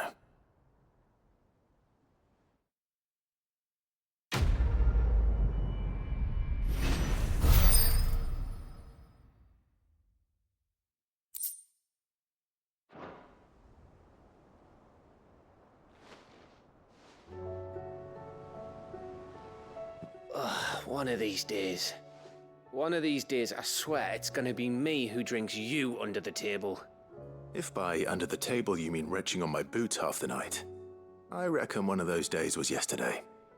Ha ha, you think you're so funny. But just wait till we crack open the bottle I left in your chambers. That stuff's strong enough to burn the horns off a behemoth. Sounds like I'll be needing some new boots.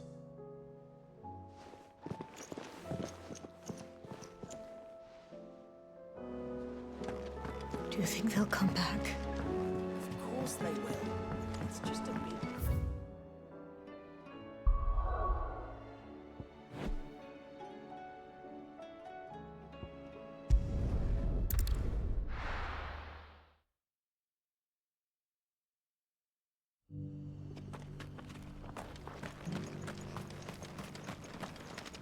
Here, take a look at my wares.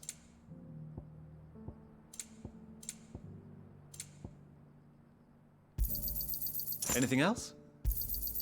Of course. It's a deal. Ah, not bad. Got anything else for me? It's a deal. Ah, not bad. Go safely.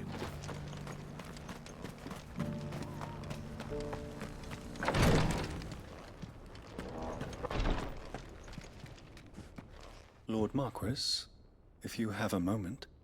What is it, Cyril? One of our brethren lately journeyed across the strait in order to pursue a new avenue of inquiry in our ongoing investigation. He sent an owl some while ago, but we have heard naught from him since. Was he surveying another fallen ruin? No. The object of his study was a savior cult that has arisen in Ash in recent years. We believe it may have some connection to the Circle of Malleus, an ancient religion that worshipped Ultima as its god. By gaining an understanding of this new faith, we hoped to learn more of the Circle's original beliefs. And so you sent one of your brothers to Ash, a continent teeming with orcs and Akashic. Fully cognizant of the risks, yes. I entrusted the mission to one of the most able of our order, the Third Chair, a master of the arts of combat and survival both. Though he has been silent for some days now, I have thus far refrained from sending any others in search of him, lest they be lost in turn. Yet, it seemed only right to inform you of the situation, given your unique experience of the perils of Ash. For as you so earnestly advised me, it would not do to abandon a man to his fate, when he might yet be saved.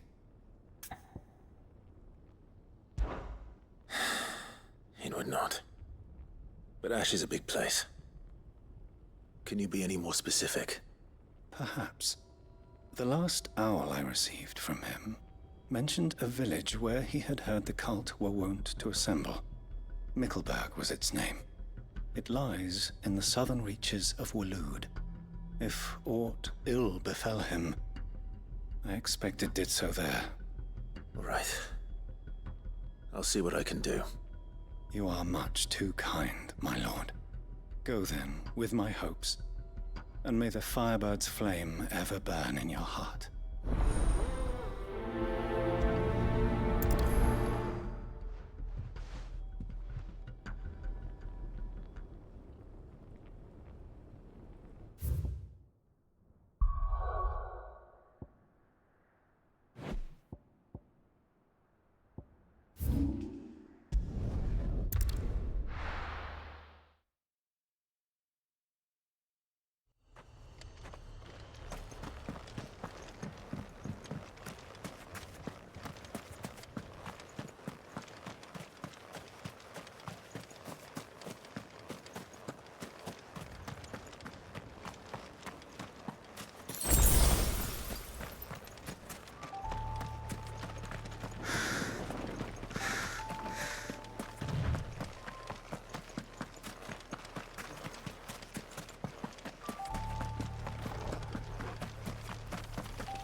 This must be Mickleburg.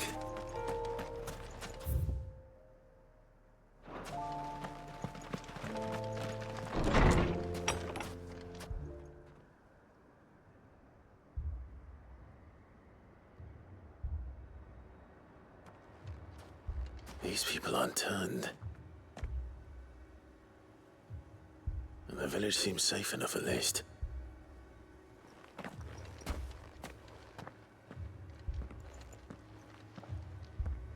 What is going on here? Ah. Did you too heed the call? Heed the call? No, I came here looking for someone. To be honest, I wasn't sure I'd find him here. Let alone all of you. Is that so? What are you doing here? Is this where you live? It is my home. The others, they heeded the call. You keep saying that. What do you mean? They came here to perform the rite, just as King Barnabas instructed. This village is their altar, where they shall cast their shoals upon the gentle waters and give themselves to the Lord. Give themselves? Oh, Lord, cleanse us of our sins. Let us be reborn in your loving arms. Free us from the torment of this mortal realm. They want to be saved. Forgive me, but did another foreigner like me come here? He was probably wearing a cowl. You mean the traveler from Stone? Yes. He's staying at my house, toward the rear of the village. Thank you. If you don't mind, I'll go and greet him. They seek the same salvation Barnabas did. Salvation. At least the third chair is still alive. Let's go and find him.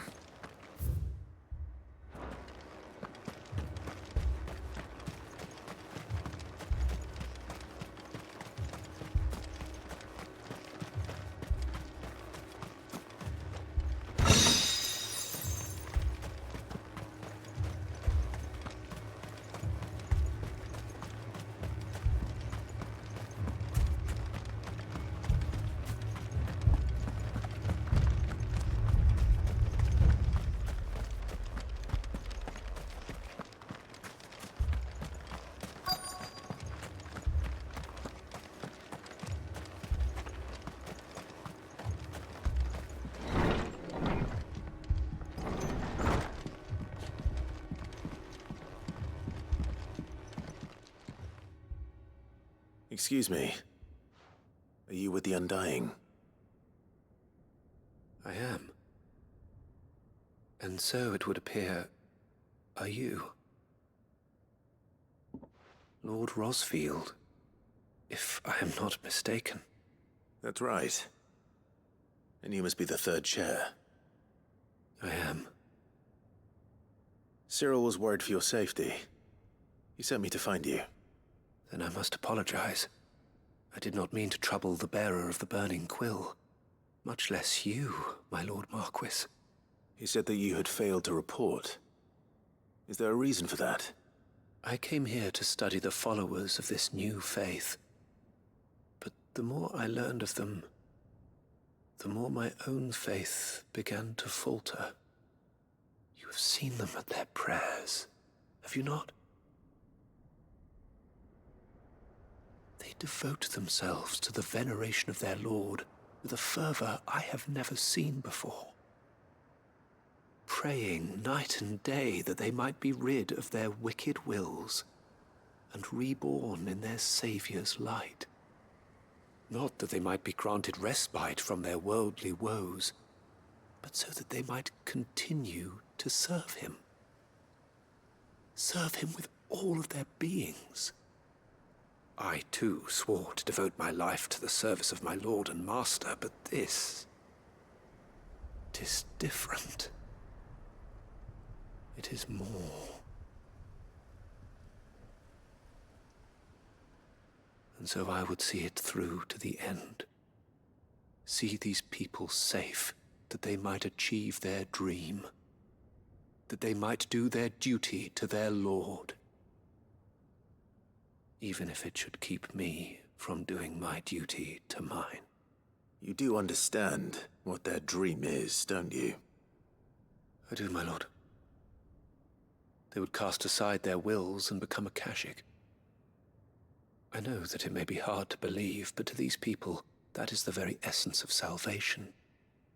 Forgive me, my lord, but I must remain here.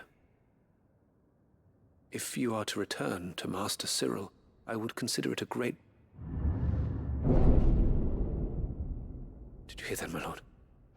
Something is happening. I'll go and find out what. Stay here.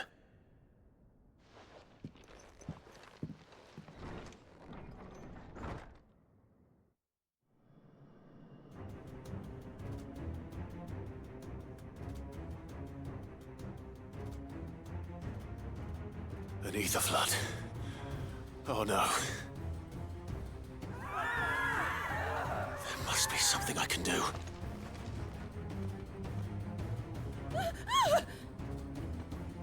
Echoes as well. Found her. Come on. Over here!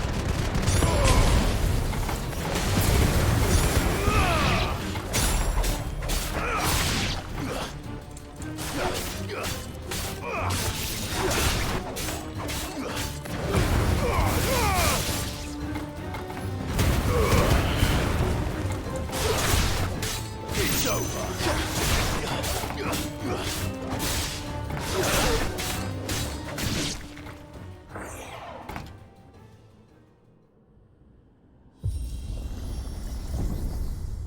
What now?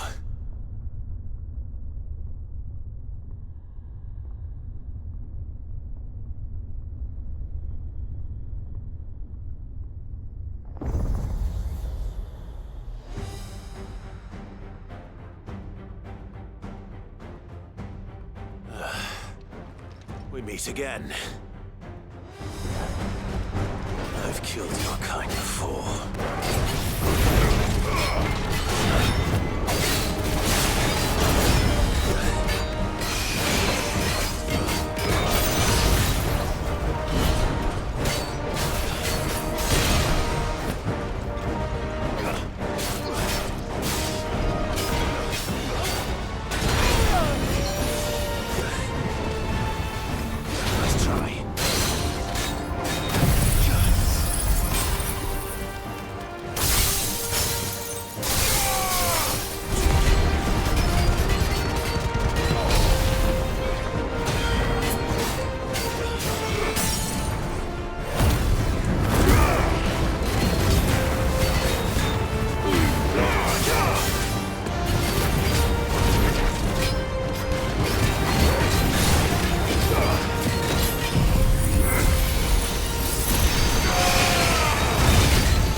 Damn it!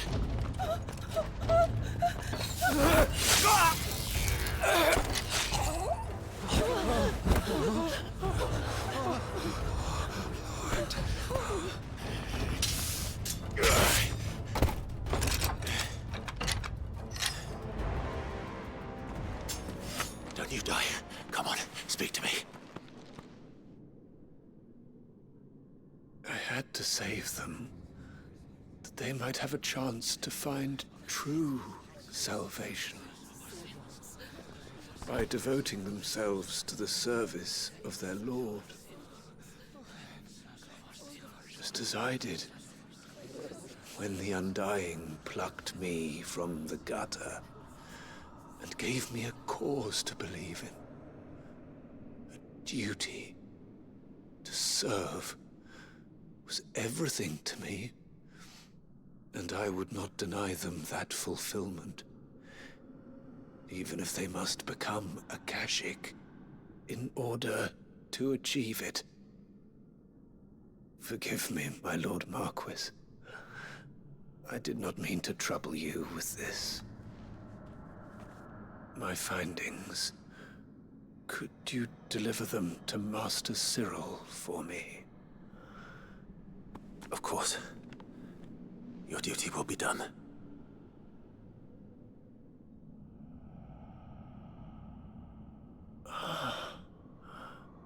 Look, my lord. They are saved.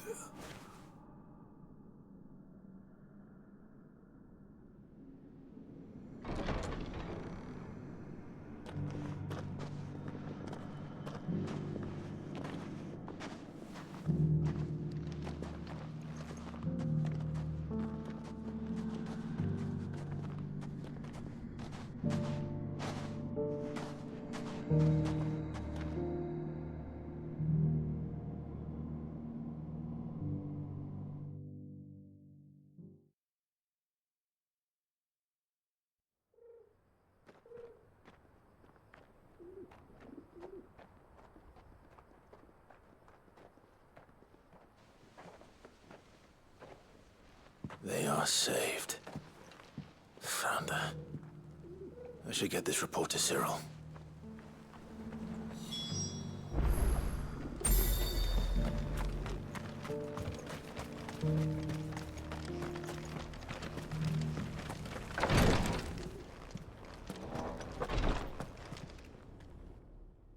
My Lord Marquis, welcome back. I am glad to see you hale and whole. I met with your third chair, Cyril. He bade me deliver his findings to you.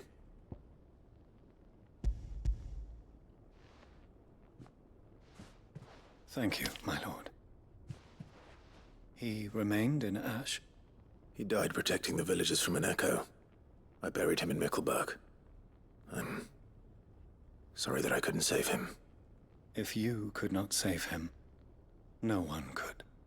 The villagers, they were believers in this savior cult. They prayed to their god that they might be unburdened of their wills. Then an ether flood came, and their wish was granted. Your brother sacrificed himself that they might live, even knowing that that life was death by another name. Then he perished defending liberty. A hero's end. For the right to choose how one dies is no less sacred than the right to choose how one lives. Sid would agree. He wanted to build a world where people could die on their own terms. A noble ambition. To die for one's cause is the most perfect expression of one's faith. It matters not how misguided others might judge one's decision to be. Only that the decision is one's own. We live according to the teachings of our order. We believe in them, we protect them, and yes, we die for them. For better or worse, that is our creed.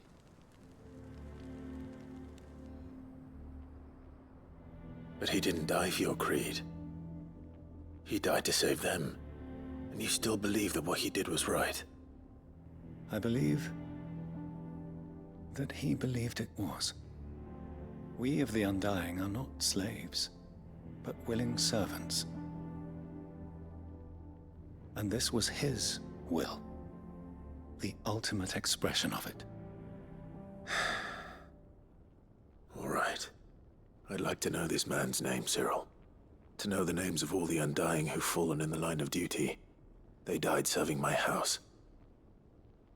It's only right that I remember them. That is my duty. Of course. I shall fetch the Book of Martyrs at once. My lord, it has been, and shall ever be, the greatest honor of my life to serve House Rosfield.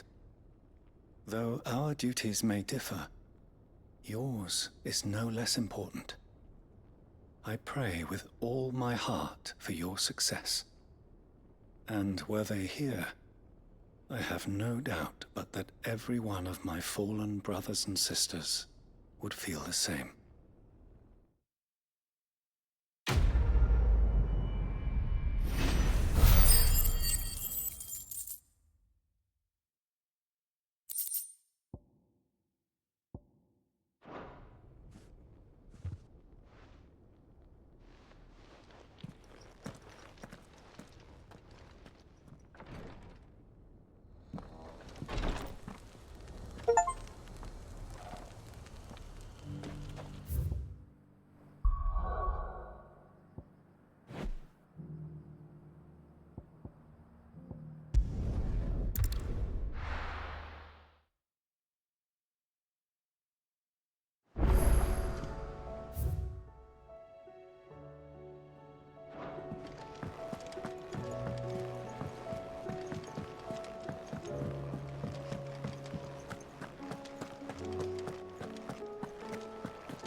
Clive. This is it then, brother. Indeed. You're wrong.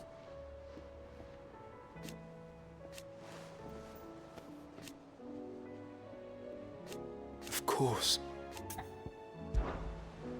Joshua, what's wrong? And don't say nothing. It's not nothing. I've received word from Cyril. The Undying have found Father's will, or something akin to it. His will? How? And where? In the crypt beneath Rosalith Castle. After Kupka was kind enough to drive out the Imperials, the Undying took the opportunity to recover what relics of the Duchy yet remained. And in the process of doing so, they found a letter from Father. I'm surprised anything survived down there. Cyril asked that I join him in Tabor at my convenience. I have been meaning to go, but would you join me? Of course. I want to know what's in that letter as much as you do. Very well. I'm ready to leave when you are.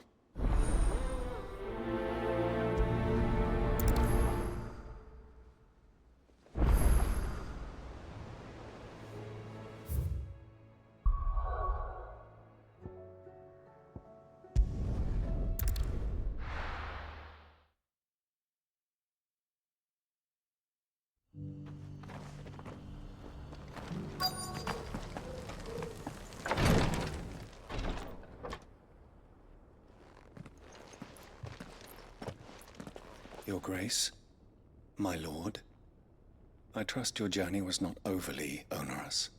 Cyril, you found a letter from Father? Yes, I have it here.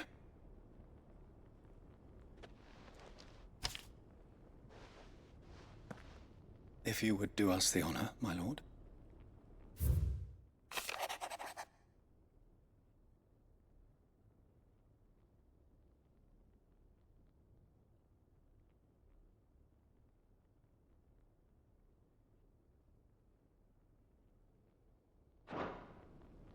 An inheritance.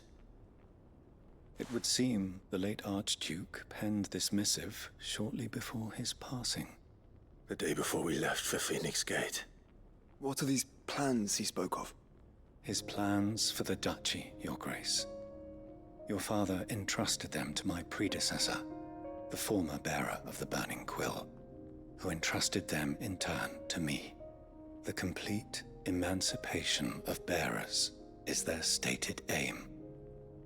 But your father's dream did not end there. His Grace also spoke of building hospices to care for those stricken by the curse, and the founding of a new university to further the development of non-magical technologies. With the blight spreading ever more widely across the twins, Archduke Elwyn saw this as the only means of securing Rosaria's survival. He wished to see men and bearers treated as equals. To see centuries of common wisdom overturned. Small wonder he did not think it achievable within his lifetime. But he thought it achievable nonetheless. Had he not, he would never have written this message. Nor would he have entrusted his vision to his most faithful aides, those who would have stood with you, shielded you from the machinations of the less benevolent personages at court. It's a pity only they are still with us. 'Tis true that those most loyal to your father were the first to suffer the Duchess's wrath. But one at least remains, and she has come bearing gifts. What do you mean? Mayhap it is better that she explain, my lord. After all, the duties entrusted to me by my predecessor extended only to recovering His Grace's will and arranging a meeting with the one who might execute it, or a part of it at least. And where is this woman? She awaits you in the archive, Your Grace. Thank you, Cyril. Shall we then?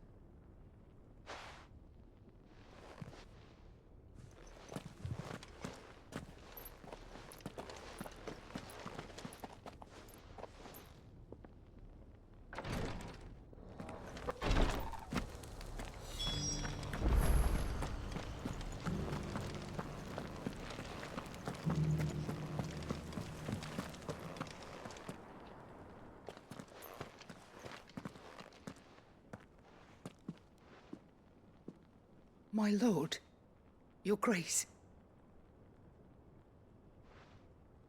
I hardly recognize you. I am Goditha, retainer of House Rosfield, loyal servant to the Phoenix and his shields. Your father, the Archduke Elwyn, entrusted me with the delivery of a gift. I only hope you can forgive my tardiness in bringing it to you. Lift up your head, Lady Goditha. You have our gratitude for your service to our house and to our father. I merely did my duty, as any proud Rosarian would. My lady, perhaps you could explain a little more? What exactly is the gift you bring? As I'm sure you know, it has long been the custom for the children of House Rosfield to be presented with certain keepsakes upon their coming of age. Indeed it has. Our father often spoke of the day when our turn would come. And had he lived to see it, he would have presented you with the treasures I bear. Matching armbands for you both. Alas, he did not live. Indeed, he was taken from us even before they could be completed. He had intended to claim the Heartstone with which each armband was to be finished himself. But it was not to be. And his gifts remain incomplete. I see. It saddens me to bring them before you, as they are.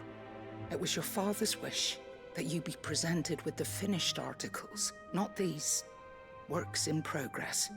But with his grace long since gone, and the stone left unclaimed, I had little choice. You are grown men now, and his house is yours. And while I would not presume to insist upon your claiming the Heartstone in his stead, I know that nothing would have pleased him more than for you to do so.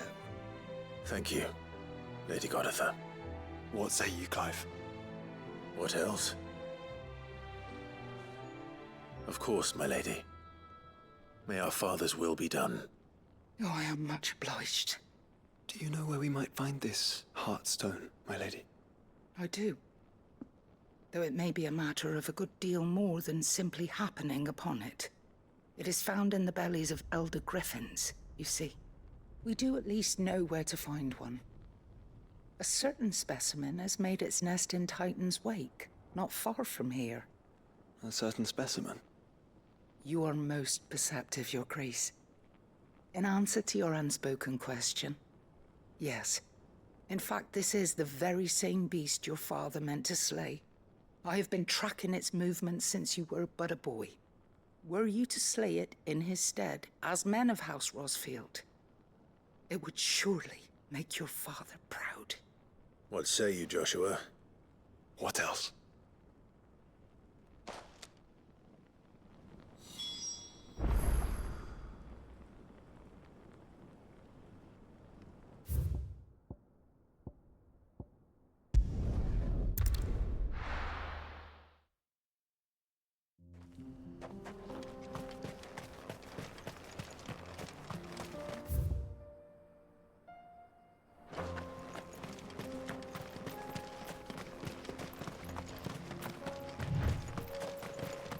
Eyes peeled, Joshua.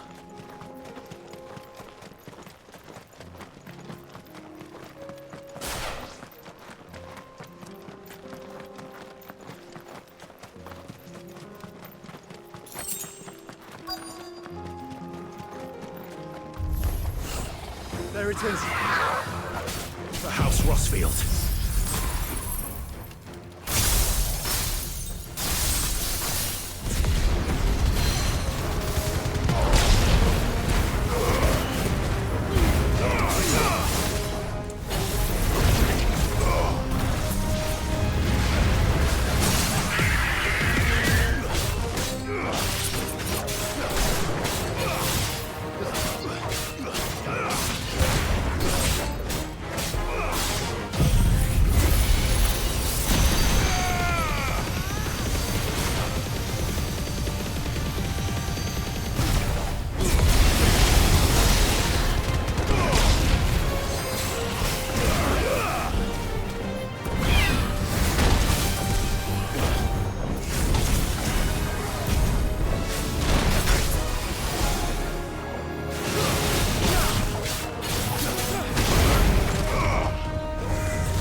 Is this the Heartstone? I expect Lady Goditha will know.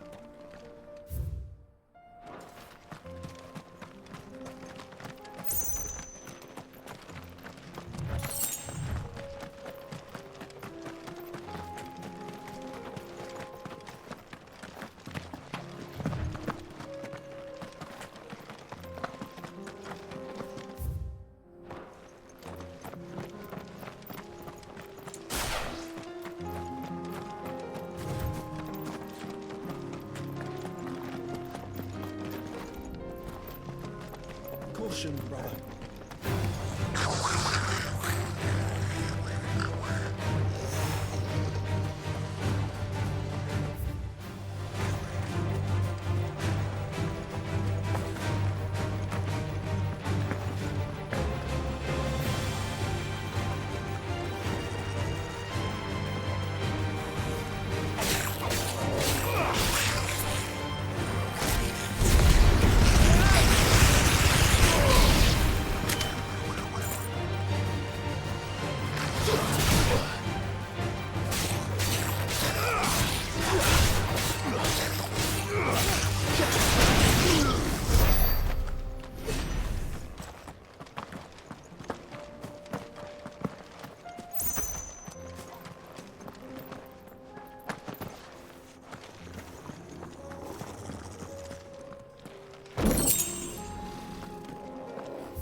Thank the Founder you were safe. The Griffin is slain then? And the Heartstone claimed.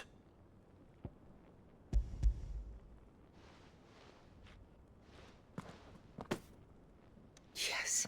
This radiant luster, like frozen flame. It is just as your father described it. Thank you, my lord. Your grace. Your father would be so proud. Lady Goditha, the lapidary is ready. Thank you, Cyril. I will be with him shortly. If you would excuse me, I shall have the stone cut and set forthwith.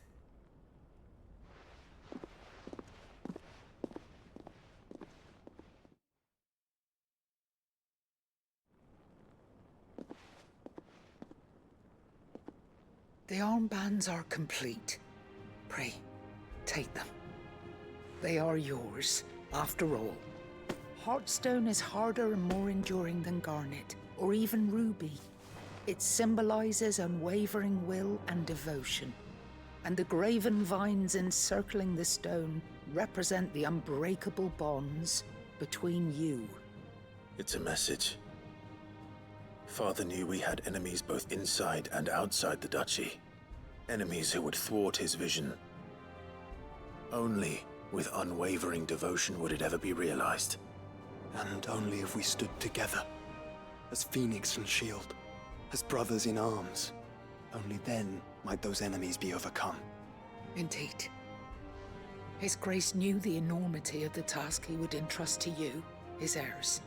But this was more than just a message. It was a promise. That he would always be with you. Thank you, Lady Goditha, for remaining the steadfast custodian of our father's will. Forgive me, my lady, but there is something I don't quite understand. The Undying told me that after Father died, Mother claimed all of the ducal treasures for her own. Even if the armbands were incomplete, she would surely not have overlooked them. So, how were you able to keep them from her? Because I was the keeper of the vault.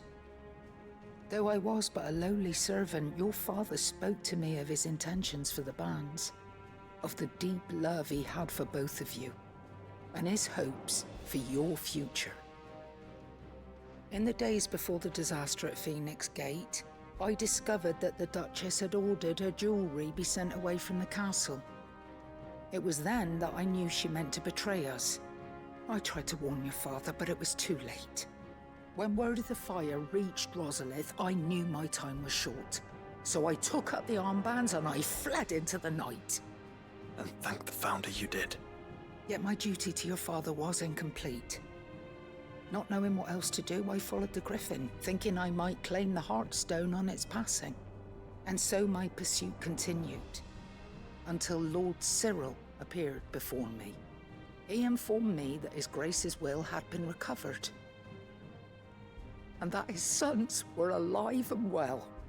Lady Goditha, on behalf of my father and all the people of Rosaria, I thank you for your loyal service. As do I. Thank you, my lord. Your grace, for coming back to us. For giving my service meaning.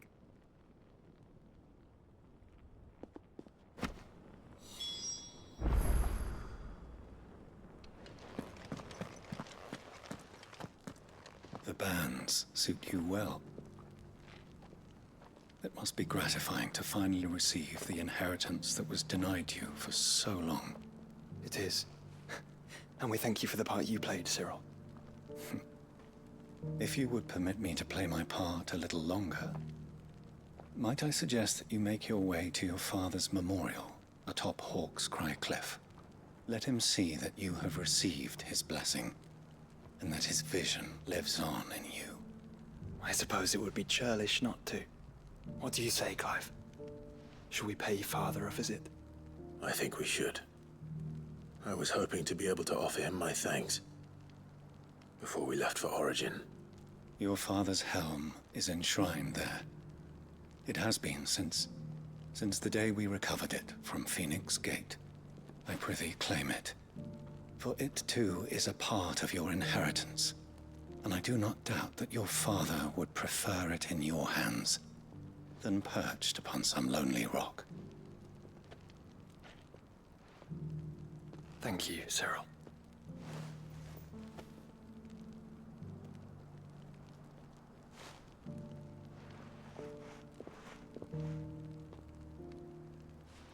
Come on, Clive.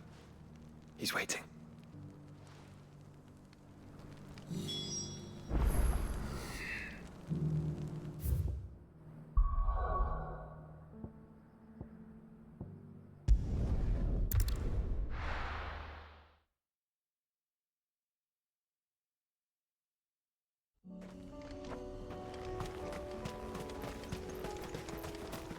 Unwavering will and an unbreakable bond. Do you really think we're strong enough? To save the world? Of course. To have overcome Father's political enemies. That I'm less certain. Especially knowing what we know now. That is truly capable of. Perhaps these bands would have helped. If he was with us, would have made all the difference.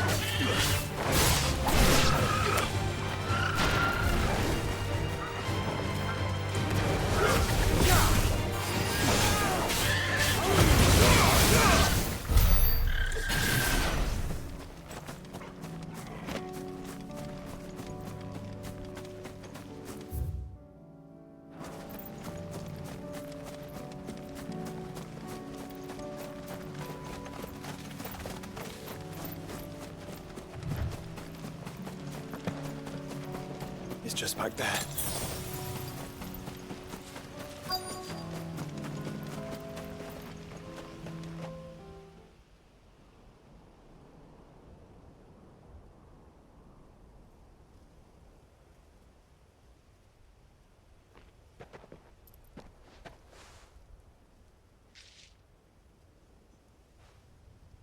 Father always fought for what he believed was right. It wasn't until that night at Phoenix Gate that I realized I had never fought for anything. I always had someone else to do the fighting for me.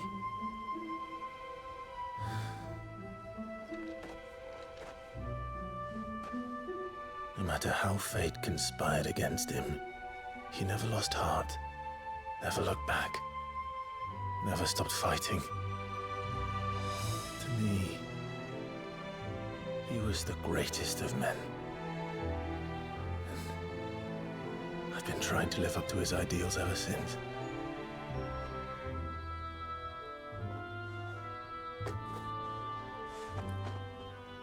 We all have, Clive. We all have. And we'll keep trying. Because that's what he would have wanted. What he would have done himself. Even if it meant standing against the very gods in the heavens. I shall be borrowing this, Father, if I may. That you might watch over us as we follow in your footsteps.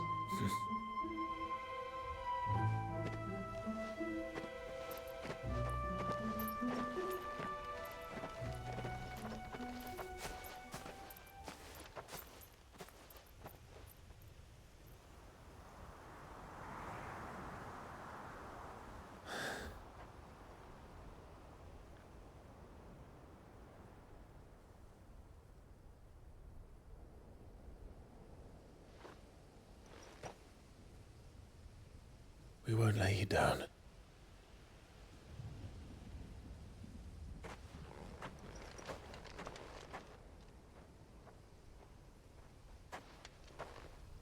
Onward then. Onward. To the end.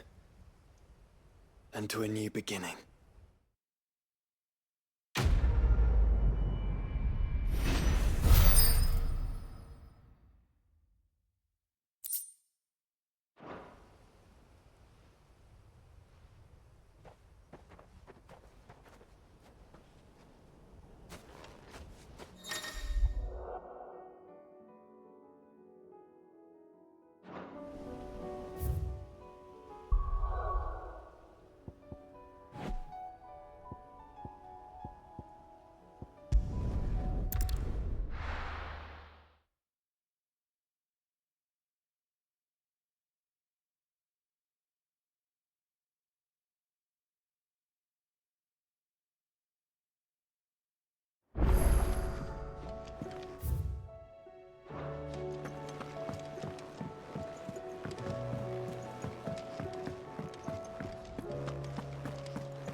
Clive, my boy! Rutherford informs me that we owe you our thanks. Hadn't intended for you to get involved, but such are the times we live in, huh? I would have done the same for anyone else. You're far too modest, Clive. You'd make a terrible nobleman. But tell me, is the realm truly in as dire a state as Rutherford suggests? From what little I saw, you were right to be worried.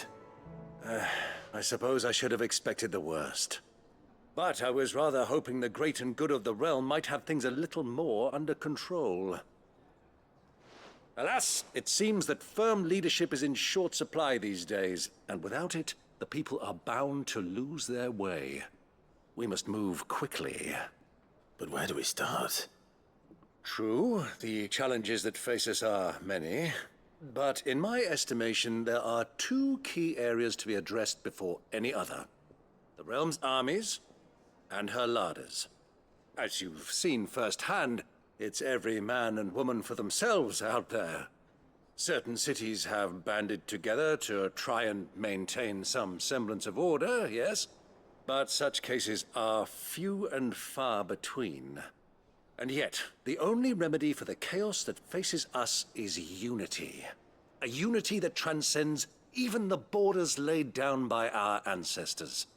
In short, if Storm does not stand together, she will fall apart. But how would one even begin to unite the realm? The armies, my boy. As I told you already, we begin by restoring order among the ranks of those sworn to maintain it. Sadly, I doubt I could convince even the lowliest gaggle of privates to dig a latrine together. But I do know someone the High Commanders have been known to listen to on occasion. Field Marshal Eugen Havel. I thought he was retired. He was, until an Akashic army tore through Randalar and killed most of the rank and file. There is no man alive more capable. Literally. And as luck would have it, I've already spoken with him on the matter. Of course you have. And he's agreed to help. On one condition. That he first speaks with you personally. Havel has always been a man of frustratingly rigid principle, and he has certain qualms about clasping arms with, well, with an outlaw. I extolled your many virtues as best I could, of course, but the old goat was adamant that he be allowed to appraise you in person. You don't mind, do you, my boy? Of course not. As long as chaos reigns, we will never build a better world. I'll do whatever it takes. And if the Field Marshal wishes to speak with me in person, then so be it. That's the spirit. I'll leave for Randalar at once. Would you send a Stolas? Of course. Rutherford is already in the Dalmekian capital.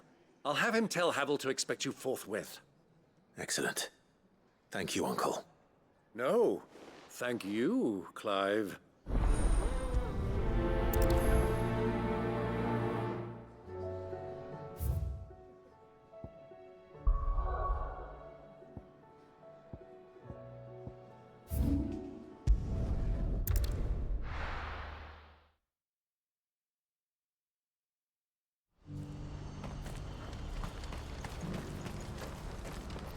You won't find a finer array this side of the strait. Many thanks. Do you see that too?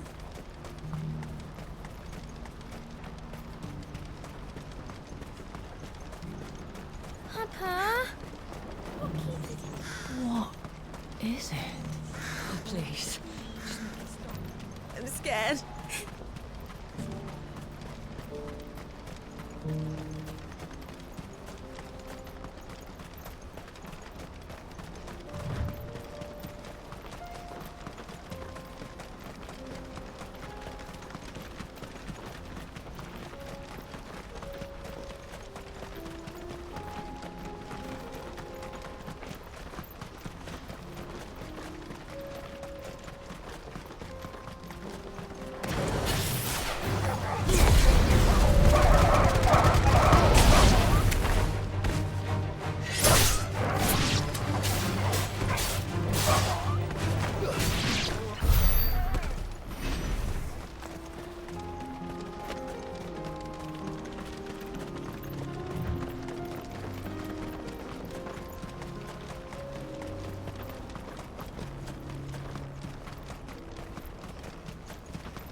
Can't be Rutherford, can it?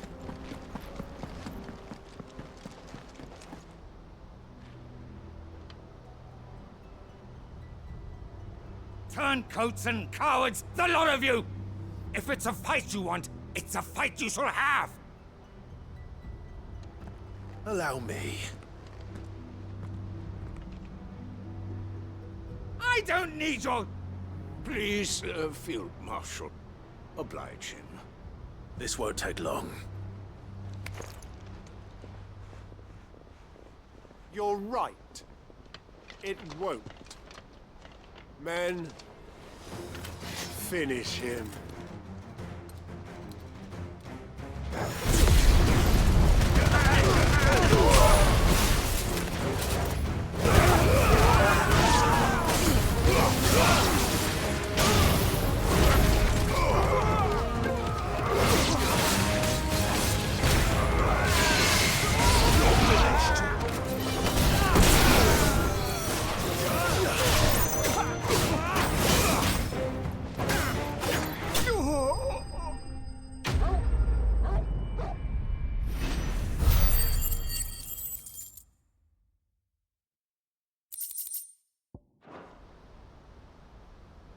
A little longer than I'd have liked.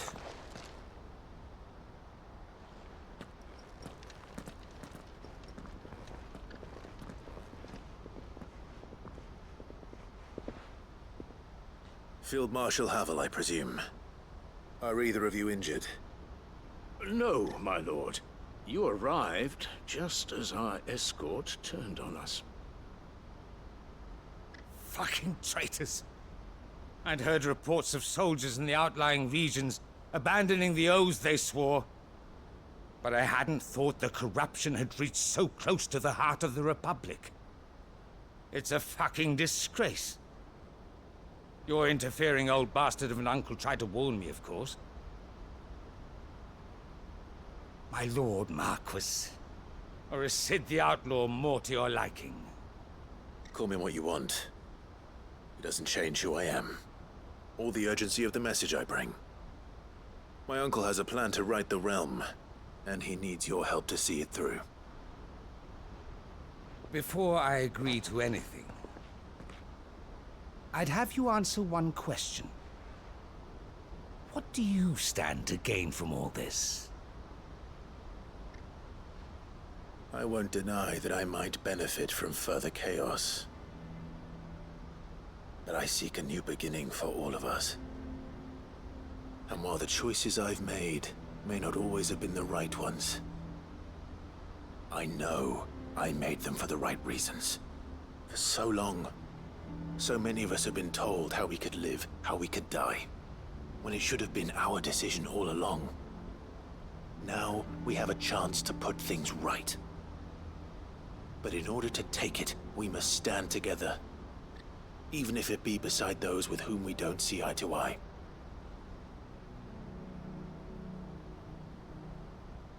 Certainly not the words I expected from an outlaw. But perhaps your uncle was right. You are no ordinary outlaw. I'll never hear the end of this. All right. I'll start by ordering my most trusted guard to bring the Dalmekian fringes under control. Next, I'll make contact with my counterparts in the Imperial Army and see if I can't convince them to try and restore order in their own territory. Thank you, Field Marshal. But they are not the only ones we will need to convince. What do you mean? I don't doubt that I can bully some sense into a few generals. But those they answer to require a different kind of persuasion. And when it comes to honeyed words, well, we will need an envoy. One who can court even the most stubborn of statesmen. You, perhaps. I'm flattered. But I'm no diplomat either. And I have other problems to attend to. What we need is a skilled arbitrator.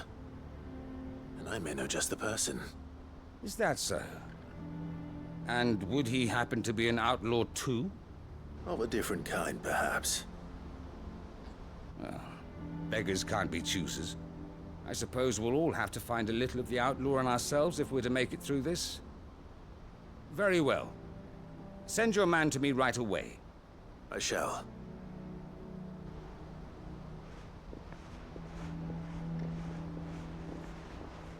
My Lord Marquis.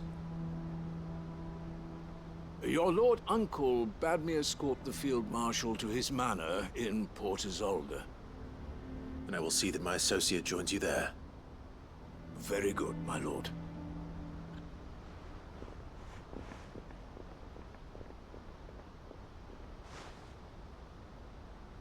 Huh. An envoy. I'm not sure I'm the man to talk anyone round. I can barely convince my brother to take his medicine. No. This is a job for someone with experience. Someone like Quentin. I hope I can convince him at least.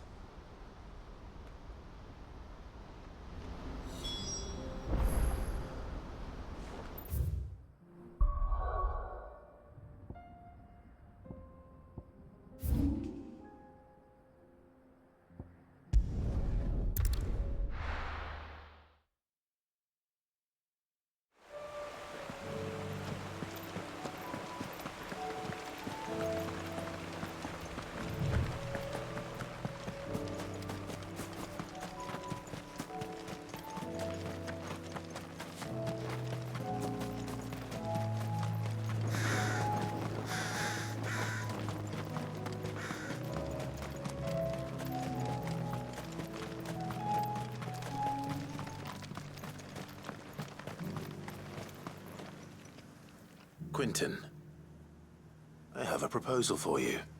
Do you now?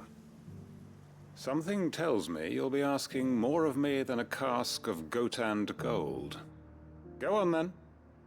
Propose.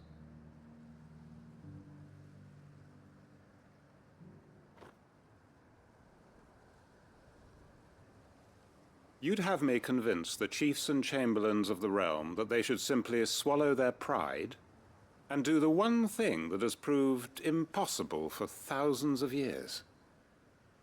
Was there anything else? Perhaps I can fetch you a meat pie as well.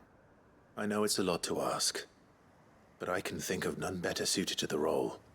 And you'd have me give up what little I have left to do it. I told you, Clive. The people of Lostwing are my family, and I cannot abandon them. You'll have to find someone else. I'm sorry to hear that. So am I. And why might that be? What he's asking. How's it any different to what you've done so far? They want you to speak for those who can't speak for themselves. That's what you do best. If it's the vineyard you're worried about, we'll see that the grapes are picked and the tons filled. You know we will. It's not that. Then what is it? You said yourself we're family. Don't you trust us? You know that's not what I'm... Then what are you saying? That only we are worth saving? Why turn your back on everyone else? You convinced us we could build new lives for ourselves, and if you can do that, who's to say you couldn't convince the entire realm? A stirring argument. I fear that any rejoinder I make might fall somewhat flat by comparison. So you'll join us? Where do you need me? Field Marshal Havel will want to speak with you in person. He's currently in Port Isolde. I can arrange for a party of Cursebreakers to accompany you there. That would be very much appreciated. I hear the roads are far from safe these days. Hopefully not for long. My uncle will want to know that his plan is taking shape.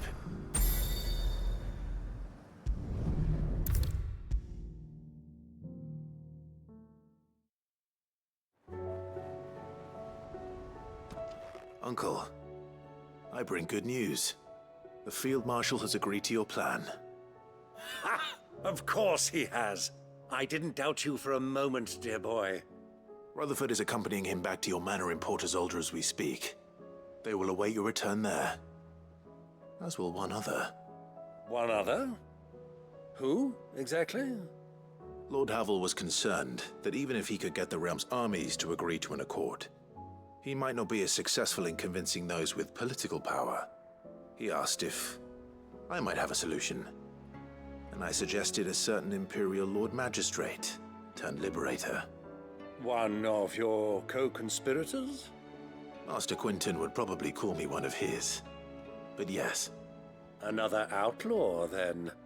Just the thing we need to put these rotten politicos in their places. Good thinking, Clive. I'm glad you approve. The more the merrier, eh? Uncle, assuming Havel and Quinton can solve our problem with the armies, you still haven't mentioned how we might manage the grain shortages. Oh, don't you worry, my boy. The 7 high houses will be seeing to that. They have all agreed to make the most generous of donations. Oh, of course, it did take a little persuasion, but luckily I had some unexpected help. From who? Why, you, my boy. Rumor has it that you rescued the Lady Ariane's head steward Rockford from a horde of bloodthirsty bandits. It was more of a handful. Well, the old battle axe was so pleased. She had a shipload of talents delivered to my private docks by the next new moon.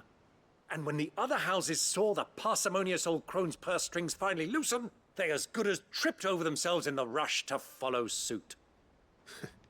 I'm happy to hear it. Now, I must be getting back to the manor. Join us there at your earliest convenience, would you? Of course, Uncle.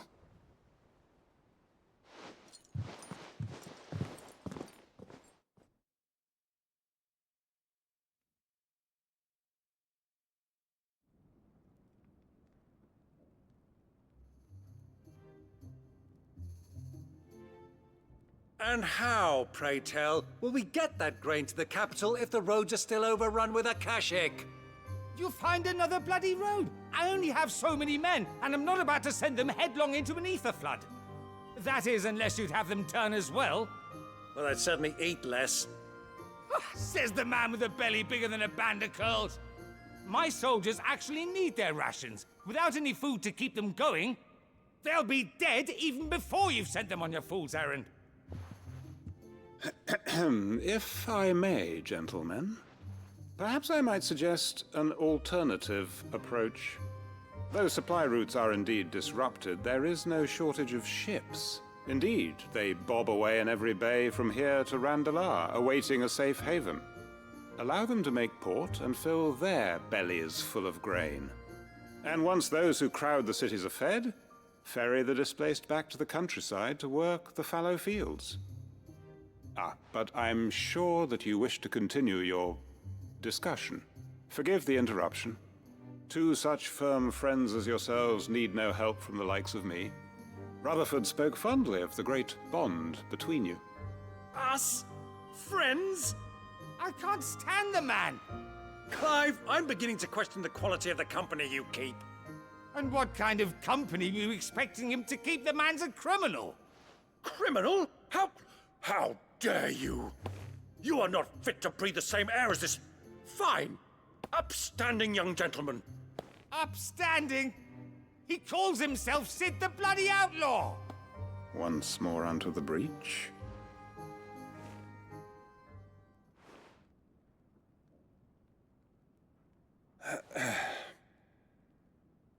Shall we begin again? What we seek here is not to create a new nation, nor to claim the thrones of those that already exist. We wish simply to bring stability to the realm that mankind might weather the current storm.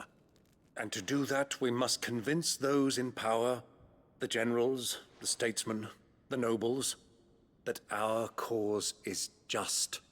There will be disagreements, yes. And I imagine some resistance, much resistance. But we cannot let that deter us. If we show them the path, show them that we walk it ourselves, then I am confident they will follow. The fate of the world lies in my nephew's hands, but the well-being of her people lies in ours. And we must not squander the chance that Clive has given us. Uncle Byron, Now, with that settled, let's move on to the signing of the Accord. For what great moment in history hasn't been accompanied by a little ceremony?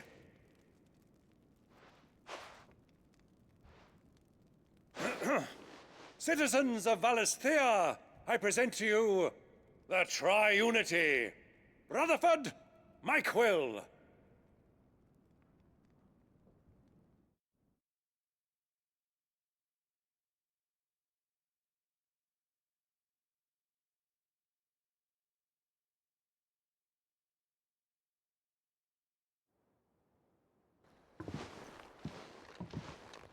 Well, my boy, the stage is set. That it is. This is the role you were born for. Now I ask only that you trust in the talents of your supporting cast. We shall play our parts to the best of our abilities, that you might have the opportunity to shine. The realm needs its Sir Crandall, and there is no better Crandall than you, Clive. I want you to keep this signed accord as proof of our faith in you. I will. Thank you, Uncle.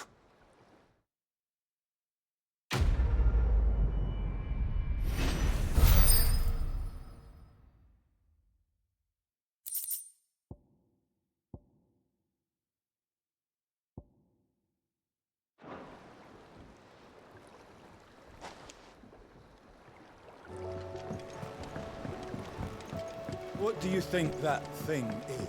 And how the hell is Sid gonna deal with that?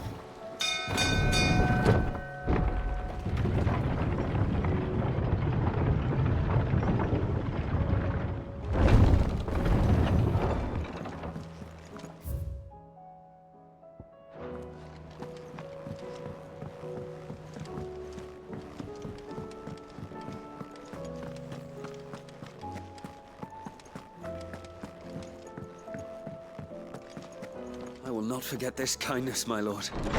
I shall go to East.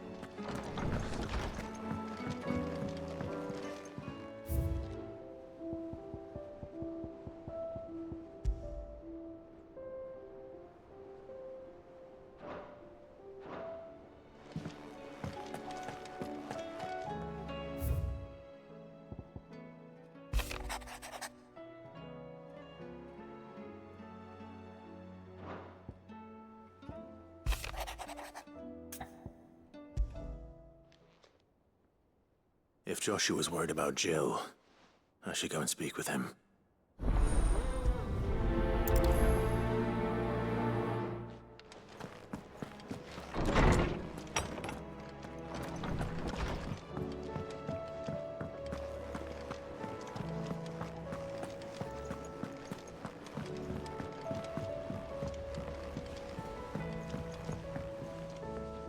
Joshua, I read your message. You're right. Jill is different. I don't think I'd realized how different, but since we returned from Drake's spine, I've felt it more and more. I suppose it's not hard to imagine why. She doesn't think she belongs anymore. And that's why we need to remind her she is still one of us. To let her know that we still need her, now more than ever. That you still need her. But how to do that? When last we were truly close, we were but children. Of course. Do you remember the time we accompanied Father on his annual tour of the Duchy? And Jill and I broke from the procession to ride up Man's Hill? To see the snow daisies, I remember. It was the first time Father had allowed us to join him. And when he realized you were missing, he had the entire retinue down to the pot boys combing the countryside. In the rain. A thunderstorm forced us to take refuge in a grove of oaks before we'd even made it halfway there. It was the Lord Commander who finally found us, and needless to say, he was none too pleased. Then it seems you and Jill have unfinished business. What do you say? Man's Hill. It's not that far. Oh, true. Though I suspect it is also much changed. Little in southern Rosaria remains as it was when we were children. You're saying I should go and scout the area for bandits? I'm saying we should first go and see if there are actually still any snow daisies left. What would you do without me, Clive?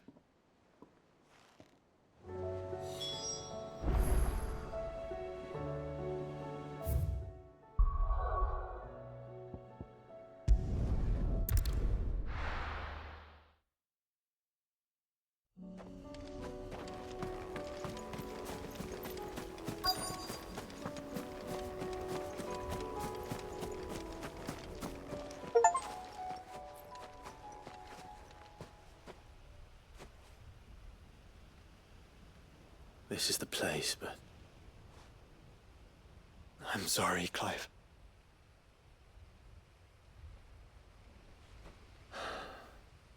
There's nowhere been spared. What do we do now?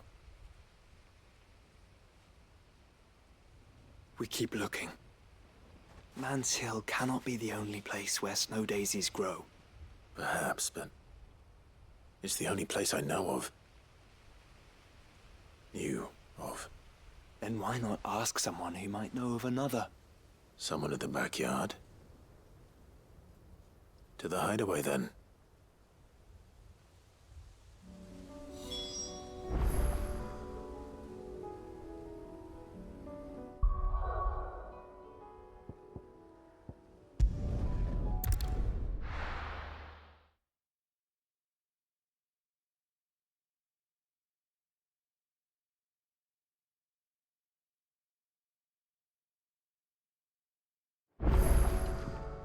Let's hope one of the gardeners knows where to find snow daisies.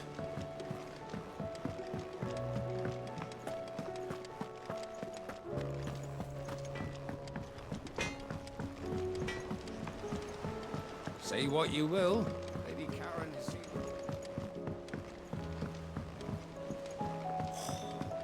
This should tide us over until the new moon.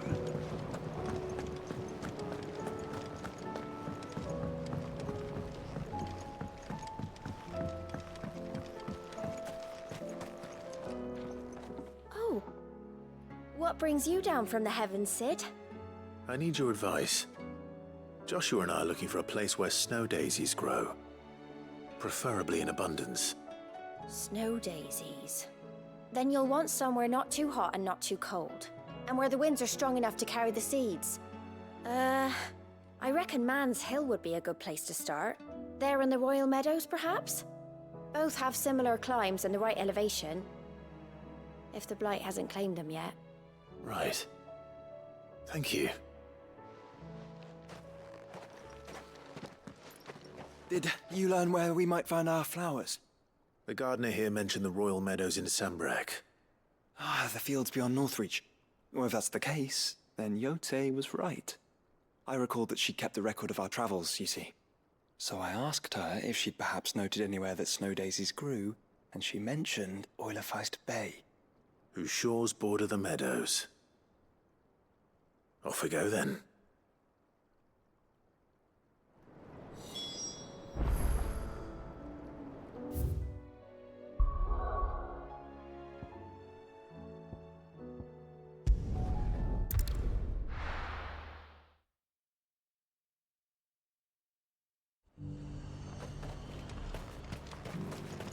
And how might I help the garrison today?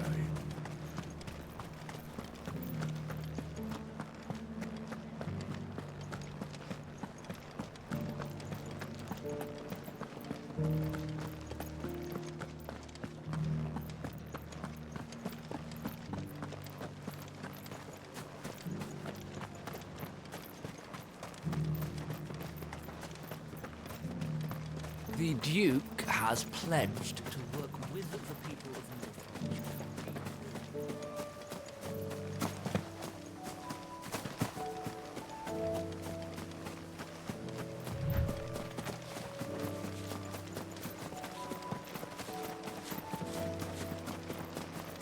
The meadows are vast.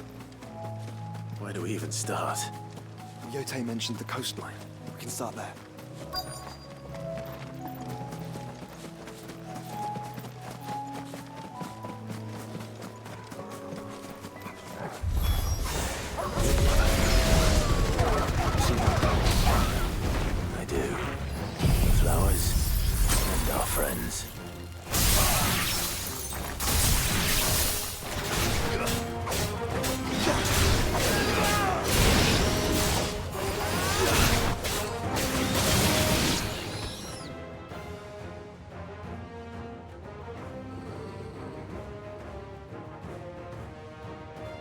What do you see, boy?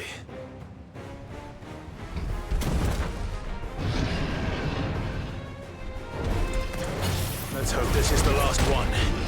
Only one way to find out.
That was harder than I expected.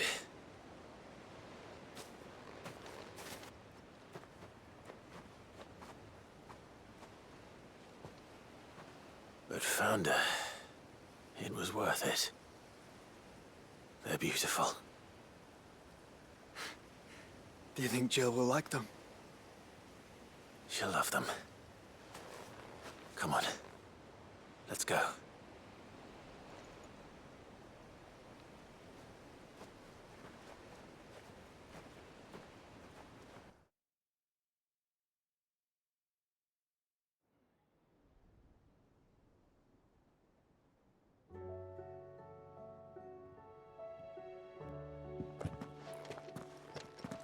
It appears my work is done. The rest, as they say, is up to you. Well, you and the skies. We wouldn't want another thunderstorm now, would we?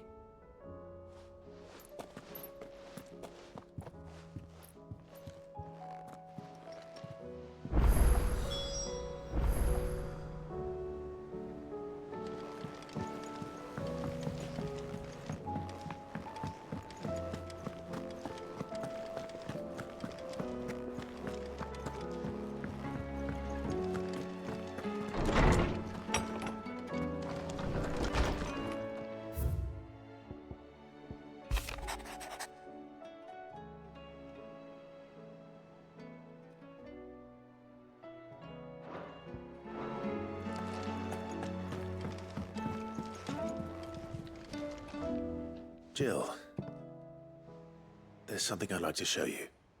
There is? And where might this something be?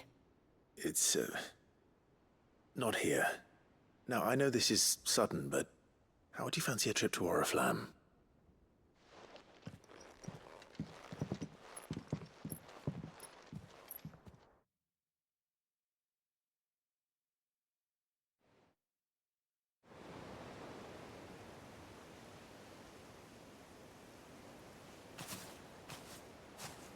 There are so many. This is what you wanted to show me.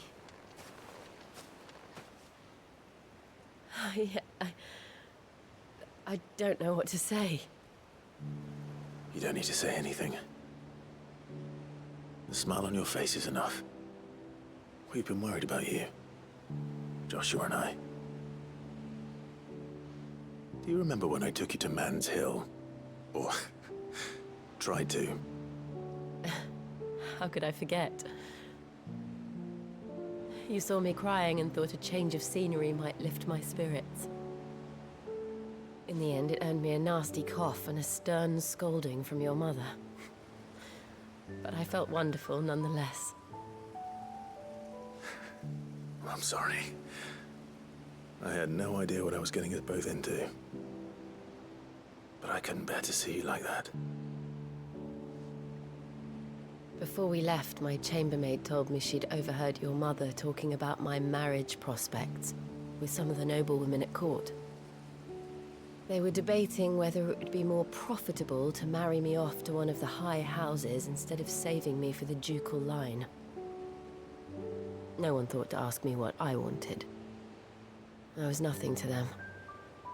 A pawn at best.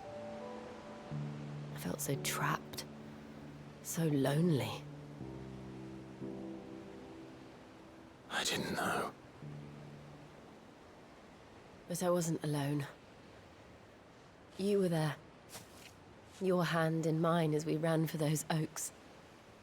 And I knew then, no matter what happened, I would be all right. I'll never forget that feeling.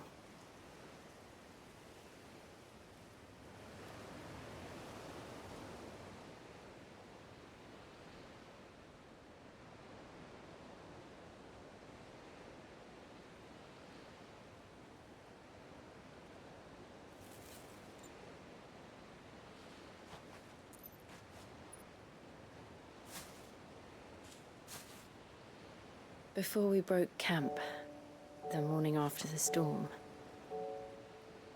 do you know what I did? No? What? I slipped away from my governess to climb the tor.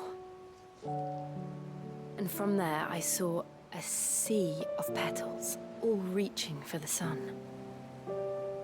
And I realized that no matter how terrible the night, dawn would always come.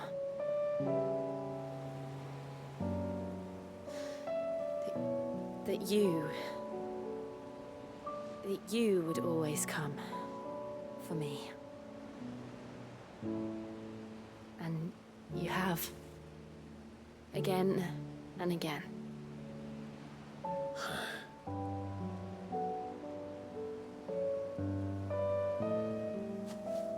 Where do you see us?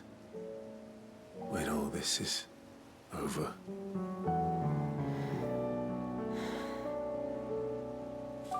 I don't know.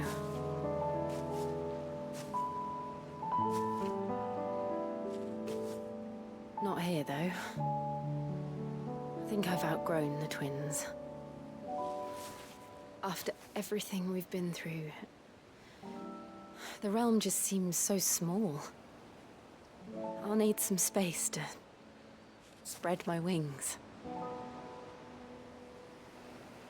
Then that's what you'll have. And I'll stop at nothing to see that you do.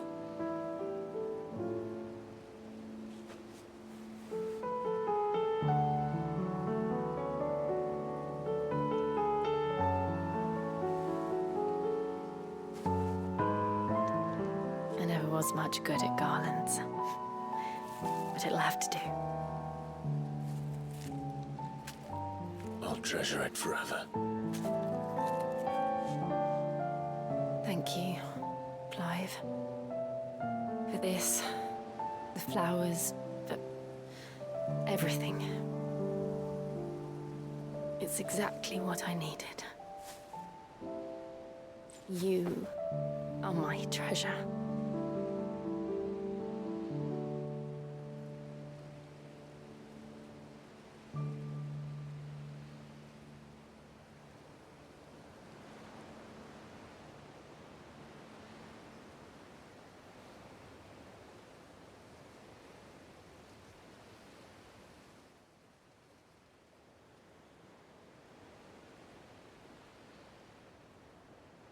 We should probably be getting back.